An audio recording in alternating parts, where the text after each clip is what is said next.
Hey everyone, per your requests, I'm starting Tales of Herding Gods from chapter 1001. Thank you. Now let's get back to the story of Tales of Herding Gods audio series. The Crown Prince of the East Palace led the way as Qin Mu leisurely walked around whilst driving Celestial Emperor's corporeal body. There were countless beauties in the chambers of concubines, which caused him to forget about returning. The chambers were beautiful and plentiful. One would find beautiful, enchanting, and gentle ladies' love nests wherever they chose to go. It sure was a leisurely place.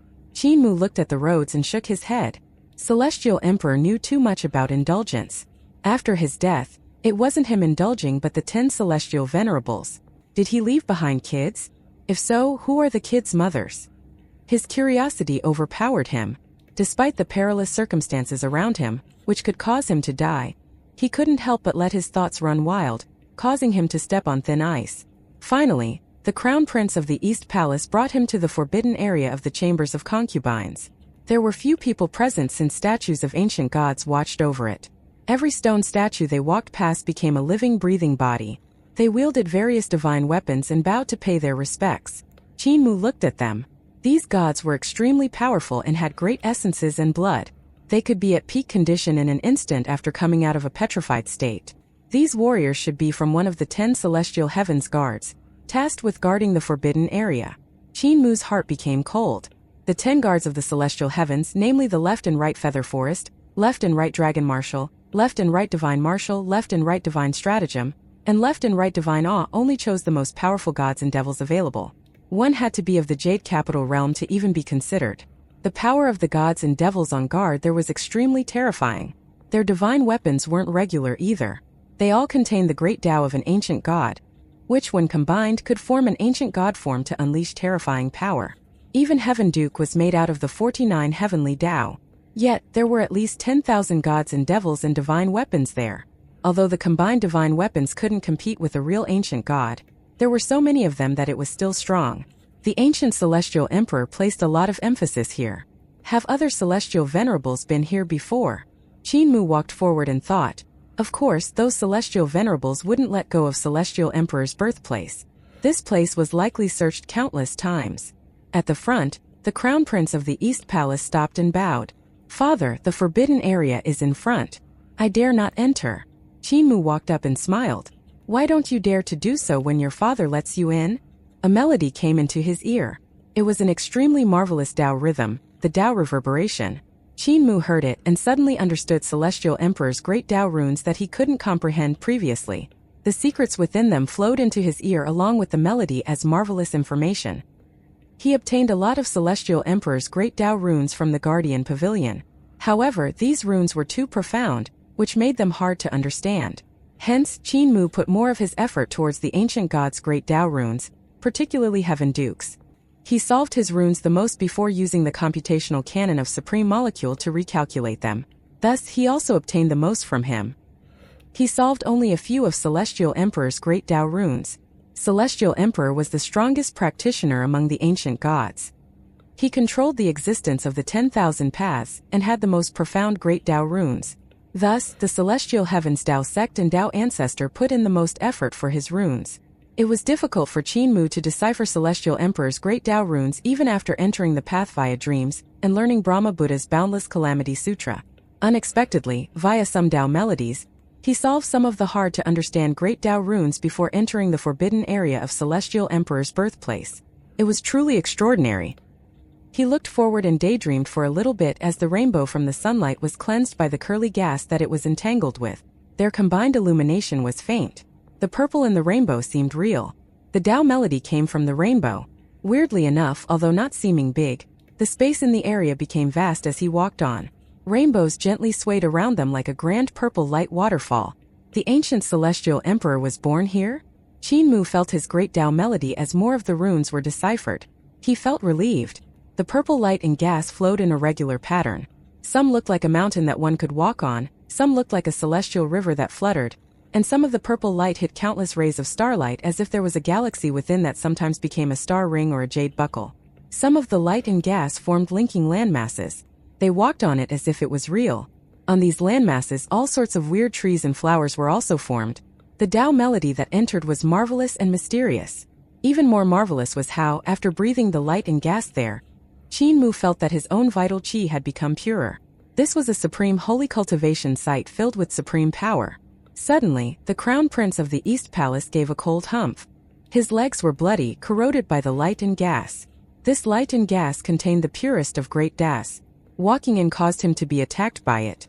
It was already extraordinary for him to be there, which was expected of a being who took down red deity Qi Xiaoyu. Your cultivation is too weak. Qin Mu shook his head and said, Father allowed you here to benefit you by having you raise your cultivation level and power so that you could become his right-hand man. Unfortunately, you disappointed him. The crown prince of the East Palace was ashamed and looked down, saying, I'm too weak to help carry some of father's burdens. Qin Mu continued on, saying, The deeper we go, the greater the stress on your body. Retreat to a safer place and cultivate for a while using this place's spirit power. Don't disappoint me. The crown prince of the East Palace was happy as he retreated to a safe place to cultivate. Qin Mu's gaze fell on the center of Celestial Emperor's birthplace. The purple gas was dense there, and something with a great power of attraction floated in it. We will know whether the ancient Celestial Emperor and the ancient gods were born naturally or made by masters of creation via visualization when we reach there. He felt the pulsating great Tao. It was deep and long, which allowed him to feel more and more of the marvels of Celestial Emperor's great Tao. It allowed him to solve more of it too.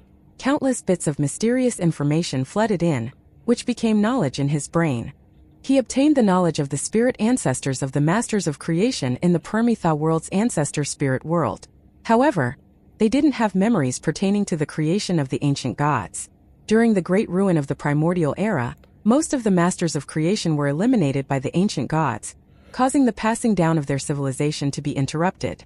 Add to that the incident of the Grand Emperor's invasion of the Great Void, and the Masters of Creation had many parts missing in what they inherited. Qin Mu suspected that the Masters of Creation created the ancient gods, which eliminated them because of the ruins he saw at the Blood Rust Zone. However, this was merely his theory. He had to see the birthplace of the ancient Celestial Emperor for himself to know the specifics. It was only at the deepest part of the purple light that one could learn the secret. Qin Mu could hardly suppress his excitement. This secret could only be known to the 10 Celestial Venerables and the ancient Celestial Emperor. Now he would know too. He continued on and got closer to that bunch of purple gas and light. Suddenly, Qin Mu stopped and frowned when he saw the toes of Celestial Emperor's corporeal body. The extremely powerful corporeal body and legs were cut by the light and gas. The muscles on the legs became thin after the terrifying pressure.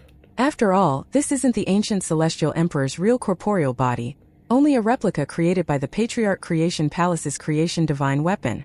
It can hardly compare to the real Celestial Emperor's corporeal body. Qin Mu frowned. Celestial Emperor's corporeal body was formed out of his great das.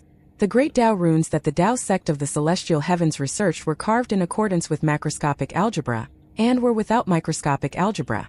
Creating Celestial Emperor's corporeal body that way caused it to pale in comparison to the real one in terms of strength or power level. Once it reached there, the replica found it hard to sustain itself. Qin Mu tried to move the 2,000 places of strength in it, reducing the great Tao pressure. However, he was unsure if he could walk there. He looked around and was slightly stunned.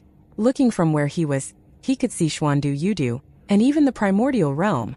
Not only that, but the 4 poles of the universe and all of the heavens were in his sight. They were crystal clear, as if within touching distance. Qin Mu groaned and looked at the purple bunch of light far away. He could faintly see the outline of the thing in the bunch of light. It was like a cracked egg. However, beneath it was something obstructed by the purple light. The Crown Prince of the East Palace sat at the edge of Celestial Emperor's birthplace, and used the light and gas to slowly cultivate. He felt that his stagnant cultivation was rising, which delighted him. He looked at Qin Mu, who was deep within the forbidden zone, and thought, Father neglected the other princes and me for 40,000 years. I now know about the frustrations he faced. He took on so much stress over the years to protect us after all. Suddenly, doubt spread across his face. Why has Father stopped? He looked at Qin Mu deep in the forbidden area with a mortified expression that only grew in severity. He saw how, just like his own legs, Celestial Emperor's legs were cut by the light at his birthplace. He felt a chill run down his spine. There was no way that the real ancient Celestial Emperor could be cut by the light at his own birthplace. He can't be Father. A terrifying thought was birthed in his heart. Under his gaze, Qin Mu continued moving towards that purple light and gas. His legs became a mushy mess of blood and flesh, and the imposing body of Celestial Emperor began to contort under the terrifying pressure of the great Tao there. His muscles began to contract as his corporeal body shrank. Even Qin Mu, who hid between the brows of Celestial Emperor's corporeal body, felt the Tao pressure seeping into Celestial Emperor's body, pressuring him. It was so strong that if he exposed himself outside, he would instantly be incinerated to ashes and cease to exist. I can't walk forward anymore. Qin Mu stopped and used Celestial Emperor's eyes to look at the purple light. It was too blurry for him to see what was beneath the eggshell. Since his corporeal body's eyes aren't useful, I'll use my own. Open. Qin Mu used the power in Celestial Emperor's body to shield the heart of his brows. It cracked open and his real body appeared. He opened his third eye to look at the thing in the purple light. His heart shuddered when he saw that the thing that was drowning in dense purple light beneath the cracked eggshell was an ancient sacrificial altar. The sacrificial altar seemed to have a mysterious power that led the great Tao of heaven and earth to coalesce in its center. Many dense and complicated rune imprints were being imprinted on the cracked eggshell by the light and gas.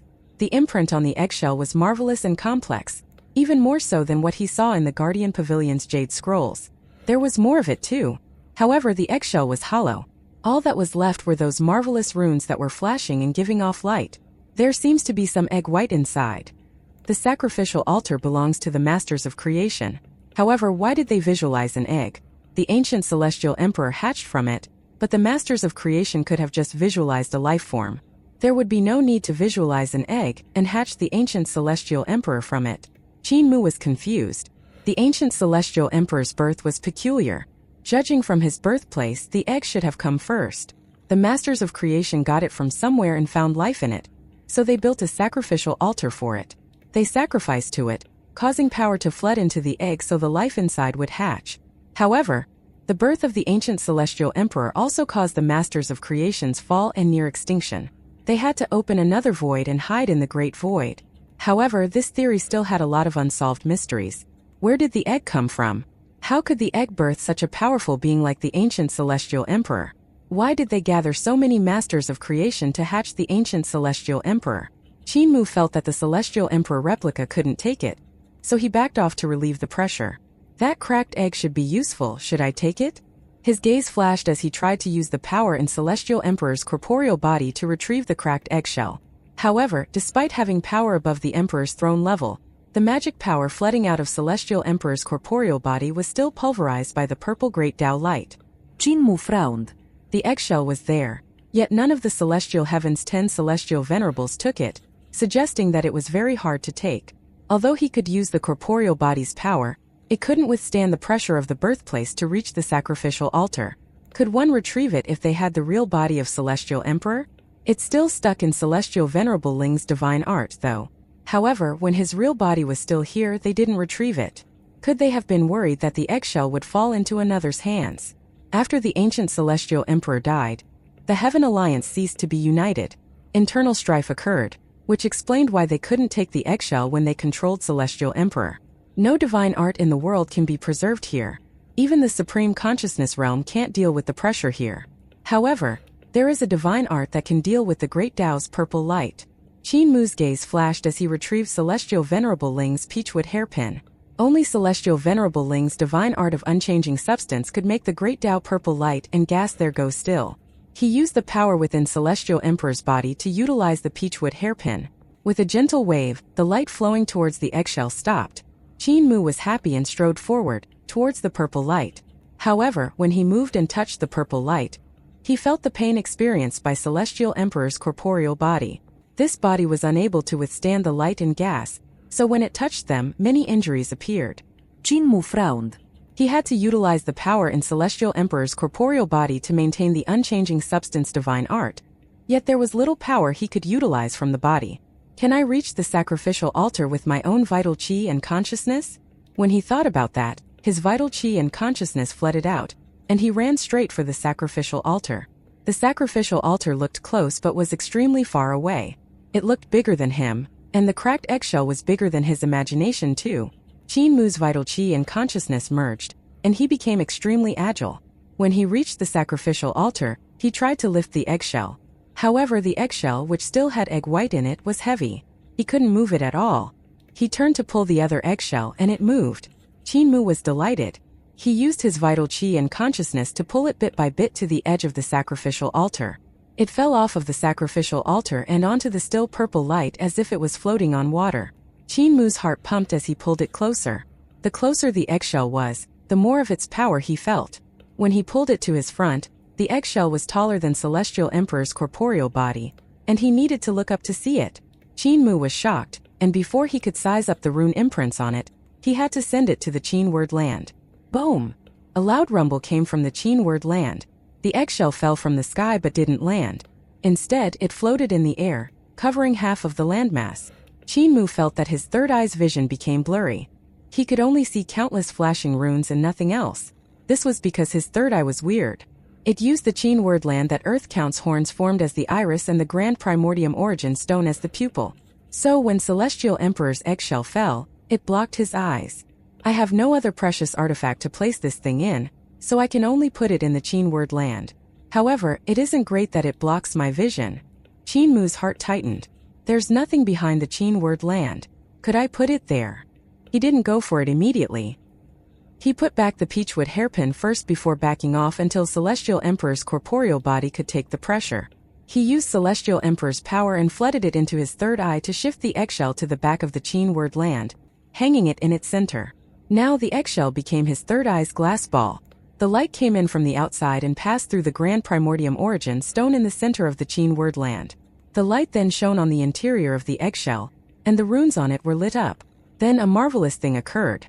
Qin Mu instantly felt that it was different seeing things with this eye. He could see the microscopic composition of everything, even that of the purple light. The composition of the great Tao purple light and gas was clearly reflected in his third eye. This extended even to that of his own consciousness. He looked down and saw Celestial Emperor's corporeal body. He originally couldn't see its composition, but now it was clearly reflected in his pupil.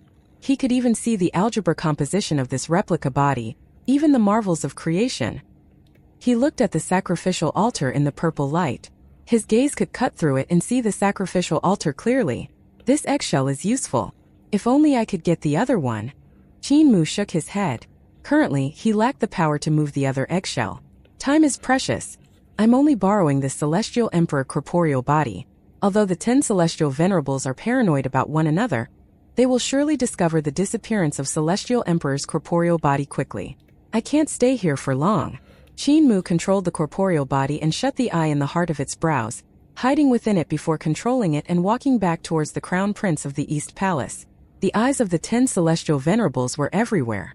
They wouldn't need long to find Celestial Emperor's corporeal body after discovering its disappearance. He was going to borrow this body to inspect the Patriarch Creation Palace and the Hall of Fragrance, but he had to do it before they discovered him. The Crown Prince of the East Palace's eyes jumped when he saw his father approaching. Qin Mu walked over to him, and he bowed down saying that word, "Father." Qin Mu stopped and looked at him vaguely. He opened his mouth and asked, "You discovered it?" A chill ran through the Crown Prince of the East Palace as his hair stood on end. He had almost escaped. "Your discovery means nothing," Qin Mu plainly said. "As one of the 10 Celestial Venerables, I don't care about a Crown Prince like you. Truth be told, your father, the ancient Celestial Emperor, is dead. You noticed that I neglected you for 40,000 years, and now you want to know why." He coldly said, "Your father has been dead for 40,000 years. The Crown Prince of the East Palace kneeled on the ground, clutching the purple light as his palm was ground to a bloody pulp. His body shivered. He wanted to rise up and kill the Celestial Venerable in front of him to avenge the ancient Celestial Emperor, but he knew how powerless he was in comparison.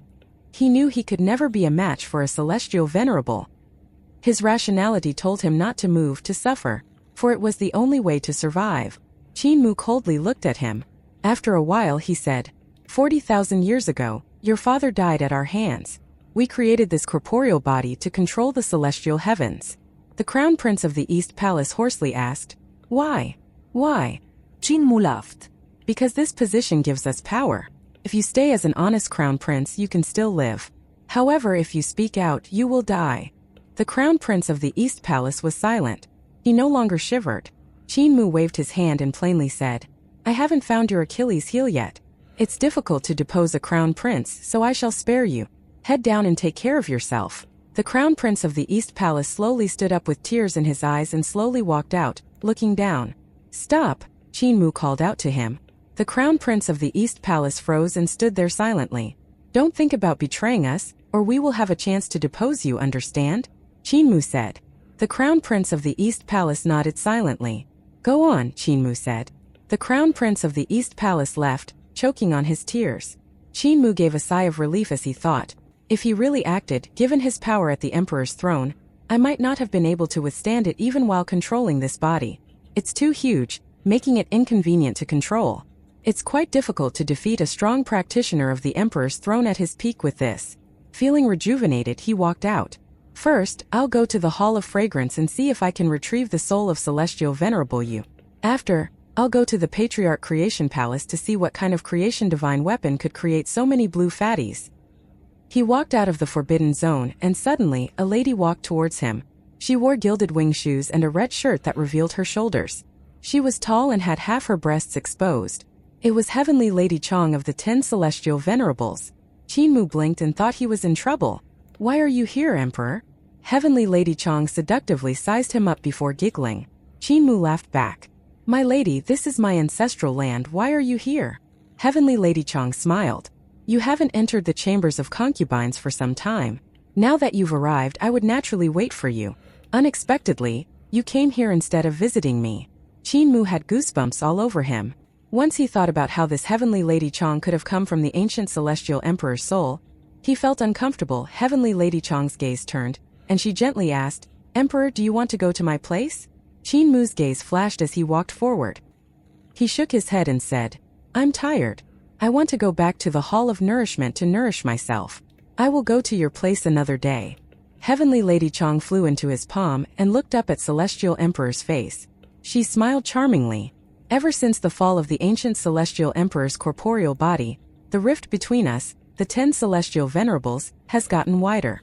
It will be bad if it continues. Do you really believe what Celestial Venerable Mu said? She thinks that I'm one of the 10 Celestial Venerables. She doesn't know that I'm Celestial Venerable Mu. Qinmu's heart fluttered and he walked on plainly saying, "Everything is said and done for a reason. I know Celestial Venerable Mu is full of tricks and that one can't believe him fully. However, he doesn't have a need to trick us. As Celestial Venerable Hua and Celestial Venerable Su are returning, we will know whether he's lying by asking them." Heavenly Lady Chong raised her eyebrows and whispered, "Then who do you suspect of being the Grand Emperor?" Qinmu vaguely asked, "Celestial Venerable Chong, are you probing me?" Heavenly Lady Chong laid down on her side in his palm, her hand propping up her head. Her figure and curves were elegant and charming as she gently said, "Everyone is panicking in the Heaven Alliance. All the Celestial Venerables are paranoid of one another. The Grand Emperor is causing trouble despite us not having quelled the ancient gods yet. Now that thief Qinyi is affecting the situation in the dark from Carefree Village. Whether the celestial heavens live or die rides on this moment. It may seem secure, but it's riddled with weaknesses which makes me worried. I want to find a friend with the same motive to ally with. This friend isn't me." Qinmu coldly smiled. "You found the wrong person, Celestial Venerable Chong. I don't trust you at all. Your origin is peculiar, which makes you most likely to be the Grand Emperor." Heavenly Lady Chong gave a cold humph, stood up, and pressured Celestial Emperor's corporeal body to a stop. Qinmu's eyebrows were raised as he plainly asked, "Celestial Venerable Chong, are you here to look for a friend or an enemy? Do you really want to make me your enemy?" Heavenly Lady Chong smiled and flew from his palm, then said, "I'm a Celestial Venerable as well. I'm not weaker than you. If you want to ally with me, I'll give you the chance." Qinmu gave a sigh of relief as he continued towards the Hall of Nourishment, thinking, a minute. The 10 Celestial Venerables may be paranoid of one another, but they also want to form secret alliances with other Celestial Venerables too. Now that Heavenly Lady Chong came for me, the other Celestial Venerables might too. I might not be busted now, but that doesn't mean I won't be in the future. I have to quickly return this corporeal body. He couldn't go to the Hall of Fragrance or the Patriarch Creation Palace. Now he just wanted to return Celestial Emperor's corporeal body before other Celestial Venerables sought him out. After all, he wasn't one of the 10 Celestial Venerables. He continued walking and got closer to the Hall of Nourishment when a voice rang out. "Where did you come from, Emperor?" Qinmu stopped. He was nervous, but he calmly said, "It's my lady, Lady Yan. I just came from Lady Chong's place." The one speaking was Heavenly Lady Yan, Celestial Venerable Yan of the 10 Celestial Venerables. She was elegant and proper in demeanor, and she carried a white cat with her. She was accompanied by a dozen or so ladies who were serving her. The white cat's fur was entirely white like snow, and it lazily laid in her embrace. It closed its eyes sleepily while extending its sharp claws to stretch. Then it looked at Qin Mu. Heavenly Lady Yan acted pitifully as she said, "You neglected me while you went to be with Sister Chang. I feel heartbroken." Qin Mu felt a headache. Heavenly Lady Yan showed signs of anticipation as she gently said, "Emperor, my lasting joy palace is close, do you want to go there?" The white cat in her embrace extended its red tongue to lick the fur on its paws. It glanced at Qin Mu, meowed, and arched its body on Heavenly Lady Yan's breasts. Qin Mu hesitated before saying, "I need to go to the Hall of Nourishment for nourishment, so no thanks." Heavenly Lady Yan smiled. "Emperor, didn't I nourish you just now?" Qin Mu was shocked. "So, the one who summoned me to the Hall of Nourishment was Heavenly Lady Yan. This celestial venerable summoned me before the others to question me about the Great Void and Carefree Village. Her news source is quick. She received the news faster than the other celestial venerables." Heavenly Lady Yan looked at his feet and saw bloodstains on them. She smiled and said, "You are all bloody after going to Sister Chang's place. You truly do need to nourish yourself. I didn't know that she was so fierce. I shall stop disturbing you." Qin Mu laughed and said, "Relax, I will go to your place in a few days." After he was done, he continued walking towards the Hall of Nourishment. Heavenly Lady Yan watched him walk away before smiling. "This person is gutsy to trick me." Shao Qi, which celestial venerable was hiding in the corporeal body just now. "I want to know what he was doing in Celestial Emperor's ancestral grounds." The white cat leaped down and walked around. It was a cat, but it walked with a solemn and elegant gait. A man's voice came from its mouth. It was very deep and it hesitantly said, "It wasn't one of the celestial venerables." Heavenly Lady Yan was stunned and couldn't help but ask, "Shao Qi, you are saying that the person inside Celestial Emperor's corporeal body just now wasn't one of the 10 celestial venerables?" The cat named Shao Qi said, "He wasn't. I have never seen him before, so I can't identify him. However, if I see him again, I'll be able to." Heavenly Lady Yan blinked and thought, could it be that fellow celestial venerable Mu? He can't pilot Celestial Emperor's corporeal body though.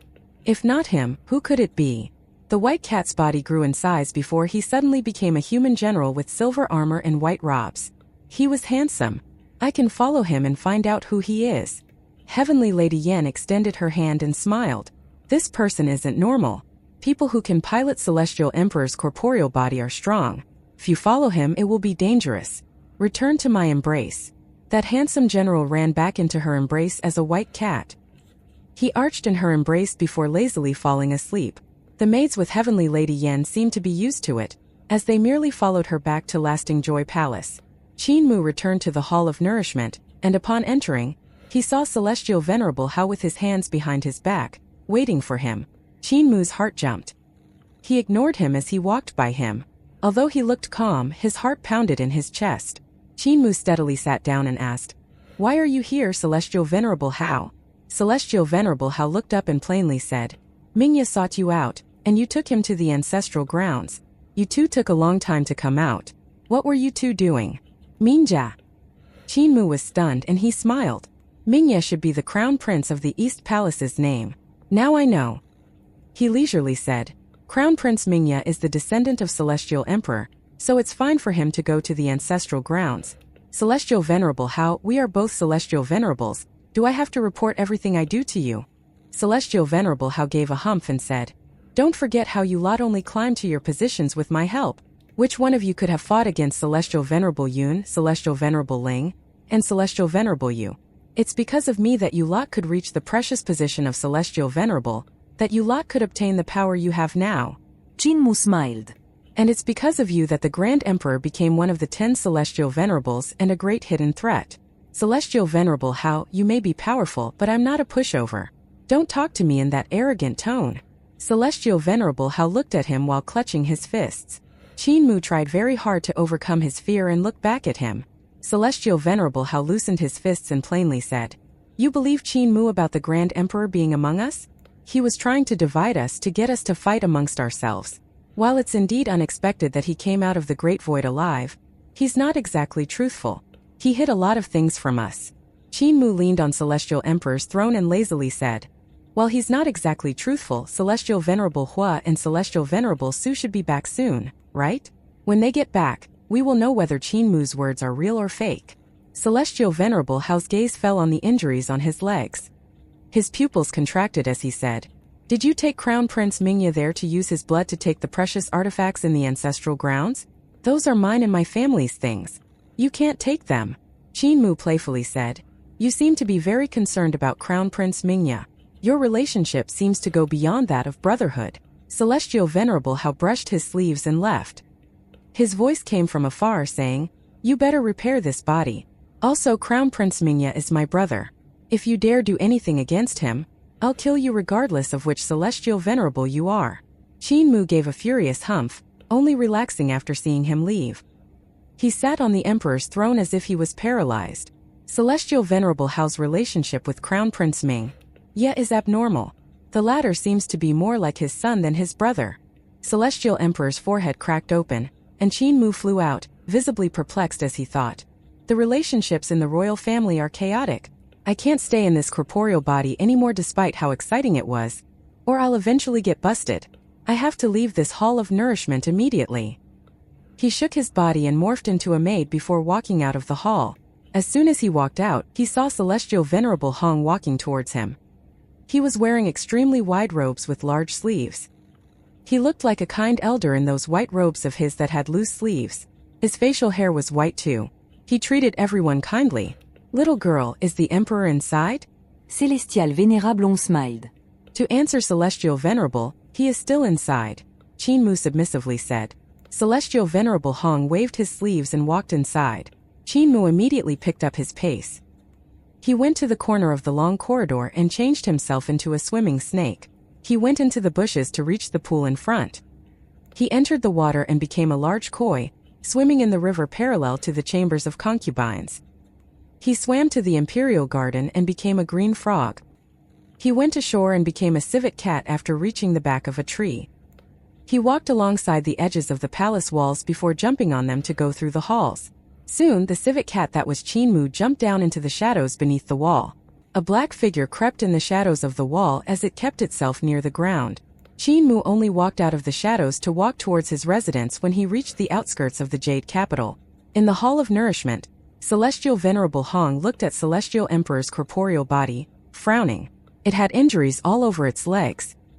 He couldn't help but shake his head. These guys, they don't know how to treat things well. After all, this body is the face of the celestial heavens. Who piloted this corporeal body to the ancestral grounds? Wait, that maid just now had something off about her. There couldn't have been only one maid serving Celestial Emperor's corporeal body. His consciousness burst forth and surrounded the Hall of Nourishment to look for clues and inconsistencies to find the maid. His consciousness was powerful and it caused a great disturbance. Instantly, other consciousnesses burst forth from far away, collided with his. Lightning and thunder struck all around the Hall of Nourishment. The thunder rumbled. It was clearly a peculiarity caused by the collision of several Celestial Venerables' consciousnesses. Celestial Venerable Hong retracted his consciousness and laughed. "My Tao friends, do you all think that I'm the Grand Emperor? Is that why you probe me in such a way? We have always been brothers and sisters. When did we become so paranoid and suspicious of one another?" The consciousnesses in the air were dispersed, and calmness was restored. Celestial Venerable Hong frowned and thought, that suspicious maid probably escaped due to their delay. She was the one who piloted the corporeal body to the ancestral grounds. Her sneakiness could only suggest that the ancestral grounds are. He hastily left the Hall of Nourishment and moved towards Celestial Emperor's birthplace. When Celestial Venerable Hong got there, he saw Celestial Venerable Hao, Celestial Venerable Gong, Celestial Venerable Chong, Celestial Venerable Yen, and the others there too.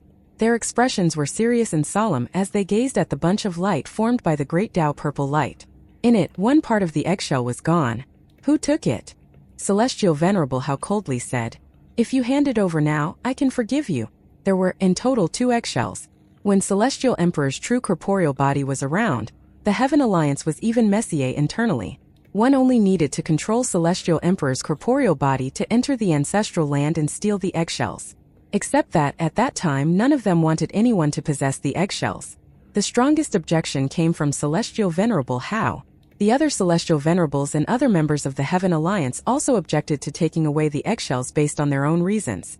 Later, the Heaven Alliance was unified internally. Celestial Venerable Ling, Celestial Venerable Yu, and the rest of the elders dropped out of the picture, leaving only Celestial Venerable Hao, Celestial Venerable Hong, and their forces. Although their detractors were now gone, Celestial Emperor's corporeal body wasn't around anymore. Hence, they were unable to take the eggshells. Despite the fact that everybody incessantly coveted the treasure in Celestial Emperor's ancestral land, no one had the power to take away the eggshells, so they gave up. Celestial Venerable Hao also made several attempts, even driving the divine weapon version of Celestial Venerable Yu into the ancestral land. In the end, he still wasn't able to get close to the sacrificial altar. All along, he had considered the 2 pieces of eggshells as something he could retrieve easily.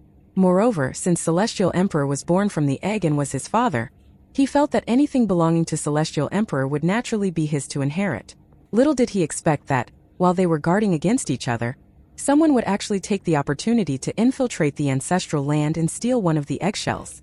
Celestial Venerable Hao looked around his surroundings as he suppressed the anger in his heart. He lowered his voice and said, "Dao friends, it wasn't an easy journey to achieve what we have today, and to gain the status we are currently enjoying. As long as you return the treasure, we are still Dao friends. If not, I'm afraid the 10 Celestial Venerables might become 9. The various Celestial Venerables around him were quiet. They also coveted the 2 eggshells of the egg that Celestial Emperor was born from. In the eggshells were the complete imprints of Celestial Emperor's great Dao runes. However, that wasn't the most important thing. Its greatest use was actually to seal the ancient Celestial Emperor. Even if the other Celestial Venerables had the ancient Celestial Emperor's corporeal body, as long as one had the eggshells, he could seal the ancient Celestial Emperor in it, suppressing him. If it could seal the ancient Celestial Emperor's corporeal body, it could seal the divine weapon Celestial Venerable Yu as well. With this treasure, one would have the upper hand among the 10 Celestial Venerables. Pity that there was only 1/2 of it left. Who stole the other half? This was what the 10 Celestial Venerables were most concerned about. Celestial Venerable Hao surveyed his surroundings. Suddenly he got so angry that he laughed. As he swept his sleeves and left, he said, "It looks like the 10 Celestial Venerables aren't going to be reduced to 9 but 8. He left in a rage, leaving behind the rest of the 7 Celestial Venerables, who remained silent. Suddenly, Heavenly Lady Chong broke the silence. "When I got here, things were already the way they are now. The treasure wasn't taken by me. I suspect a Dao friend controlled Celestial Emperor's corporeal body, and came here with Crown Prince Mingya." Celestial Venerable Shao said insipidly. After Crown Prince Mingya left this place, he left the celestial heavens in a rush. We don't know where he is now. Most likely he knows something. Why don't we capture him for interrogation?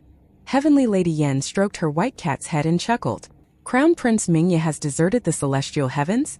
That is interesting. Lang Xian God Emperor coughed and said, "Whichever Dao brother has taken the treasure, it's best to return it, or else it will put us in danger." No one responded. Celestial Venerable Hong held his white beard and solemnly said, "To be able to enter this forbidden area, apart from Celestial Emperor's corporeal body, I suppose only the Grand Emperor would have such capability. Ancestral God King, you have seen the abilities of the Grand Emperor and should be familiar with his methods." Ancestral God King said indifferently, "The Grand Emperor indeed has such capability. If he really has infiltrated the celestial heavens and the Heaven Alliance, there's no one who can uncover him." The 7 Celestial Venerables fell silent again and were expressionless. Who was the Grand Emperor? Could it be that the Grand Emperor was really hidden among them? The 7 who were present, could one of them be the Grand Emperor? The 7 Celestial Venerables looked at each other, but at the same time they avoided each other's gazes. At this moment any of them could be the Grand Emperor. Even Celestial Venerable Hao, who just left, was one of the suspects. Suddenly, Heavenly Lady Yen took her white cat and left, smiling as she said, "Celestial Venerable Hua and Celestial Venerable Su are back." The other 6 Celestial Venerables hid. Celestial Venerable Hua and Celestial Venerable Su had rushed back to the celestial heavens. They spent quite a bit of time on their journey, so they were later than Qin Mu by a few days. The Celestial Venerables gathered to listen to Celestial Venerable Hua and Celestial Venerable Su. They were shocked by their encounters in the Great Void. The encounters described by Celestial Venerable Hua and Celestial Venerable Su were similar to that of Qin Mu. They consisted of many bizarre encounters like the walking corpses, the city of the masters of creation, the crazy heavenly master Yu, the Supreme Consciousness Realm, and the Void Bridge. Qin Mu unexpectedly didn't lie, truthfully sharing what he had heard and seen in the Great Void. Celestial Venerable Mu had been a rebel all along. Since when did he become a fiercely loyal and faithful subject? However, according to Celestial Venerable Hua and Celestial Venerable Su, the Grand Emperor could indeed be hiding among them. Celestial Venerable Hua and Celestial Venerable Su could immediately sense something strange among the Celestial Venerables. They were guarding against each other, even revealing some animosity. Although the 10 Celestial Venerables weren't very close to each other, they usually guarded against each other secretly. Since when did they start doing so openly? Celestial Venerable Hua frowned slightly as he thought to himself, ever since Celestial Venerable Mu returned to the celestial heavens, the gulf between the 10 Celestial Venerables has grown. It seems that the Heaven Alliance breaking up is almost inevitable. However, the ancient gods aren't eradicated yet. The reason the Heaven Alliance was originally established was to eliminate the rule of the ancient gods. In that case, I suppose you didn't manage to find Carefree Village at the end of the Void Bridge? Ancestral God King asked. Celestial Venerable Hua and Celestial Venerable Su nodded at the same time.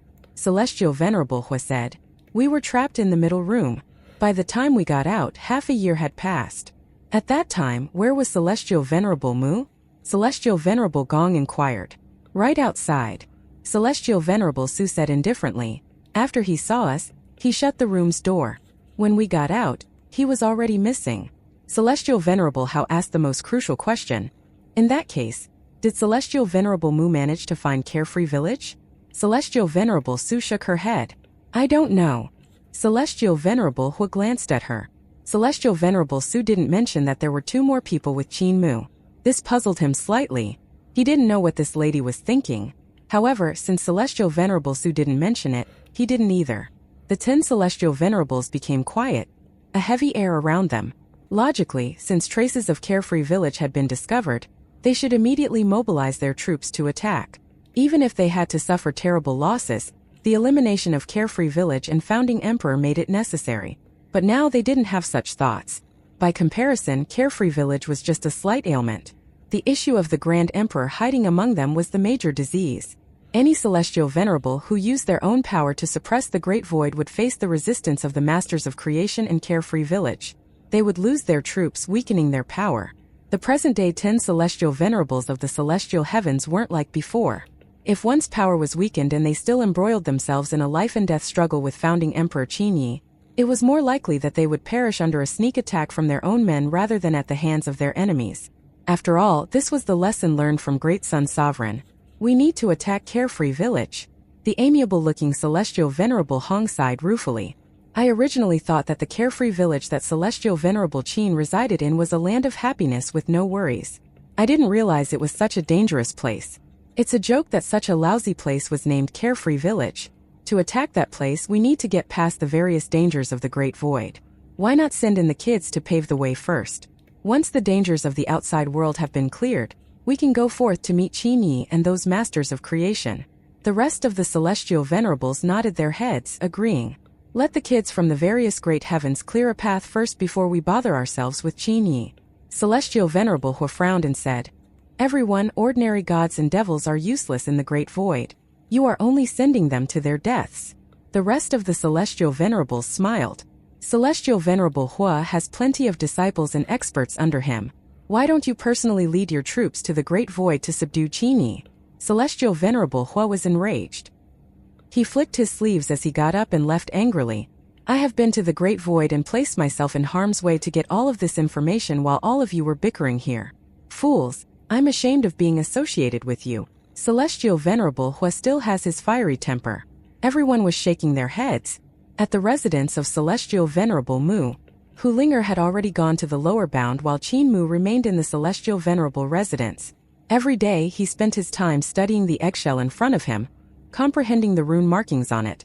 Occasionally he would banter and joke with Yun Chuxiu and Divine King Langhua. Yun Chuxiu was staying in the Celestial Venerable residence. She occupied a room and refused to leave. Periodically, Lian Huahan would come over and spend time with Divine King Langhua. Having these 3 ladies around was rather lively. However, when the 3 were together, Qin Mu tried not to participate. Soon, there was news that the Celestial Heavens had decided to use military force against the Great Void. They were recruiting gods and devils from the various great heavens. Hulinger also sent men with news, informing him that the celestial heavens patriarch creation palace had assigned eternal peace plenty of work building the required divine weapons. Celestial Venerable, there's a poor relative from the lower bound. He said he is here to seek shelter with you, a palace girl reported. Poor relative? Qinmu was shocked. He cried.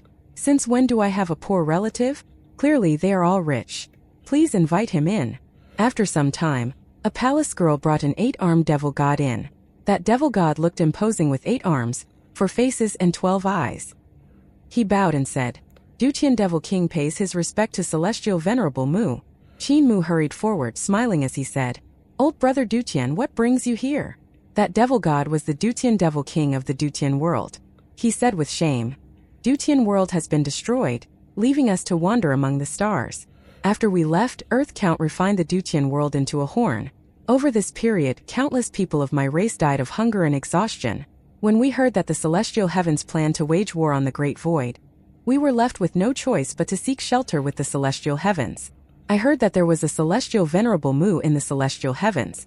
Hence I felt a little strange. When I asked around, I realized that it was indeed you. Qinmu laughed as he said, Isn't it me? Dutian Devil King sighed ruefully. Who would have thought that the young cult master from back in the day is today's celestial Venerable Mu? In order to meet you, I spent a large amount of money to bribe the guards of Jade Capital City to let me through. The people of the Dutian world are at their wits' ends. On the basis of our past friendship, I implore Celestial Venerable Mu to give us a path of survival. Qinmu examined him from head to toe as he laughed. Are you thinking of leaving the Great Void to seek shelter with the celestial heavens? Dutian Devil King hesitated before whispering, I think the celestial heavens have ill intentions. If the Great Void was so easy to conquer, the celestial heavens would have countless gods and devils coming forward to fight for glory. As to why the gods and devils are being recruited from the tens of thousands of other worlds and heavens, I'm afraid it's because they are going to be sacrificed. Qinmu laughed heartily. He raised his hand, wanting to pat him on his shoulder, but he wasn't able to reach him. Dutian Devil King hurriedly bent over. Qinmu could finally pat him on the shoulder and was pretty satisfied. That's correct. Old brother Dutian still possesses extraordinary intelligence and could tell what is wrong with one glance. For this war against the Great Void, the 10 celestial venerables aren't willing to expend their own forces, so they are intentionally sending these people to die. Dutian Devil King's face was full of hardship, as though it had been slashed by knives and hacked by axes. Clearly these few years were tough for him. He forcefully pushed up his wrinkles to form a smile and said timidly, Celestial Venerable, in that case, can I ask you to protect my people of Dutian? Qinmu's gaze landed on his face as he kept quiet. Dutian Devil King collapsed to his knees and lowered his head. There aren't many of us left. Celestial Venerable, please grant us a path of survival. I know I let you down and offended you in the past, and I'm willing to offer my head as punishment. Qinmu shook his head and said, Please get up. I already have difficulties protecting eternal peace. Where would I have land to settle your people? Dutian Devil King hurriedly said, Celestial Venerable could guard my people first while I go seek military glory in the Great Void. With that, I would be rewarded with land. After which, I would come back for my people. Qinmu broke into laughter. You're just courting your death if you go to the Great Void. Not to mention you, even existences on the numinous Sky Realm or Emperor's Throne Realm can't be sure whether they can get out alive. There's no way you can achieve military glory there. Although Dutian Devil King planned to head towards the Great Void to achieve deeds of merit, he was, in fact, seeking his own death. However, he had already entrusted his people to Qinmu, and if he died in the Great Void, Qinmu would have no choice but to take care of them. To him, this was also considered as his wish being fulfilled. In his heart, he knew that the high and mighty Celestial Venerable Mu would have the means to settle his people in a safe place. Qinmu may not provide the utmost care to his people after his death. However, based on their past relationship, he would at least give them a place to settle down so that they wouldn't be drifting in the universe, putting themselves in unpredictable and dangerous environments. The heavenly devil people had enough of their years of wandering. After the Dutian world was destroyed, he and his people drifted around, as there were no heavens or worlds willing to take them in. From time to time, they were even plundered by some of the stronger heavens, who pursued them and captured them as slaves. If that were to continue, the devil race of the Dutian world would go extinct. Dutian Devil King was indeed at his wits' ends. He was a smart man. The year he invaded Eternal Peace, he originally thought that it was only a small heaven. However, when he saw the stone statues in the great ruins, he immediately knew he had encountered a strong foe. Hence, he dispelled his thoughts of invading eternal peace. Qin Mu had great attainments in devil language and algebra, and so did Dutian Devil King. He was particularly skilled in algebra. He knew that going to the Great Void would mean death for him, but he had no alternatives. Qin Mu already knew this in his heart. He raised his head to look at Dutian Devil King. The hardship on his face was like knives. Tribulations were indeed a form of weapon that would make one old. The heavenly devils were immune to aging, but Dutian Devil King clearly became older, and his ambition was unlike before. His ambition died as he struggled to survive after being forced to leave his homeworld. How many Dutian world devils are left? Qin Mu asked. Dutian Devil King revealed a happy expression, but only a little. He hurriedly replied, "There aren't many of them, only 1,000,000 devils. We only need a small place to live in with plenty of water and flora. There's no need for a big piece of land, they would be able to survive on a small one. 1,000,000 is definitely not many. However, although I have the title of Celestial Venerable, I have no power in the celestial heavens. I'm unable to find a place for them." Qin Mu said. "Where are they now?" "On the celestial river outside the celestial heavens. They aren't qualified to enter the celestial heavens." Dutian Devil King smiled apologetically and said, "I asked them to remain outside by the shore so that they wouldn't be smashed by any incoming ships." "Celestial Venerable," Qin Mu interrupted him. "Oh well. Sister Yen or Fatty Dragon, come over." Yenner stood on the head of the dragon Qilin as they rushed over. Qin Mu took out a tiny bottle and said, "Take this treasure with you and go outside of the celestial heavens with Dutian Devil King. After which, put the 1,000,000 devils under his charge into this bottle." This bottle was the bottle of Flask World, a treasure of the hidden mountain tribe of the Masters of Creation. Qin Mu and Luo Wushuang encountered the heroic spirit of the hidden mountain tribe's chief in the land of the Great Void. He promised her that he would establish Yudu there. In return, the people of the hidden mountain tribe gave him this treasure. The interior of the bottle of Flask World was vast. It contained a giant heaven and was extremely vast. Qin Mu used this bottle of Flask World to hold the primordial liquid for his cultivation purposes. He could use a planet from the bottle of Flask World as a temporary resting place for the devil race. Dutian Devil King was extremely grateful. The dragon Qilin glanced at him and asked puzzledly, "Old brother Dutian, when did you age like this?" Dutian Devil King smiled bitterly and said, "Dragon brother, quit joking around." He led the way, leading the dragon Qilin and Yenner outside of the celestial heavens. They saw devils in ragged clothing standing on board a ruined black ship. However, there weren't too many of them. They should be the divine arts practitioners of the devil race. There was also a devil god. A few damaged divine treasures were also on board. The dragon Qilin took a look and saw that it was the devil god's 6 directions land. In it, there were tens of thousands of devils. It appeared that the dead devil god offered his 6 directions divine treasure to give his people a temporary place to stay. Yenner placed these devil refugees on one of the planets inside the bottle of Flask World. It was a fertile place with verdant hills and clear waters. These refugees could settle there without worrying about survival. Dutian Devil King heaved a long sigh of relief and followed the two back to the residence of Celestial Venerable Mu. Yenner and the dragon Qilin went in to report while he waited outside. After some time, Yenner came out and said, "Master said he won't be seeing you. He also said he will have tough times ahead and asked you to take care." Dutian Devil King prostrated in front of the residence, kowtowing as he said, "I will repay Celestial Venerable's debt of gratitude in my next life." He left after saying that. When he arrived at the western heavenly gate, the celestial heavens were recruiting soldiers and buying horses. Many gods and devils from the various great heavens came forth to enlist themselves, preparing to go to war with the Great Void. Dutian Devil King also enlisted himself. The god official in charge saw that he was someone proficient in battle, and had a high cultivation realm.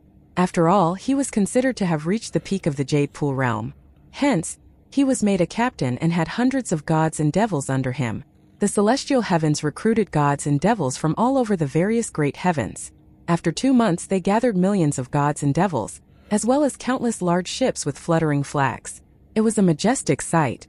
On the ships, the various generals passed down the order of neither thought nor no thought to deal with the peculiarities of the Great Void. They traveled for a few months before finally arriving at the Great Void. Under the attacks of the various peculiarities of the Great Void, millions of gods and devils of the great army died. The troops led by Dutian Devil King fought valiantly. It was lucky that they ran into the walking corpses of the Great Void, and managed to survive until they reached the land of the Great Void. However, there were all sorts of other peculiarities in the land of the Great Void. The millions of gods and devils had been dwindled down to 500,000. Dutian Devil King was lucky enough to have survived and had been promoted to Guerrilla General, as many other leaders had died from the attacks. Dutian Devil King led his men, fighting fiercely as they combated various peculiarities. Finally, they established a stronghold in the land of the Great Void.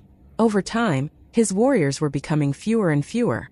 Before his army was decimated and their food supplies were depleted, reinforcements arrived. The great army of the Celestial Heavens came, led by Crown Prince Mingya of Celestial Emperor's family. He was assisted by the 3 counselors who were leading the Great Celestial River Navy. Crown Prince Mingya and the 3 counselors greatly rewarded Dutian Devil King for his bravery, promoting him to the position of the 4th-ranking General of Loyalty and Marshal on the spot. They gave him an army to lead, battling alongside the Crown Prince. Fighting in the Great Void was extremely dangerous. However, it was as though Dutian Devil King was blessed by the heavens, delivering outstanding achievements over and over again. Also, his cultivation improved tremendously, breaking through the God Execution Stage realm and Jade Capital realm. He gained recognition from Crown Prince Mingya and was promoted repeatedly.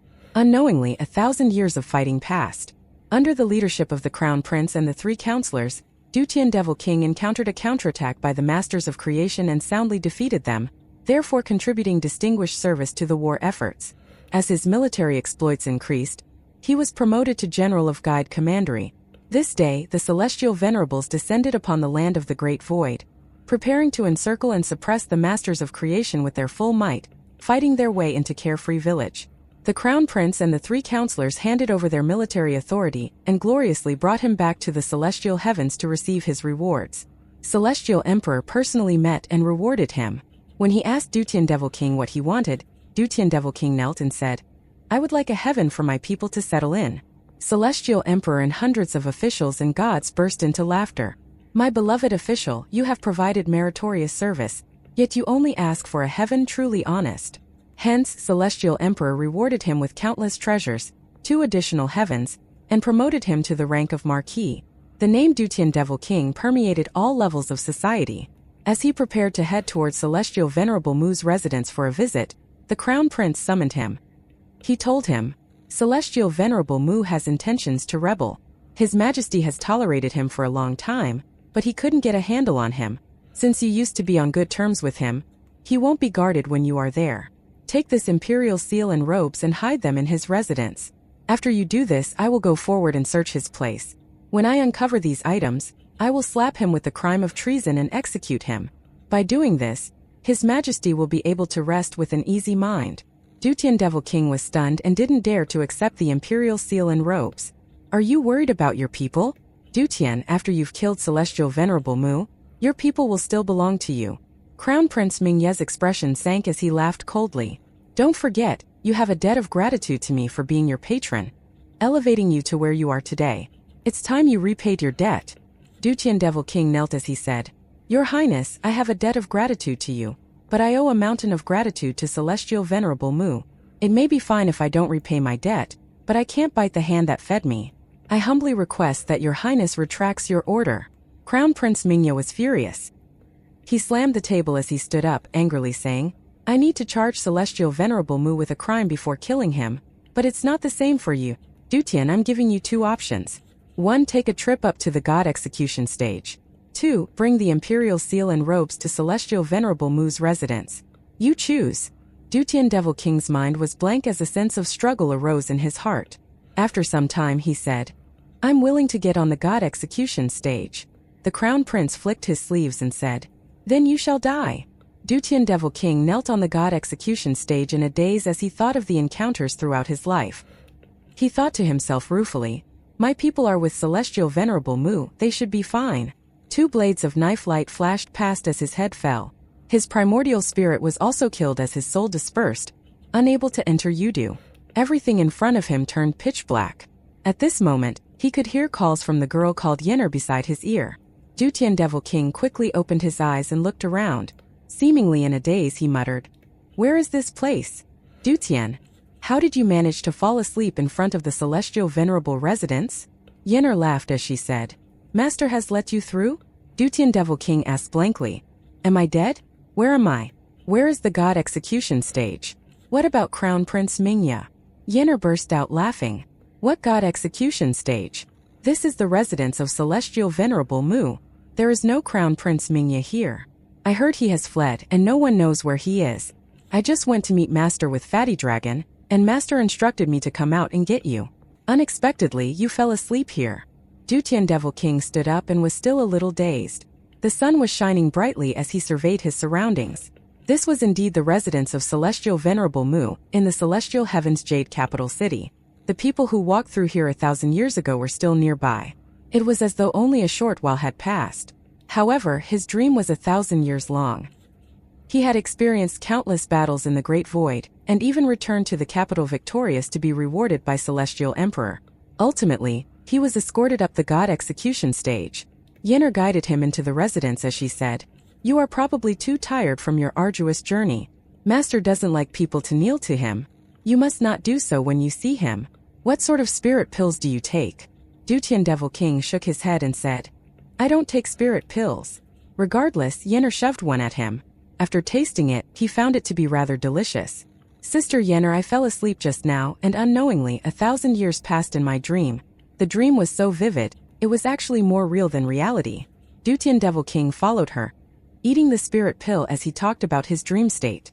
When I woke up from my dream, I felt like I had lived another life. Now I don't know whether I was dreaming in that dream or am dreaming now. You were dreaming just now, and you are now awake. Yennefer couldn't help but chuckle.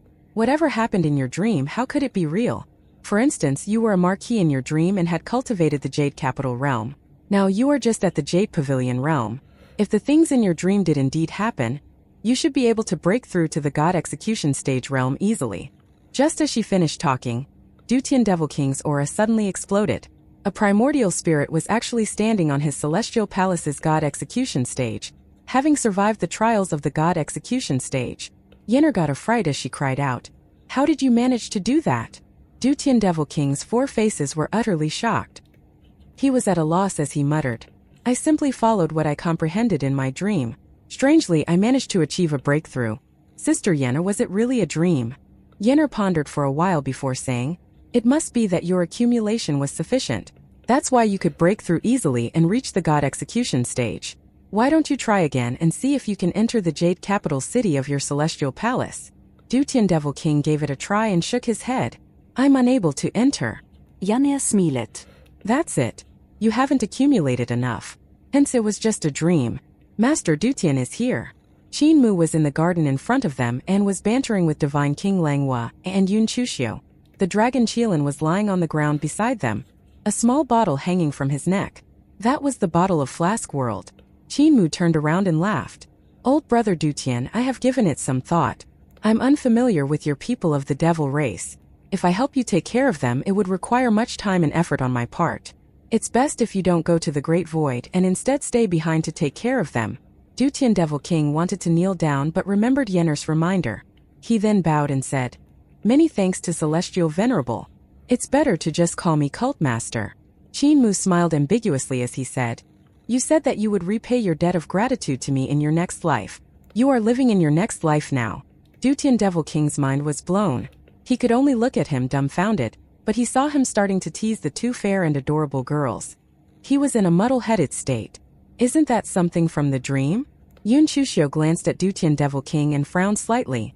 She asked, Why do you treat an ugly Devil King at the god execution stage so well? Qin Mu smiled. He has outstanding aptitude and comprehension. He's smart and tough as well. It's just that he was disrupted in his early years.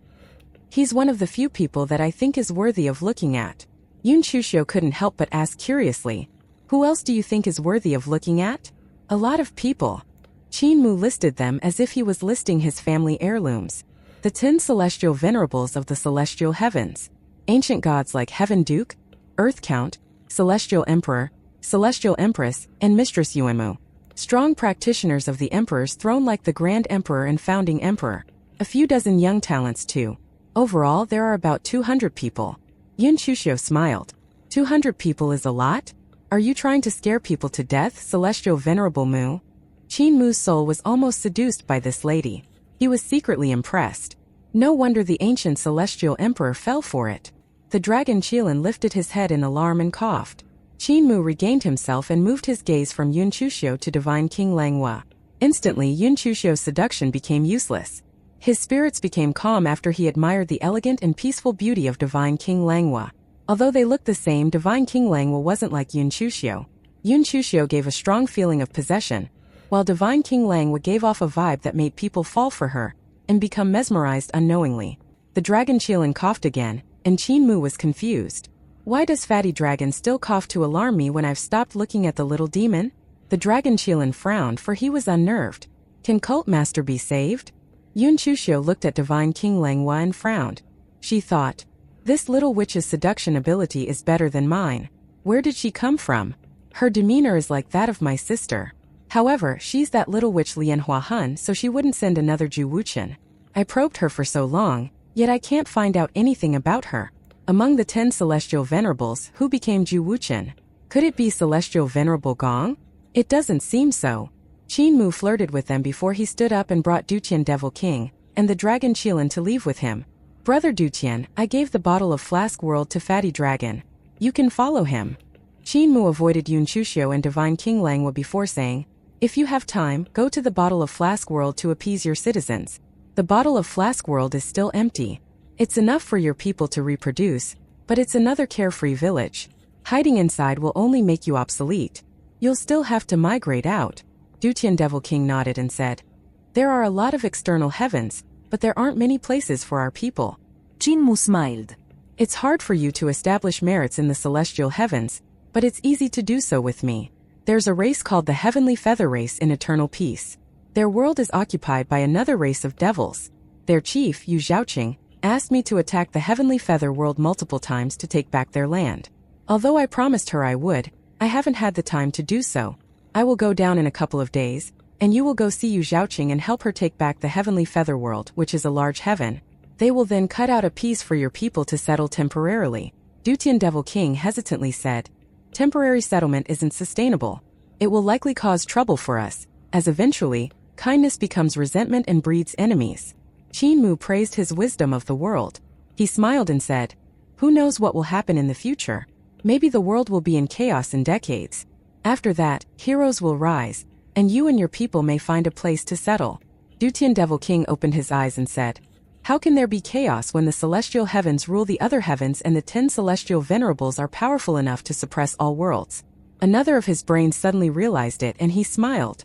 Of course, how could there not be chaos after you entered the celestial heavens? Qin Mu scolded him with a laugh.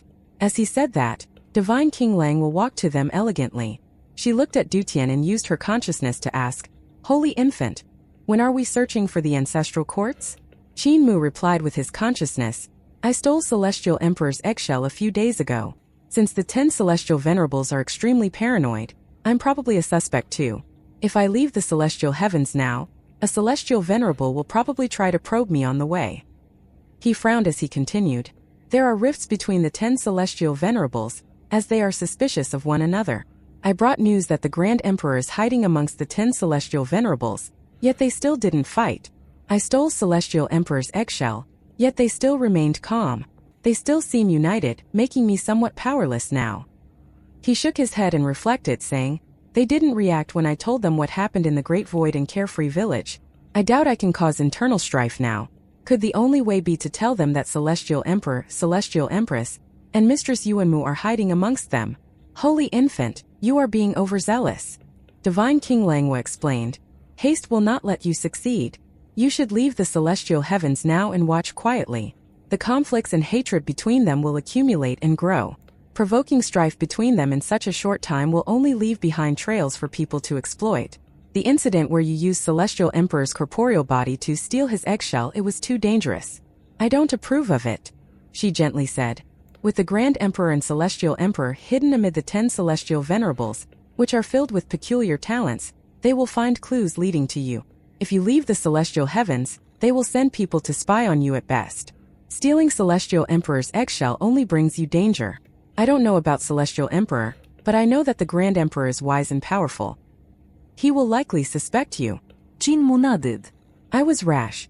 Sister Divine King, did you know that Celestial Emperor was born from an egg? Divine King Langwa shook her head. After all, she's a young master of creation. I see that I have to ask Divine King Shu Jun.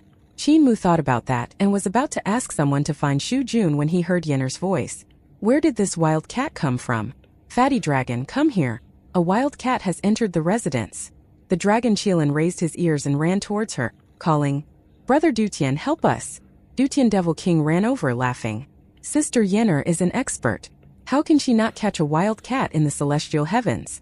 Qin Mu's heart tightened. Yenner is of the numinous sky realm.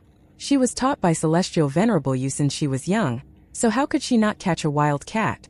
Most of the beings in the celestial heavens are gods and devils, so how can there be a wild cat? There's something off with the cat. While he thought about that, there was a ruckus within the residence.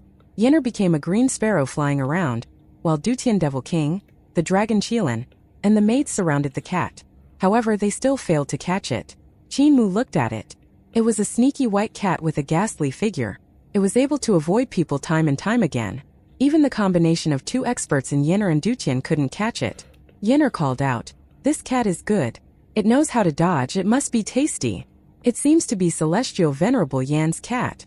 Qin Mu was stunned as he looked at Divine King Langwa. Divine King Langwa whispered, Dead or alive? Qin Mu was about to reply when Divine King Langwa's expression changed, and she whispered, A Celestial Venerable is here. As soon as she finished, a palace maid frantically ran to the gardens and said, Master Celestial Venerable Yan is here to visit. Qin Mu was about to welcome her when he heard Heavenly Lady Yan's laughter. Celestial Venerable Mu, save the formalities.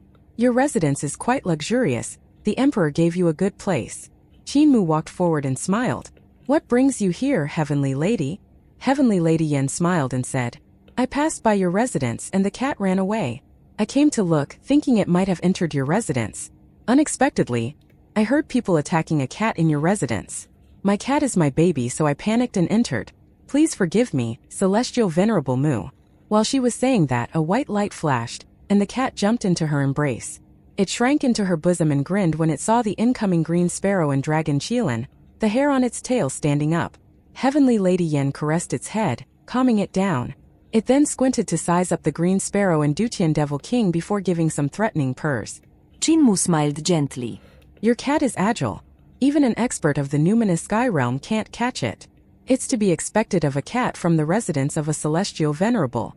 Heavenly Lady Yan looked at Divine King Langwa and Yun Chuxiu, who rushed forth after hearing the commotion. She was visibly shocked as she smiled and asked, Who are these two sisters? Divine King Langwa remained silent, while Yun Chuxiu paid her respects to Heavenly Lady Yan. She smiled and said, I'm Yun Chuxiu of the Yun family. I pay my respects to you. Isn't it improper for you to come to Celestial Venerable Mu's residence instead of staying in the chambers of concubines? Heavenly Lady Yan's gaze flashed as she gently replied, It seems that you don't know that I'm a Celestial Venerable on top of being a Heavenly Lady. Celestial Venerable Mu is one of the 5 elders of the Heaven Alliance and a senior of mine. It's not improper to visit a senior. However, if I met him in private every day without heading home, then it would be improper. Yun Chuxiu was suspicious of her. This Celestial Venerable Yan has great oratory. Could this little wretch be sister? She was very suspicious of everything after discovering that Lian Huahun was Celestial Empress. Heavenly Lady Yan excused herself as she smiled and said, Now that I've found my cat, I'm relieved. I shall not disturb your cultivation, Celestial Venerable Mu. I'm a Heavenly Lady after all. I might attract gossip if I stay here for a long time. I will send an invitation card before coming another day. Qin Mu sent her off and said, Heavenly Lady, I'm thinking of leaving the celestial heavens in a couple of days, so you might not find me. Heavenly Lady Yan shockingly asked, You just came back from the Great Void a few days ago, and you plan on leaving without more days of rest? Where do you intend to go, Celestial Venerable? When will you return? Qin Mu reflected and said, I saw the vastness of heaven and earth when I arrived here, so I want to travel around. I intend to go to the 4 poles and visit the 4 deities. I intend to scale tall places to visit Heaven Duke. I also intend to descend to deep places to visit Earth Count. I don't know when I'll return. Heavenly Lady Yan revealed some envy before sighing pitifully.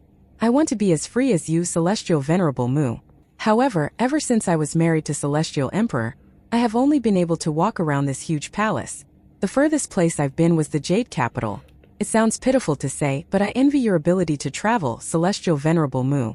I shall leave now, you don't have to send me off. Qin Mu sent her out the door and saw an imperial carriage outside. Many maids waited around it. Two of them lifted the curtains of it as Heavenly Lady Yen boarded it with her white cat. She sat down and gently nodded to Qin Mu. Qin Mu returned the gesture. They let down the curtains, and the carriage drove away from his residence. Qin Mu turned around and began to write a letter to be sent to court. That letter was to inform Celestial Emperor about his travels. I want to go too, Yun Chuxiu said joyfully. Qin Mu frowned as he thought. I had to kill her in the Great Void in order not to alert the real body of Mistress Yuanmu. Of course, I had to rely on the ruthless divine knife Luo to do it. How do I kill her this time? Maybe I should go to Eternal Peace first to get divine knife Luo to kill this little vixen. On the carriage, Heavenly Lady Yen gently caressed the cat's head. It licked its paws before slowly saying, You're right, Heavenly Lady. The one who used Celestial Emperor's corporeal body to steal the eggshell was Celestial Venerable Mu. He can fool others but not me. Heavenly Lady Yen caressed its tail, and it lifted its tail, a clear sign of enjoyment. Now that's interesting. Heavenly Lady Yen gently smiled. His cultivation isn't high, yet he can control Celestial Emperor's corporeal body. If his cultivation was at the numinous sky realm, he still might not be able to do it, so how did he do it? The Grand Emperor should be able to, for his consciousness strength is unrivaled. He could use consciousness in place of vital chi cultivation. If so, Celestial Venerable Mu must have met the Masters of Creation in the Great Void, which caused his consciousness attainment to rise. The white cat said. Then Celestial Emperor's eggshell. Heavenly Lady Yen smiled and looked at the glory of the jade capital outside. She said, The Grand Emperor will strike at him. If I could guess that Celestial Venerable Mu met the Masters of Creation, he can too. After all, his consciousness is the strongest. I also want to know who the Grand Emperor is. She rubbed the cat's chin with a sly look. It's unnerving that the Grand Emperor died but wasn't suppressed. The moment where he controlled Celestial Emperor's body to kill Celestial Venerable Ling still gives me chills. Qin Mu sent the memorial asking to leave the celestial heavens to travel to the Jade Capital's numinous sky hall. Soon Celestial Emperor approved it and gave him a heavenly dragon treasure carriage as a show of his authority as a Celestial Venerable. Qin Mu knew the approval came from the 10 Celestial Venerables, not Celestial Emperor. There were grudges between them, and they were busy trying to suppress one another. It was to the point that they didn't even have time for the Great Void or Carefree Village. Qin Mu's stay in the celestial heavens wasn't useful to them, so they let him out with some surveillance. Yun Chuxiu tagged along too. Qin Mu was visibly unnerved. I'm leaving the celestial heavens this time to find the ancestral court of the Masters of Creation, visit the ancient gods of each realm, and to avoid the celestial heavens and summon the soul of Celestial Venerable Yun. Yet you came to provoke and spy on me. He, Divine Knife Luo, has cut you down once. He won't be afraid of doing it again. Qin Mu was satisfied with the heavenly dragon treasure carriage, for it was luxurious and was pulled by 9 heavenly dragons at the Jade Capital realm. Although it paled in comparison to Divine King Langwa's carriage, it was still the most luxurious carriage Qin Mu has ever used. You're dead, Yun Chuxiu exclaimed upon seeing the carriage. She was excited to the point of trembling. Qin Mu angrily replied, You're the dead one. How dare you speak like this to me? I'm Celestial Venerable Mu. These 9 heavenly dragons are from East Deity Qinglong's bloodline, which you are going to see at the East Pole, right? Yun Chuxiu gleefully said. When he sees how you are using his relatives to pull your carriage, he will be furious. Aren't you dead? Qin Mu improvised and said. Then I will have them sit in the carriage while I get Fatty Dragon to pull it. Yun Chuxiu examined the canopy and said. You're still dead. Look at the heavenly Tao web imprinted on the canopy. The orbital track of the stars on it resembles Heaven Duke. When we reach him, he will kill you. Qin Mu's face was as black as charcoal as he entered to observe it. The heavenly Tao web formed Heaven Duke's figure. Using him to shelter oneself would anger him greatly. Look beneath the carriage too. Yun Chuxiu looked at the bottom of the carriage, waving at him and telling him, Come. The formation markings here are the black tortoise's markings. When you ride, you are essentially crushing the black tortoise.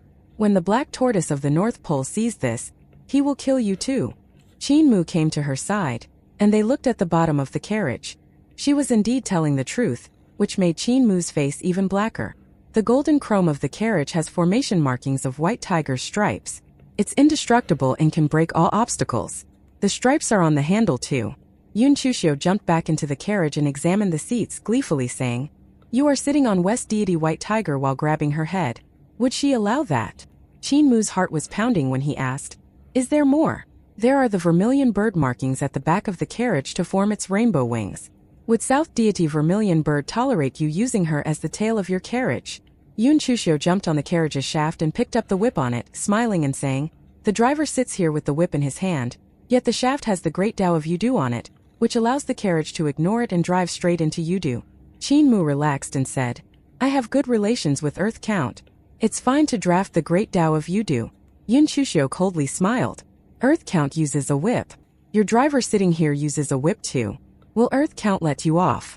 Qin Mu's face was as black as iron as he furiously said, This carriage was given to me by you lot, the 10 celestial venerables.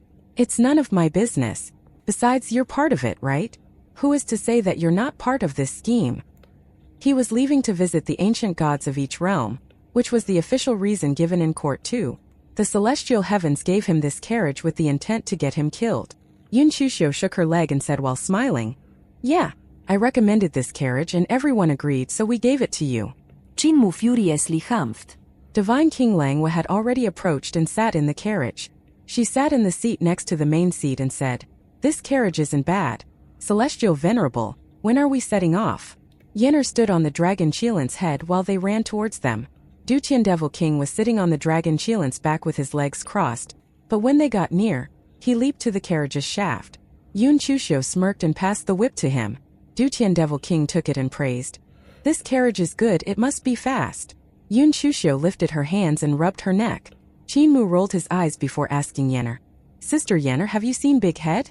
Yenner replied, He has been learning with Qijui for the past few days. I ordered someone to find him. He should be here soon. The dragon Qilin hopped in the carriage and slept on the carpet, while Yenner flew from his head and landed on the carriage's poles, fluttering her feathers. Soon Shu Jun arrived. When he saw the carriage, he praised, Good carriage. It's very luxurious. After saying that, he boarded it and sat on the right side of the main seat. Qin Mu was helpless and could only board it and sit in the main seat. Yun Chushio got on too. Seeing how there were no seats left, she wanted to sit on Qin Mu's laps. Qin Mu was going to kick her out, but Divine King Langwa smiled and said, Sister, sit here. This seat is spacious. Yun Chushio squeezed into the seat with her as she giggled and said, Sister Langwa, we are like biological sisters, which would explain why we look so similar. Divine King Langwa smiled and said, Yeah. Yun Chushio blinked and looked at the willow leaf on her forehead. She curiously asked, What's beneath that leaf, sister? You wouldn't want to know. Divine King Langwo smiled gently. Outside, Dutian Devil King waved his whip, and the dragons rose into the air, pulling the carriage with them. The wheels of the carriage moved and created a black tortoise peculiarity, enough to cross the long and winding celestial river. Where are we going, Cult Master? Dutian Devil King's voice came from the outside as he said, There are many spirit energy mutual shift bridges in the celestial heavens that connect it to thousands of worlds. If we use one, we can save a lot of time. Qin Mu was going to speak when Yun Chushio excitedly interrupted him, saying, The East Pole first. Qin Mu could no longer tolerate her. With a serious expression, he pointed at her, trembling. He laughed out of anger and said, Yuan Mu, you have fallen like a broken can and lost all of your demeanor. Don't forget how I beat up your bastard child Celestial Venerable, how until he couldn't take care of himself for 1,000 years. It was even in front of you, and you couldn't do anything. Yun Chushio jumped on him and carefully hammered his legs. She looked up at him and pitifully said, Don't be angry, Celestial Venerable. How do you know I'm Yuanmu? Did someone reveal something in the Great Void? Although I do like it when you're angry. He had no way to unleash his anger, so he humphed. Yun Chushio smiled and said, Howard isn't good at all. He schemed against his father and me. He was too weak to do it himself, so he hired Celestial Venerable Ling to deal with me instead. Luckily, I was smart enough to defend myself against Celestial Venerable Ling. I faked my death at her hands, allowing her to grant me my wish. I was originally angry about you beating him up, but I became happy that you did it. She hammered Qin Mu's legs and excitedly said, A lot of Celestial Venerables will strike out against you during this trip, including Howard. You offended him too badly. People want to see him beat you up personally. Qin Mu said disappointingly, It would be bad if Celestial Venerable Hao beat me to death. Go back to your seat to rest, there's no need to hammer my legs. Dutian, we are going to the primordial realm first instead of the East Pole. It has been a long time since I was there. I want to visit friends and relatives back home first. Dutian Devil King nodded and had the dragons pull the carriage towards a spirit energy mutual shift bridge. Yun Chushio excitedly ran out of the carriage to take in the view while holding onto its pole. Divine King Langwa looked at Qin Mu with some visible suspicion. Qin Mu used his consciousness to transmit his voice. She's Mistress Yuanmu of the 10 Celestial Venerables. However, I don't know who among the 10 she is. Mistress Yuanmu is an ancient god born from the ruins of End. She's the mistress of Celestial Emperor, and the younger sister of Celestial Empress. Her temper is weird. Divine King Langwa asked.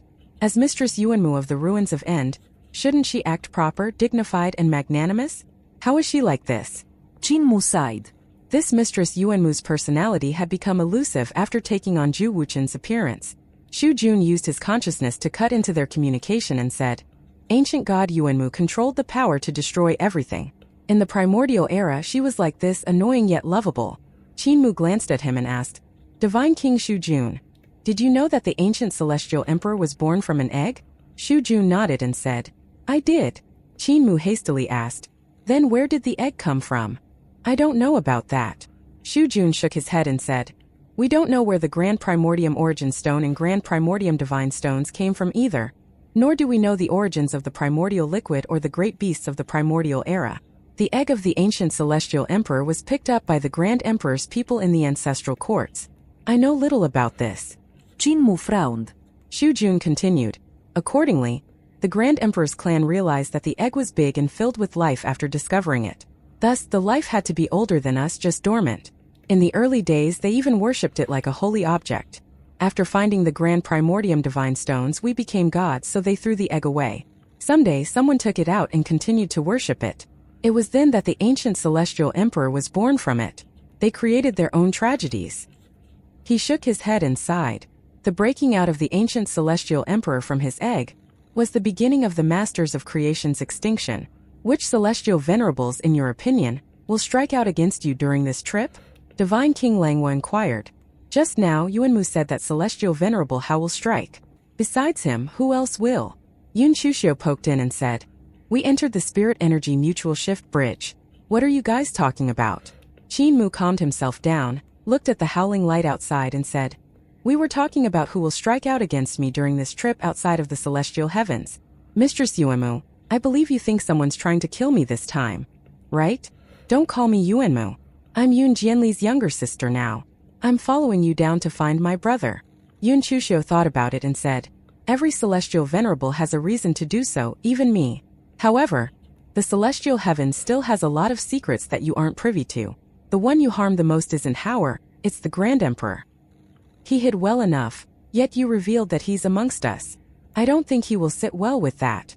Qin Mu asked, If you can guess that the Grand Emperor will strike, the other celestial venerables probably guess that too. Will he still strike? Yun Chushio blinked and, after a while, leisurely said, The celestial heavens had an 11th celestial venerable. However, he has been dead for 40,000 years. He was the one who used the ancient celestial emperor's corporeal body to kill celestial venerable Ling. He was trapped to death in her divine art. His corporeal body should still be intact.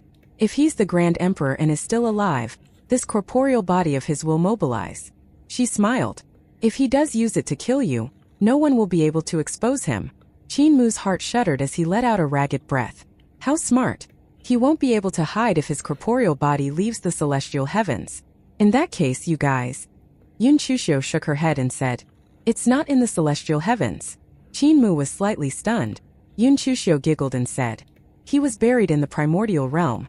I told you to go to the East Pole first, yet you insisted on going to the primordial realm. Aren't you seeking death? Qin Mu's mind was blown. Suddenly, the carriage stopped and Dutian Devil King said, Cultmaster, we're at the primordial realm. It was way easier to travel to any place with the spirit energy mutual shift bridges. The primordial realm was large and vital, so the number of bridges that were connected to it were plenty. Qin Mu looked out and saw that the place was a spirit energy mutual shift bridge in the center of the primordial realm, built on a divine city in the air. They weren't far from the primordial tree. He frowned and asked, Dutian, why didn't we head straight to eternal peace? Before Dutian Devil King could reply, Yun Chushio smiled and said, Eternal peace is small, so there are only 2 spirit energy mutual shift bridges that connect to it. One is under my control, and the other is in the Patriarch Creation Palace. You can only reach this divine city via the other bridges. This divine city is called Yuendu, and is the center of the primordial realm.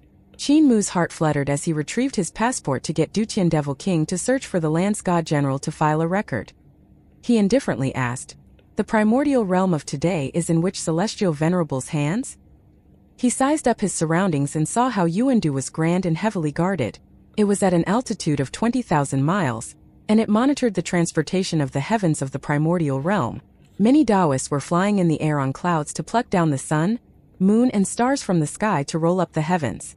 That was heavenly painting. The new one should have been created. The original one was tattered and too small to cover the entire sky of the primordial realm, so these Taoists of the celestial heavens Tao sect were taking it down. Yun Chuxiu looked up and shockingly said, "You don't know? Originally, the primordial realm was supposed to be in Celestial Venerable Hao's hands, but he was too rash and was taken advantage of by Celestial Venerable Shao." She pitifully sighed. Celestial Venerable Shao is sly and cunning. He forced Celestial Venerable Hao away when he was injured in the fight with Mother Earth, who had just resurrected, to occupy the primordial realm for himself. This primordial realm is powerful. It was previously called Yuendu and had a lot of resources.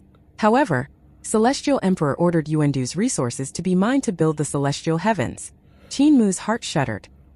He listened to almost nothing in the latter half of her speech. If Celestial Venerable Shao acquired the primordial realm, then he was the being that the ancient Celestial Emperor's soul morphed into in the celestial heavens. Qin Mu originally thought that Celestial Venerable Chang was the ancient Celestial Emperor, but he was wrong. Or perhaps the ancient Celestial Emperor has two identities in the celestial heavens. One is Celestial Venerable Shao, while the other is Heavenly Lady Chang. Qin Mu smiled. "Good sister. How well do you know Celestial Venerable Shao?" Yun Chuxiu blinked and alarmingly said, "When you want me to tell you things, you honey up your mouth and call me good sister. After that, I become a vixen that you guard against. Why do you want to know about Celestial Venerable Shao?"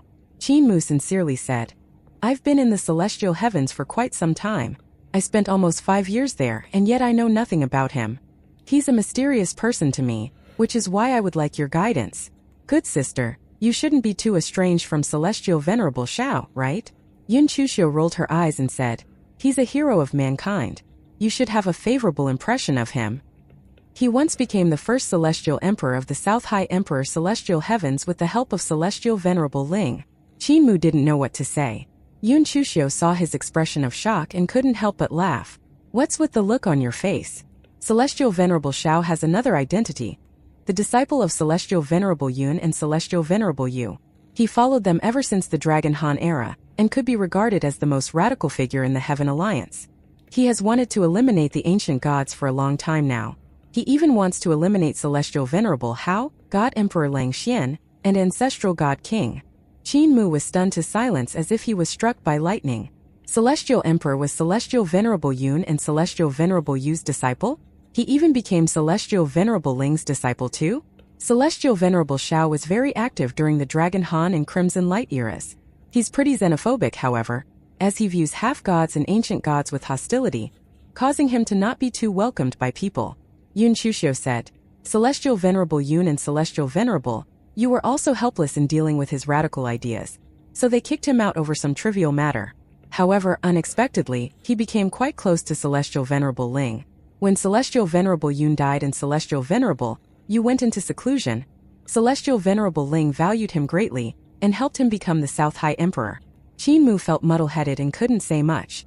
The other Celestial Venerables also don't welcome him much because of how he was Celestial Venerable Yun and Celestial Venerable Yu's disciple on top of how he got close to Celestial Venerable Ling. He is also a secluded person that rarely shows himself in public. Yun Chuxiu plainly said, "I suspect that one of the Celestial Venerables who saved you at the Jade Pool was him." Qin Mu calmed himself and called on Dutian Devil King and the others, saying, "Let's go to eternal peace." The Dragon Shilin probed him, asking, "Cult Master, do you really want to go to eternal peace? What about the Grand Emperor's corpse?" Qin Mu smiled. "The primordial realm is Celestial Venerable Zhao's territory. What is there to be afraid of? Celestial Venerable Shao is a human and protects his people. When the Eternal Peace calamity occurred, he was the one who protected the humans of eternal peace. If the Grand Emperor really dares to come, he won't be able to return." The Dragon Shilin said to Dutian in a panic, "Brother Dutian, head back to the celestial heavens now. Qin kicked him and coldly laughed. Idiot, do you not trust a human like Celestial Venerable Shao? With Celestial Venerable Shao here, I won't be in danger. The dragon Qilin mumbled. But Celestial Venerable Shao isn't here. Qin pointed and smiled. Who says so? His divine weapon Celestial Venerable Yu is suppressing the primordial realm. If I encounter danger, he will trigger it to save us. Dutian Devil King brought the passport back and said, Cult Master, we have made the record. Qin laughed with great enthusiasm before waving and saying, Celestial Venerable Shao knows I'm here. Since that's the case, let's return to eternal peace. The 9 dragons chanted as they grew to become divine dragons that were hundreds of miles long. They rose into the air, pulling the carriage with them as they followed a long river extending towards the east in the air. The 9 heavenly dragons followed the river at a speed that could outmatch lightning. At the same time, in the south of the primordial realm, there was a mountain called Celestial Venerable Ridge in a mountain range. It was a deep place and was surrounded by fog and mist. When gods and devils entered by accident, they couldn't escape. It was said that the place had a Celestial Venerable buried in it. A dozen heavens surrounded it to guard it, but no one dared to enter. Today, the ridge was filled with boiling flames and many peculiarities. All sorts of lights came from the ridge, causing the gods of the heavens stationed around it to look down from their clouds. Dazzling lights were emanating from it, as if something was coming out of it. Many gods and devils became tempted as they said, Rumor has it that this place has a Celestial Venerable buried in it. Could its treasure have been unearthed today? Stationing us here was to take advantage of us. Many gods and devils flew into the ridge to find the treasure. This Celestial Venerable Ridge was treacherous, however, and many of the gods and devils that entered never returned. A burp was all that was heard from the ridge. Now that these idiots sacrificed themselves to me, I can go and recharge some of my parched essence and blood. In the ridge, many skeletal gods and devils, who were wearing large robes with large sleeves, flew out. They were carrying a large copper coffin out of the ridge. Their robes fluttered as they carried it with the wind. Yuandu City. The generals guarding Yuandu City went to the Celestial Palace on the canopy of the primordial tree. They entered the numinous sky hall of the Jade Capital quickly, and kowtowed to a god statue on the throne before telling it about how Celestial Venerable Mu had arrived. That god statue was seemingly made out of clay, yet it opened its eyes when it heard the news and replied, I already know about this. You may withdraw. The generals withdrew. That clay statue coldly smiled. This be asterisk starred, giving me more trouble. You should have gone to the East Pole, yet you must come to the primordial realm. The Grand Emperor won't let you go. If I save you, the other Celestial Venerables will know that I was one of the 3 Celestial Venerables who acted to save you at the Jade Pool. If I don't save you, you will die. This is hard. The divine weapon Celestial Venerable Yu in the air was slowly recovering, and its aura was being raised. At the same time, a door appeared out of nowhere in the primordial tree's celestial palace.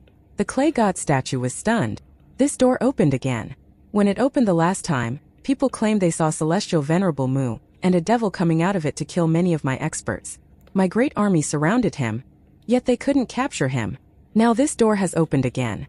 What could it be this time? The door opened and a middle-aged man appeared. He had thick eyebrows and large eyes that complemented his impressive appearance. His fringe was white, and his gaze revealed his age. His clothes were ordinary, and at his waist was a sword. He just appeared in the primordial tree celestial palace like this as he looked up into the sky. He seemed grateful, and his lips moved as if he was going to speak. I dreamt of being in this place again. I have so much nostalgia for this place. I have aged so soon. He gave a long sigh and swept his gaze.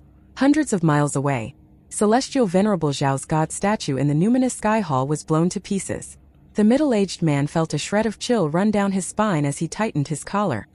He crossed his arms in front of his chest and left. This land is finally back to its original shape. Unfortunately, the people from then are no longer here. He released a series of long sighs before disappearing. In the numinous sky hall, that clay god statue reassembled itself into a person made out of clay.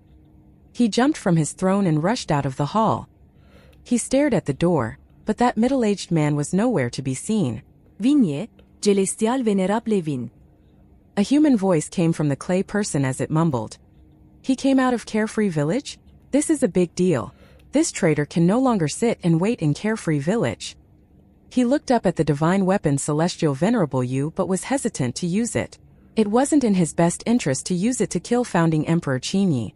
There was no need for him to fight to the death with founding emperor.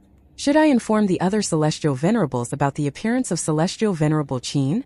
The clay man stopped and went back to the throne in the numinous sky hall, closing his eyes.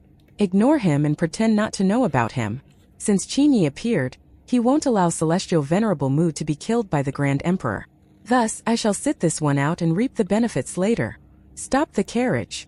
Qin Mu suddenly spoke when the carriage was at the upstream of the surging river. He said, Dutian, we are near my hometown, and I feel unnerved since I haven't been there in a long time.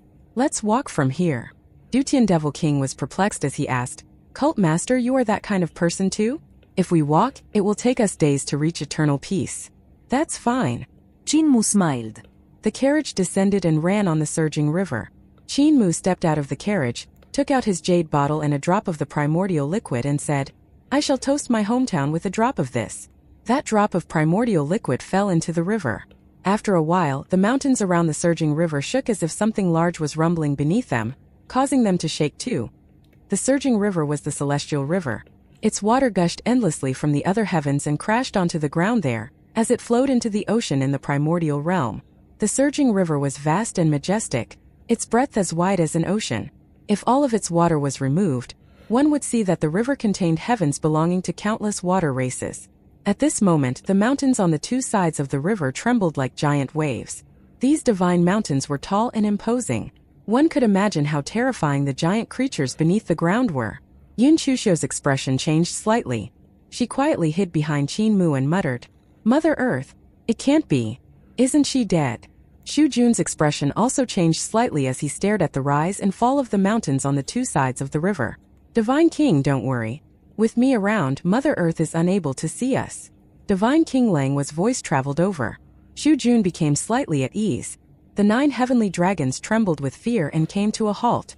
The current of the surging river was indeed ferocious. However, it almost got cut off. Clearly, a giant creature from the shore had dove into the river. Because its body was too big, it stopped the flow of the river. Boom! A violent shockwave traveled over, and a giant stone coffin slowly rose from the heart of the river, blocking the path of the heavenly dragon treasure carriage. Qin Mu put away the jade bottle and took out the core of the primordial tree. He transformed it into a cane as he walked out of the carriage, raising his head to look at that giant stone coffin. The huge roots at the bottom of the coffin were like tentacles, wriggling below the water surface. Celestial Venerable Mu, there are still 5 years left in our 10-year agreement. A roar came from within the coffin as a terrifying corpse aura flowed out. It should be the corpse of North High Emperor. Did you return to revive Mother Earth? Countless fish corpses floated on the river surface. After some time, they suddenly started to move after being infected by the corpse aura. Qin Mu smiled and said, There are still 5 years left. There's no need for High Emperor to be anxious. In that case, why did you wake Mother Earth? The corpse in the stone coffin was furious. I'm in trouble and need Mother Earth's help, Qin Mu said with a serious expression. Does Mother Earth know that there was once a celestial venerable buried in the primordial realm? The corpse in the stone coffin fell silent. Beneath the water, the voice of Mother Earth traveled over, drifting erratically as she said faintly, The celestial venerable that was buried in the primordial realm? Are you referring to the celestial venerable that was buried 40,000 years ago, at the celestial venerable ridge? Qin Mu smiled as he said, It should be him. Mother Earth, that man is the Grand Emperor. He has come forth to kill me. I would like to ask Mother Earth to help me stop him. He's the Grand Emperor? He's still alive. Mother Earth gave a snort as she said angrily, As you know, I'm already dead. Are you trying to get me completely obliterated by asking me to confront the Grand Emperor? There's no one who understands the power of the Grand Emperor better than me. Qin Mu patiently said, The Grand Emperor is also dead. There's no need for Mother Earth to worry. The ability of his 40,000-year-old corporeal body won't be too powerful. It should still be much stronger than my current state. Qin Mu glanced at the stone coffin and laughed. I'm around to help too. That should be enough to handle the Grand Emperor, right? The stone coffin trembled. Clearly, the corpse of North High Emperor was very fearful of the Grand Emperor. Or more so, the corpse was fearful of the Celestial Venerable. The abilities of the Grand Emperor are peerless. Do you know how many ancient gods died trying to kill him back in the day? The voice of Mother Earth came from beneath the water, sounding furious. Why couldn't you behave yourself and remain in the primordial realm to work on your cultivation instead of provoking him? You are dead for sure. Wait a moment, I've seen him. His coffin is flying here at great speed, carried by many white skeletons. Qin Mu's heart flickered slightly. The surface of the surging river became calm like a giant mirror and projected the image of a flying copper coffin carried by many white skeleton gods. It was traveling at great speed, almost moving as fast as the heavenly dragon treasure carriage. I could really die if I were to stop him, Mother Earth said. Back in the day, in order to eliminate the Grand Emperor, there were no less than 10 battles. However, even the final battle wasn't enough to kill him off completely. The Grand Emperor has ways to prevent me from reviving forever, and now I'm unable to fight head-on with him, unless you bring me back to life. Qin Mu said indifferently. If I'm dead, there's no way you can be brought back to life. The surging river shook violently, its water bursting into the sky. Clearly Mother Earth was furious. Qin Mu was unmoved. He said, "He's also dead. I need you to help me stop him right here. We can't let him take another step towards the east. Mother Earth, can you do it? You dare to threaten me?" Mother Earth was getting more furious, and waves of heart-gripping roars rang out from within the coffin. The coffin then opened, filthy corpse aura filling the air. "Child, come with me to kill the Grand Emperor." Mother Earth gave a roar, shutting the stone coffin as it rose in the air. At the same time, the ground shook as Mother Earth's roots burrowed deep underground, causing the earth and the surging river to tremble incessantly. Qin Mu turned and returned to the carriage. Yun Chuxia was shivering with fear. She tugged at his sleeves and said, "Darling, when are we leaving this place?"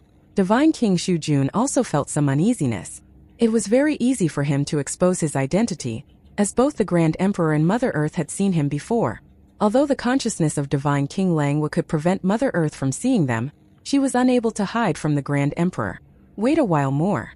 The god eye at the heart of Qin Mu's brows opened up as he looked into the distance. He lowered his voice and said, "I'm unable to put my heart to rest as long as the Grand Emperor is alive. I'll never bring him to eternal peace." He frowned and said, "Strange that Celestial Venerable Shao hasn't made a move to stop the Grand Emperor. Logically, he should have already taken action. If not for his passivity, I wouldn't have summoned Mother Earth." He used his god eye to look at the lands far away. That high emperor stone coffin was flying close to the ground, alongside the surging river. Waves rolled and crashed on the surface of the river as they moved upstream. Finally, Qin Mu saw the copper coffin that was flying through the air, being carried by hundreds of white skeleton gods in tattered clothing. There were still 1,000 miles between the stone coffin and copper coffin. At this moment, Qin Mu saw a middle-aged man and was stunned. Founding Emperor? That middle-aged man had a sword by his waist and looked like an ordinary traveler who had made a long journey. He appeared to be lonely. Although Founding Emperor Qin Ye's steps weren't quick, he was still faster than the copper coffin carried by the white skeleton gods. Soon he was nearing the copper coffin. The copper coffin and those white skeleton gods shook abruptly, and the coffin cover flew up with a whoosh. From the coffin, a huge figure came flying out. His clothes were luxurious, except that over time they had become worn out and tattered. The clothing fluttered in the wind, covering the entire sky. Although this figure emerged from the coffin, his size was bigger than the coffin several times over. Under his robes, the copper coffin was only 1,000th of his size. His overflowing arrogance charged into the sky as overlapping celestial palaces appeared behind him, looking incomparably terrifying. This was the corpse of a celestial venerable. It was in the celestial venerable ridge, stealing its earth chi and yin aura for 40,000 years, and it had long been transformed into a corpse demon. His eyes were like bright moons, appearing tranquil but distant. His gaze was extremely cold, freezing the vapor in the air to create a scene of drifting snow. For a moment, Qin Mu saw everything falling into a state of atrophy. The trees withered, and the surging river froze. The wave of decay was quickly spreading. "Qin Yi, we meet again." That celestial venerable corpse gave a loud roar as terrifying consciousness engulfed his surroundings. Back in the day, during the Founding Emperor era, you tried to enter the celestial venerable ridge multiple times, trying to seek out my treasure. There were a few occasions where you almost died at my hands, and now you appear again. Founding Emperor pulled out his sword. Qin Mu saw the carefree sword transforming into a moving sword light that covered the sky, forming 34 overlapping heavens. "It's been a long time." Founding Emperor Qin Yi returned the carefree sword into the sheath with a faint clinking sound.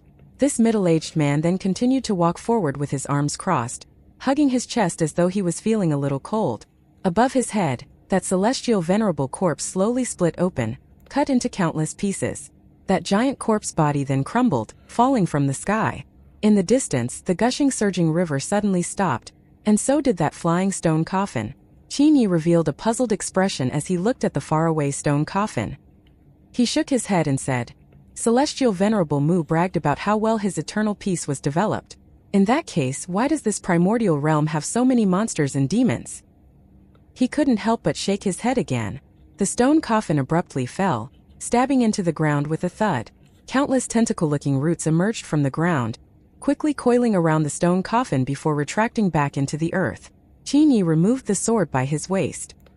He stabbed it, together with the sheath, half a foot into the ground. Violent tremors came from beneath the earth as rows of ravines with abrupt cliff walls appeared, created by the sword qi that penetrated deep into the earth.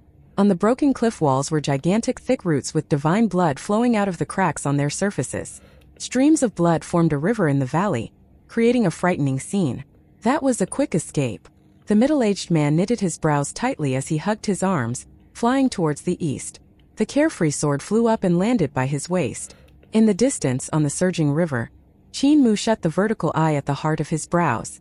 Suddenly, the waters of the surging river filled the air as countless roots burst out of the water, entangling the heavenly dragon treasure carriage, entrapping it. Fresh blood was still flowing out of these roots, turning the water red. Mother Earth's voice came from below the water. She was incensed. Celestial Venerable Mu. Qin Mu quickly stood up on the treasure carriage and shouted, This isn't my doing. Bullsh *T. Mother Earth's voice was full of rage. She shouted, Not your doing? Do you think you're deceiving a 3-year-old kid? I can overlook the fact that you asked me to help you handle the Grand Emperor, but you actually plan to ambush me here with Qin Yi.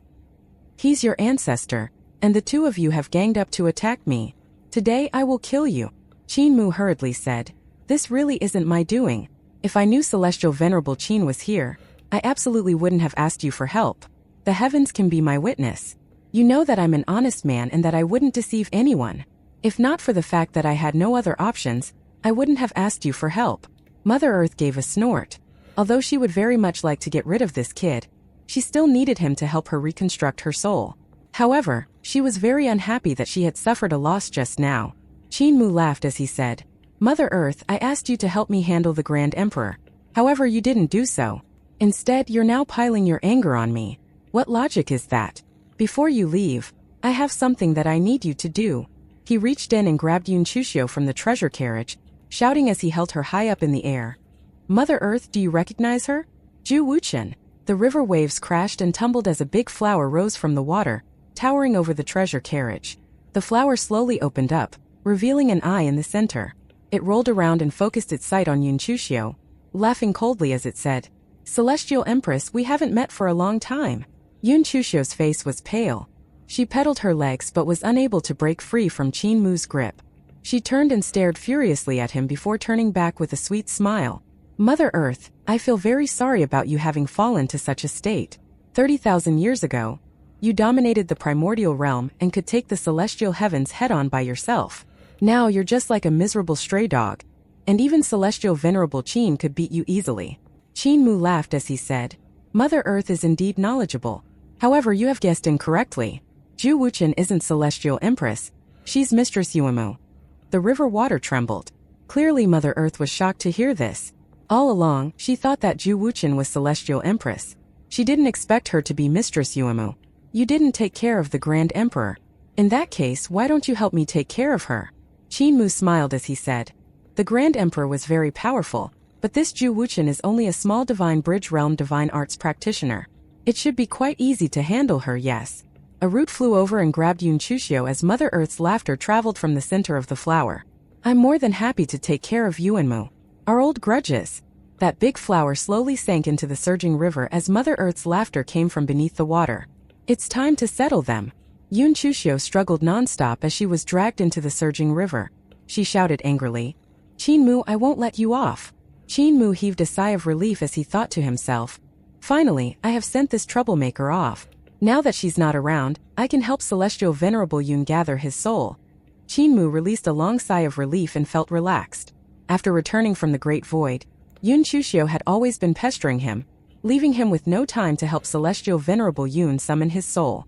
Also, it was dangerous to summon souls in the celestial heavens. The 10 Celestial Venerables were around, and there was no way he could hide from them if he was to help Celestial Venerable Yun summon his soul. Now that Yun Chuxiu was gone, he could relax. Dutian, let's go. There was joy in Qin Mu's voice as he returned to the treasure carriage. The heavenly dragon treasure carriage began to move. The 9 heavenly dragons galloped forward, heading towards the east along the river. In the treasure carriage, Divine King Langhua asked, Holy Infant, don't you want to meet Founding Emperor? There's no need to. Qin Mu opened the vertical eye at the heart of his brows, and Celestial Venerable Yun's corporeal body fell onto the carpet. Divine King Langhua emitted her consciousness, engulfing the treasure carriage and preventing anyone outside from looking into the carriage. Qin Mu's consciousness and vital qi surged forth, transforming into many runes. He said. He came to see the development and the results of Eternal Peace's reform. It's useless for me to meet him. He has to see it with his own eyes in order to break the delusion in his heart. Moreover, I'm afraid that Celestial Venerable Shao is currently using the divine weapon Celestial Venerable Yu to monitor this area. It's better for me to be well behaved. Shu Yun left coldly. Holy Infant, you consider yourself well behaved? Above the primordial tree, the divine weapon Celestial Venerable Yu retracted his gaze and slowly closed his eyes. The clay person in the primordial tree Celestial Palace released a long sigh, muttering to himself as he paced around. Celestial Venerable Qin is much stronger than he was in the past. However, he's still far away from the Celestial Heavens realm. His founding emperor era was unable to support a realm such as the Celestial Heavens. However, his sword techniques are terrifying. Also, there's Celestial Venerable Mu, who's a troublemaker, causing trouble everywhere he goes. However, I didn't expect Mother Earth to incite and create trouble. Remarkable, this is indeed remarkable. In order to get rid of Mother Earth, Heaven Duke, Earth Count, and Celestial Venerable Mu's resurrection technique must be eliminated first. In the Heavenly Dragon treasure carriage, Qin Mu immediately performed his spell, chanting his phrases and executing his divine art, as he tried to summon Celestial Venerable Yun's soul.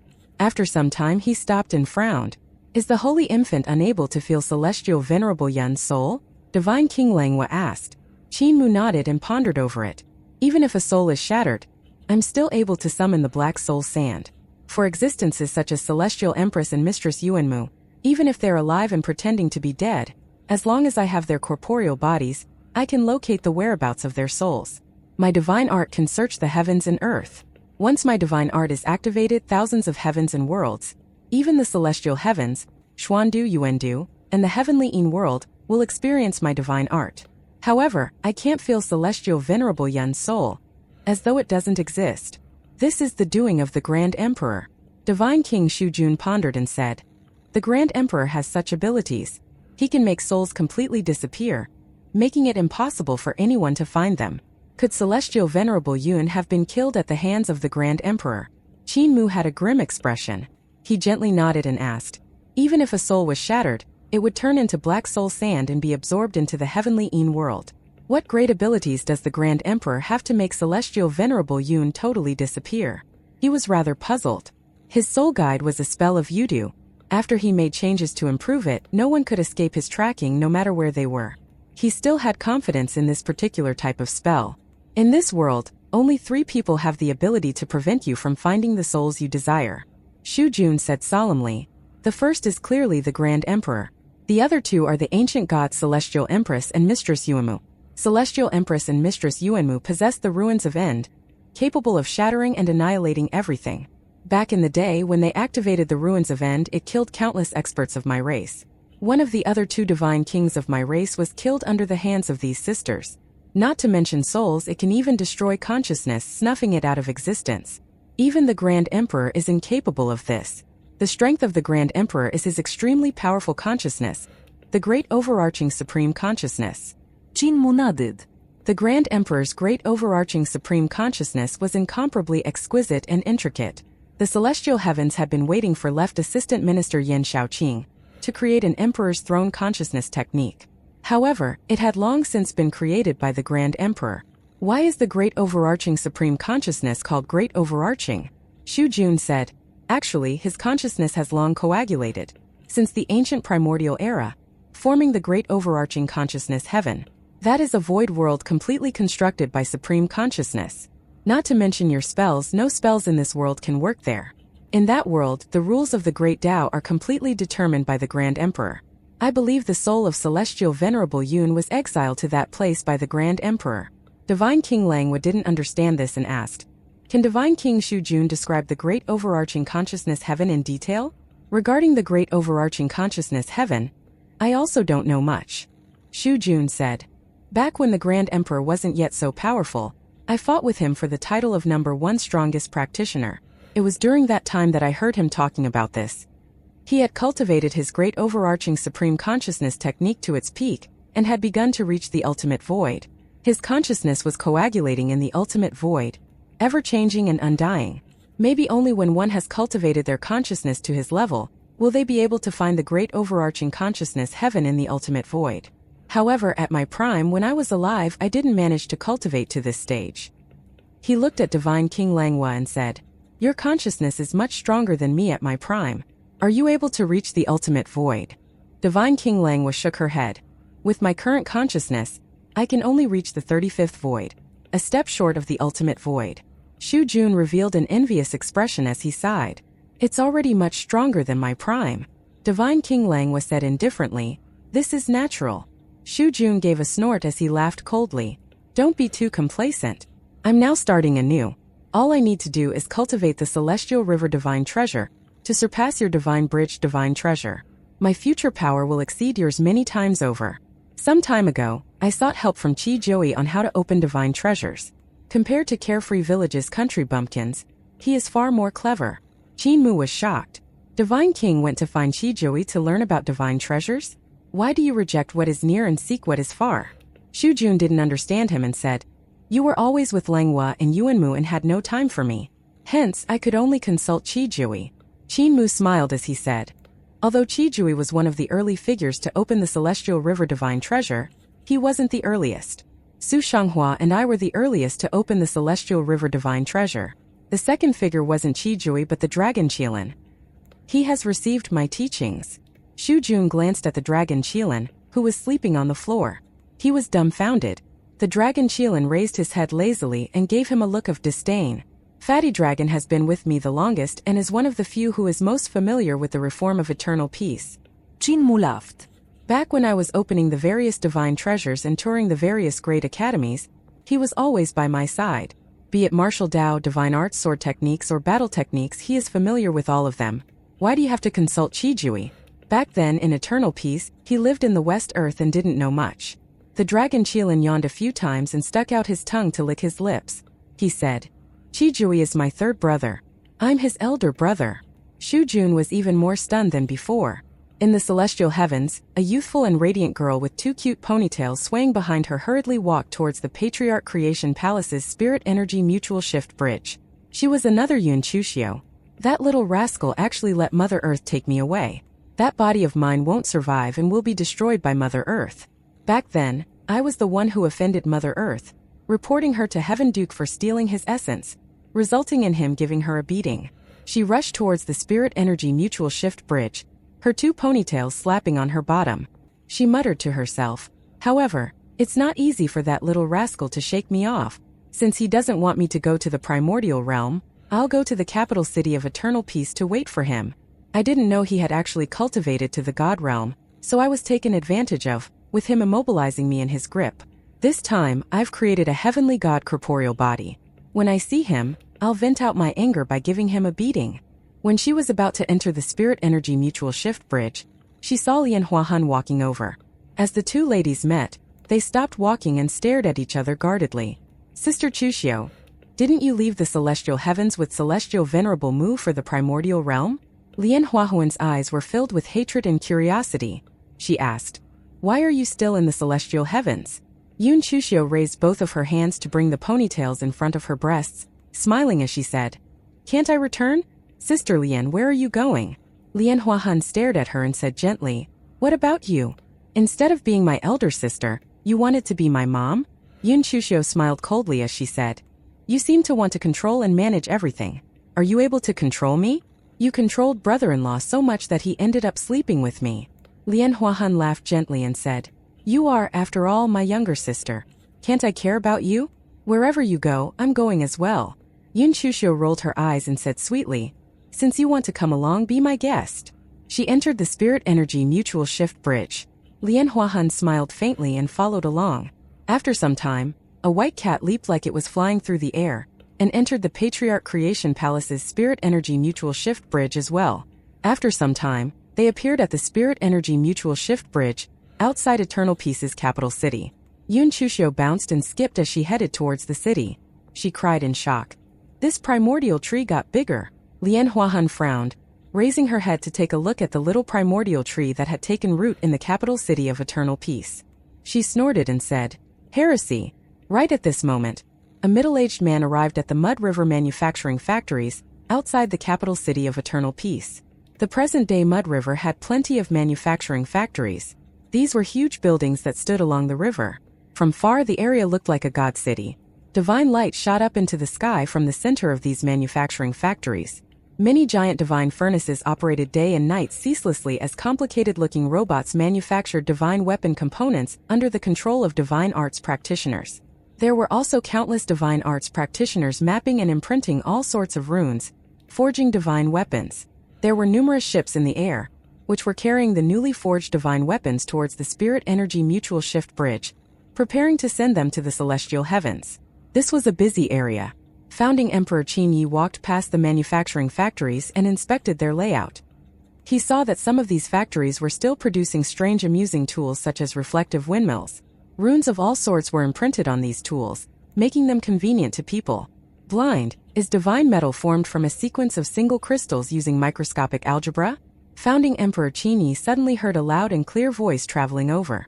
To his surprise, he saw an old man carrying a case talking to another old man leaning on a bamboo cane with black dragon bones around his waist. The elderly man with the case said, "Black gold is a sequence of multiple crystals, while divine gold is a sequence of single crystals. If we simplify the multiple crystals of black gold into a single crystal sequence, wouldn't black gold be turned into divine gold?" According to theory, yes. The elder who was being referred to as blind had a gaze that was incomparably bright. He took out a piece of divine metal and a piece of black gold, then widened his eyes suddenly, giving off divine light in all directions. The structure of the black gold and divine gold were seen clearly by him. He said, "The important question is, how do we change the microscopic crystal sequence? Mute, it's difficult for your forging techniques to see these tiny crystals precisely." The voice of the elder referred to as Mute was deafening. He coldly laughed before saying, "It's because of microscopic forging that I created the Heaven Aeon Furnace forging technique by imprinting runes on the tiniest crystals. The crucial point is that my eyesight isn't as good as yours." Suddenly, the two elderly men noticed Founding Emperor, and they turned their heads at the same time to look over. Mute grinned. "ABA, ABA, ABA?" Blind leaned on his cane and smiled. "Brother, Mute is asking where you come from?" Founding Emperor walked forward, smiling as he said, "Brothers, I'm from Carefree Village. I saw you debating heatedly, and I couldn't help but listen a little. Just now, you were talking about how black gold could be turned into divine metal by changing its microscopic crystal structure. Could you elaborate on that in detail? There's a visitor from Carefree Village?" Blind and Mute looked at one another. They weren't as passionate as Founding Emperor had expected. Qin Mu had always wanted to find Carefree Village. If it wasn't for him, nobody in the disabled elderly village would care about the location of Carefree Village. Especially Mute, who was a survivor of the Heavenly Works god race, whose ancestors built the Permitha Arkansas. They were descendants of Sakra Buddha Li Yuran. At the end of the Founding Emperor era, Founding Emperor brought a bunch of people to Carefree Village while the Heavenly Works god race built another Permitha Ark to reunite with him. However, they were massacred by the army of the celestial heavens before they could get there. The remaining members of the Heavenly Works god race were trapped in the three-dimensional space seal. They suffered a lot and many died. Now there was only Mute, the single surviving member of the Heavenly Works god race. In the end, Mute's parents sent the seal out before their death. As a result, he had to face the darkness and dangers of the Great Ruins alone as a child. Mute disliked Carefree Village the most. The Permitha Ark had been in the Great Ruins for a long time, and not once did he think about recovering it in order to go to Carefree Village, no matter how much he suffered. "You come from Carefree Village? That's uncommon." There was a visitor from Carefree Village before the Eternal Peace Calamity too, someone called Heavenly Teacher Zishi. She was a master of formations, and I learned quite a lot from her. Blind continued. However, during the Eternal Peace Calamity, she left with all of the gods of the Founding Emperor era under the order of Founding Emperor. We were left alone to handle the crisis. Are you here from Carefree Village to give us some order from Founding Emperor? Founding Emperor shook his head and said, when Heavenly Teacher She returned to Carefree Village, I heard her talk about the eternal peace reform, so I came here to broaden my horizons. Mute interrupted Blind and waved around, signaling something. Blind said, it's not that bad. Founding Emperor curiously asked, what's this mute Taoist talking about? He's scolding Founding Emperor. He said that Moore helped the 4 great heavenly kings of Founding Emperor with a lot of things. He helped Sakura Buddha reduce the power that the 20 heavens of the Buddhist world had in the celestial heavens. He also became his scapegoat willingly on top of saving the heavenly king of Mingdu, Tianshu, and mediating his feud with Yudu. Additionally, he resurrected heavenly king Diyue. Blind continued to speak on behalf of Mute. Moore is the second disciple of Founding Emperor's heavenly teacher Woodcutter, and had great relations with heavenly teacher Fisherman and heavenly teacher Zishi of the 4 great heavenly teachers. Moore even helped martial arts heavenly teacher solve the problem of martial arts practitioners of the bullfighting world being unable to become gods without the divine bridge, which was a great favor on his part. Even Fingdu was saved because Moore had great relations with Celestial Venerable Yu and Earth Count. Yet, Founding Emperor didn't return the favor. Instead, he ordered away all of the gods when the eternal peace calamity occurred. This impotent emperor ran faster than a rabbit. Blind's gaze was filled with vigor as he looked at the excited Mute, who continued to make hand signs and gestures. Blind saw it and was frustrated. He advised him, he's a guest from far away, stop scolding him. You can't do that. After all, Founding Emperor is Moore's ancestor. Doing so means you're scolding Moore too. Don't worry, he's not scolding you, he's scolding Founding Emperor. It's rude, I know. Oh right, you come from Carefree Village, you aren't related to Founding Emperor, right? How do I address you? Founding Emperor was thinking about retrieving his Carefree sword so they could verify his identity, but he called off that idea after hearing them. Instead, he said, I'm just an ordinary god of Carefree Village named Yi Kai. I do research in Carefree Village, and I saw that you guys were discussing microscopic crystal structures, so I came to seek guidance. I didn't know that this Taoist Mute had such a big grudge against Carefree Village. Blind felt relieved and smiled. As long as your surname isn't Chin. Mute, stop scolding. Mute angrily stopped before gesturing some more. ABA. Yes, he's impotent, Blind said, frustrated. Founding Emperor coughed and asked, could the Moor you two are talking about be Chin Mu, Celestial Venerable Mu? The 2 elders instantly became energetic. Blind asked, you know Moor too? We taught him. Founding Emperor said, you two don't know this, but Celestial Venerable Mu went to Carefree Village recently. Blind and Mute's eyes lit up and Blind hurriedly asked, did Moore see Founding Emperor?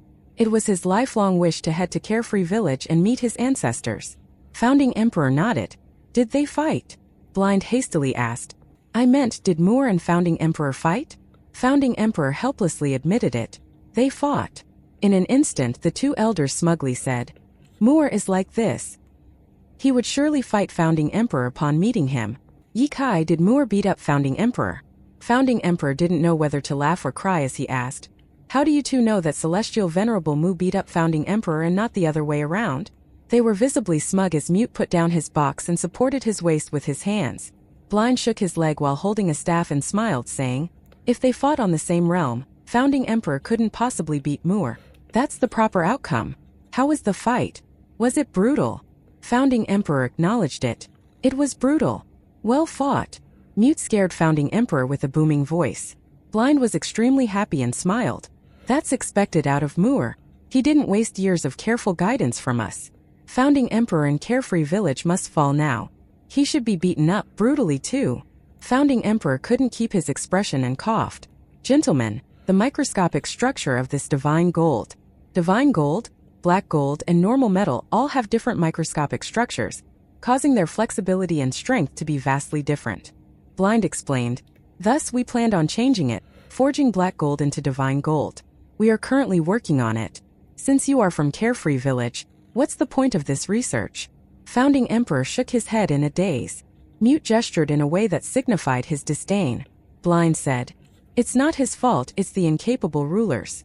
Founding Emperor blushed and Blind continued, we found out that divine gold, black gold, and normal gold are the same substance in essence.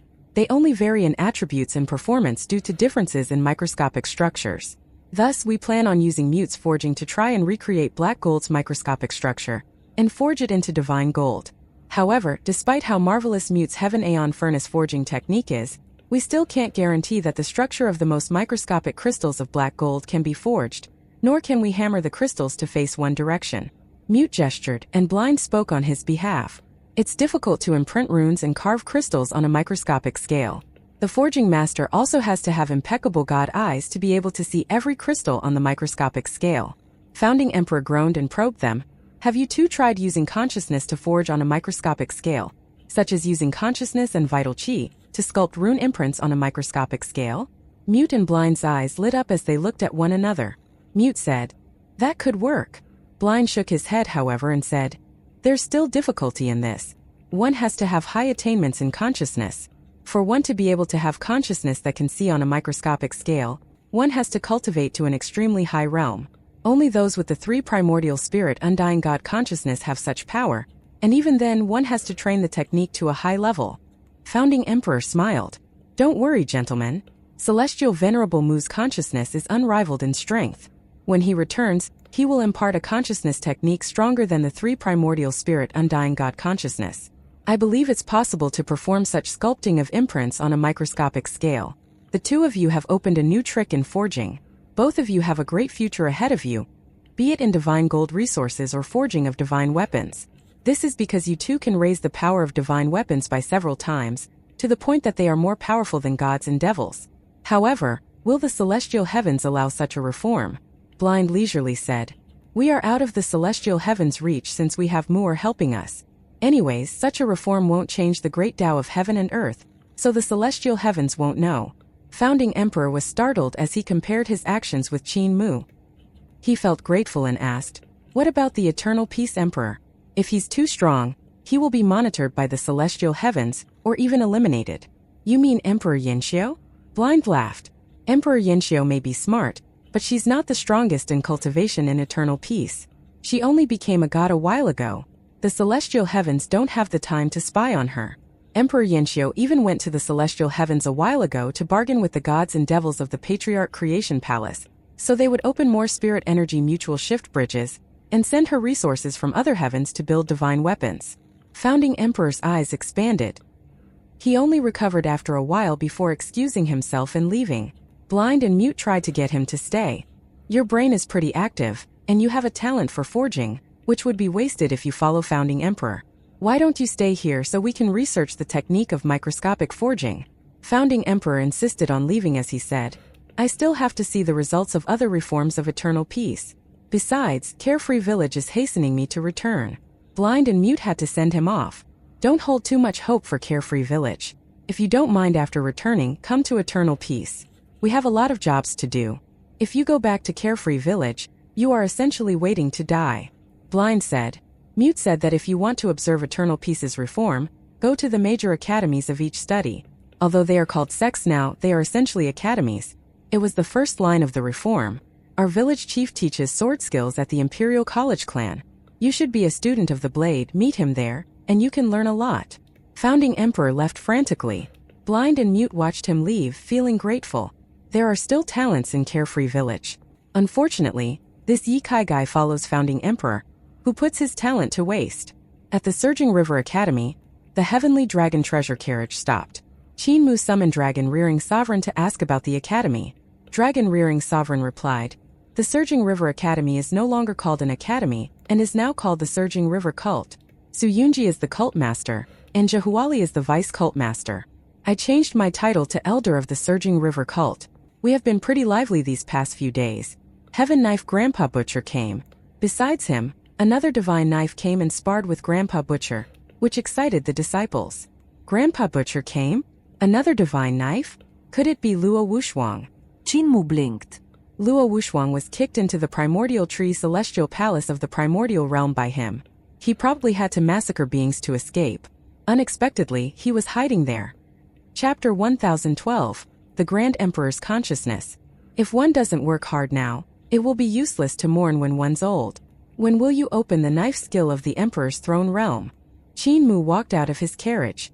He had cultivated with people like Village Chief and Butcher, so he learned a lot, causing him to have 15 celestial palaces.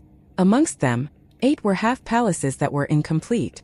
They were, namely, the celestial palaces of the Painting Path, Knife path, medicine path, divine arts path, forging path, Buddhist path, thief path, and formation path.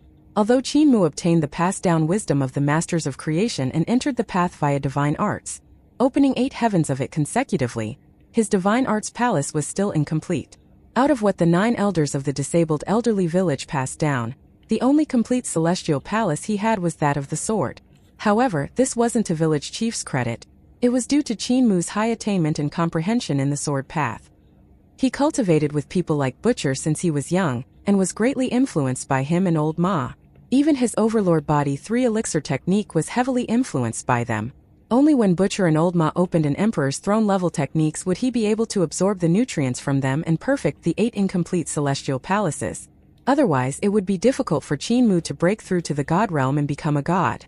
Qinmu headed down this time to avoid the power struggle in the celestial heavens and to supervise the cultivation of Butcher, Granny C, and blind and disabled elderly village so they could comprehend an Emperor's Throne technique earlier.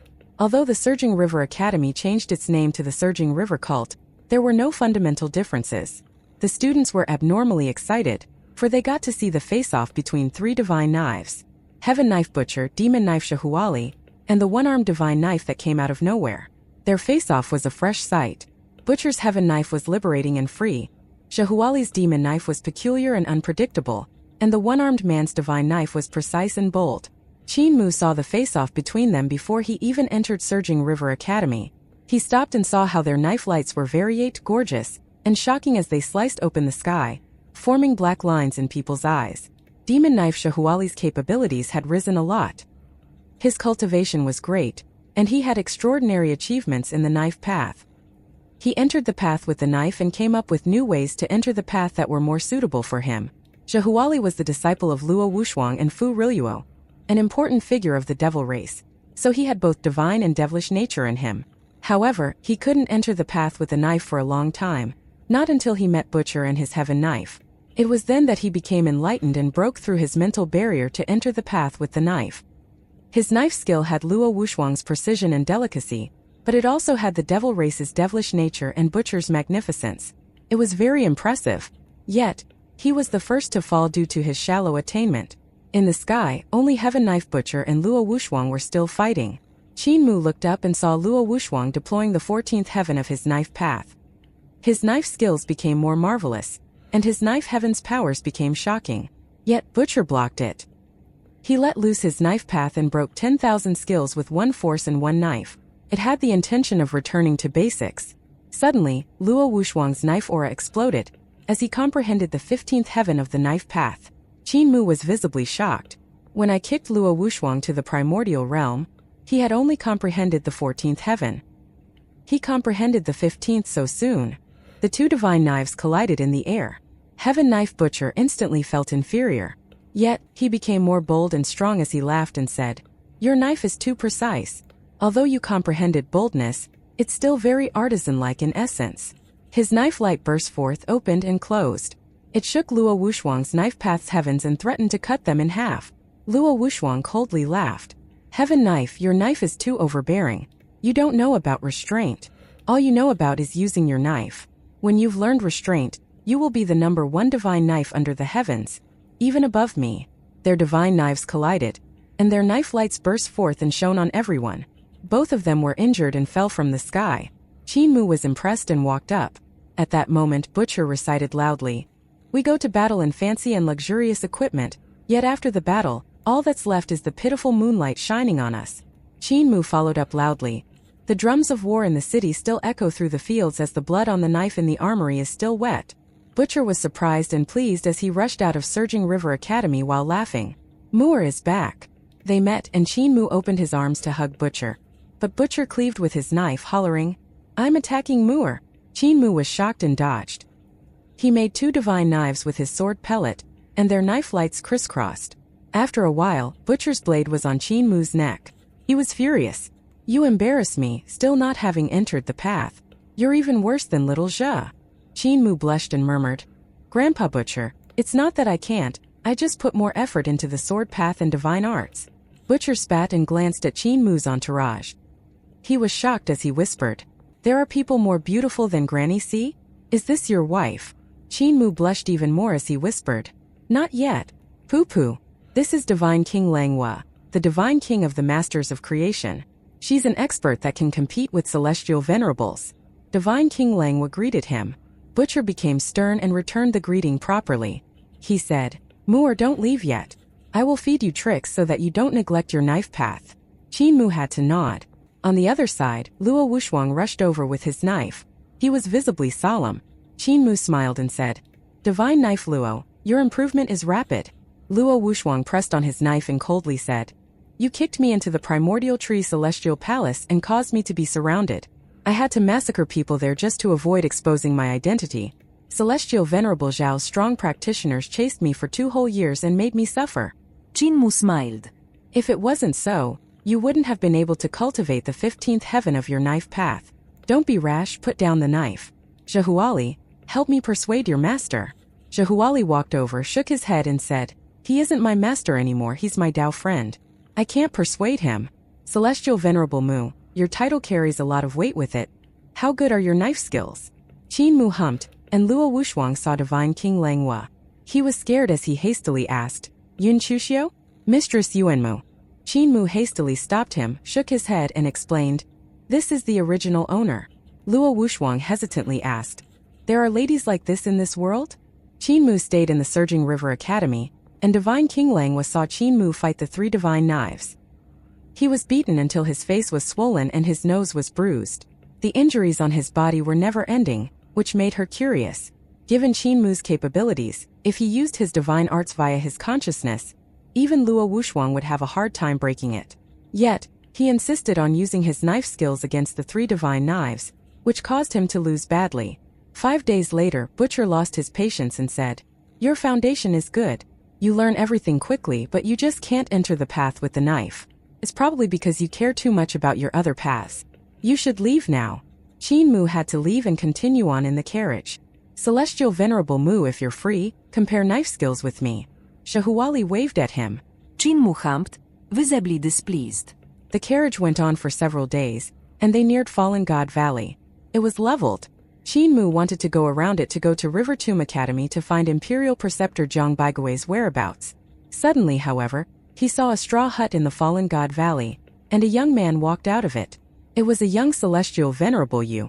Qin Mu was stunned and ordered Dutian Devil King to stop. The young Celestial Venerable Yu saw him and was stunned too. He said, "It's been a long time, Cult Master Qin." As soon as he stopped, a box walked out of the hut. It ran towards Qin Mu upon seeing him. It ran around Qin Mu's legs and was affectionate towards him. It then ran to the Dragon Qilin's side and opened and closed itself repeatedly, as if it had a lot to say to him. The Dragon Qilin sat on the box, and the box ran around carrying him. Qin Mu walked out of the carriage, getting everyone else to stay on the carriage as he walked to the young Celestial Venerable Yu alone. He said, "Xing'an Taoist, have you finished studying the secrets to this corporeal body?" Xing'an glanced at the carriage, retracted his gaze, and invited him into the hut. "About there. This corporeal body contains all sorts of delicate runes of the ancient gods that can create all sorts of celestial palaces and ancient gods. It's impressive. Please look at it, Cult Master Qin."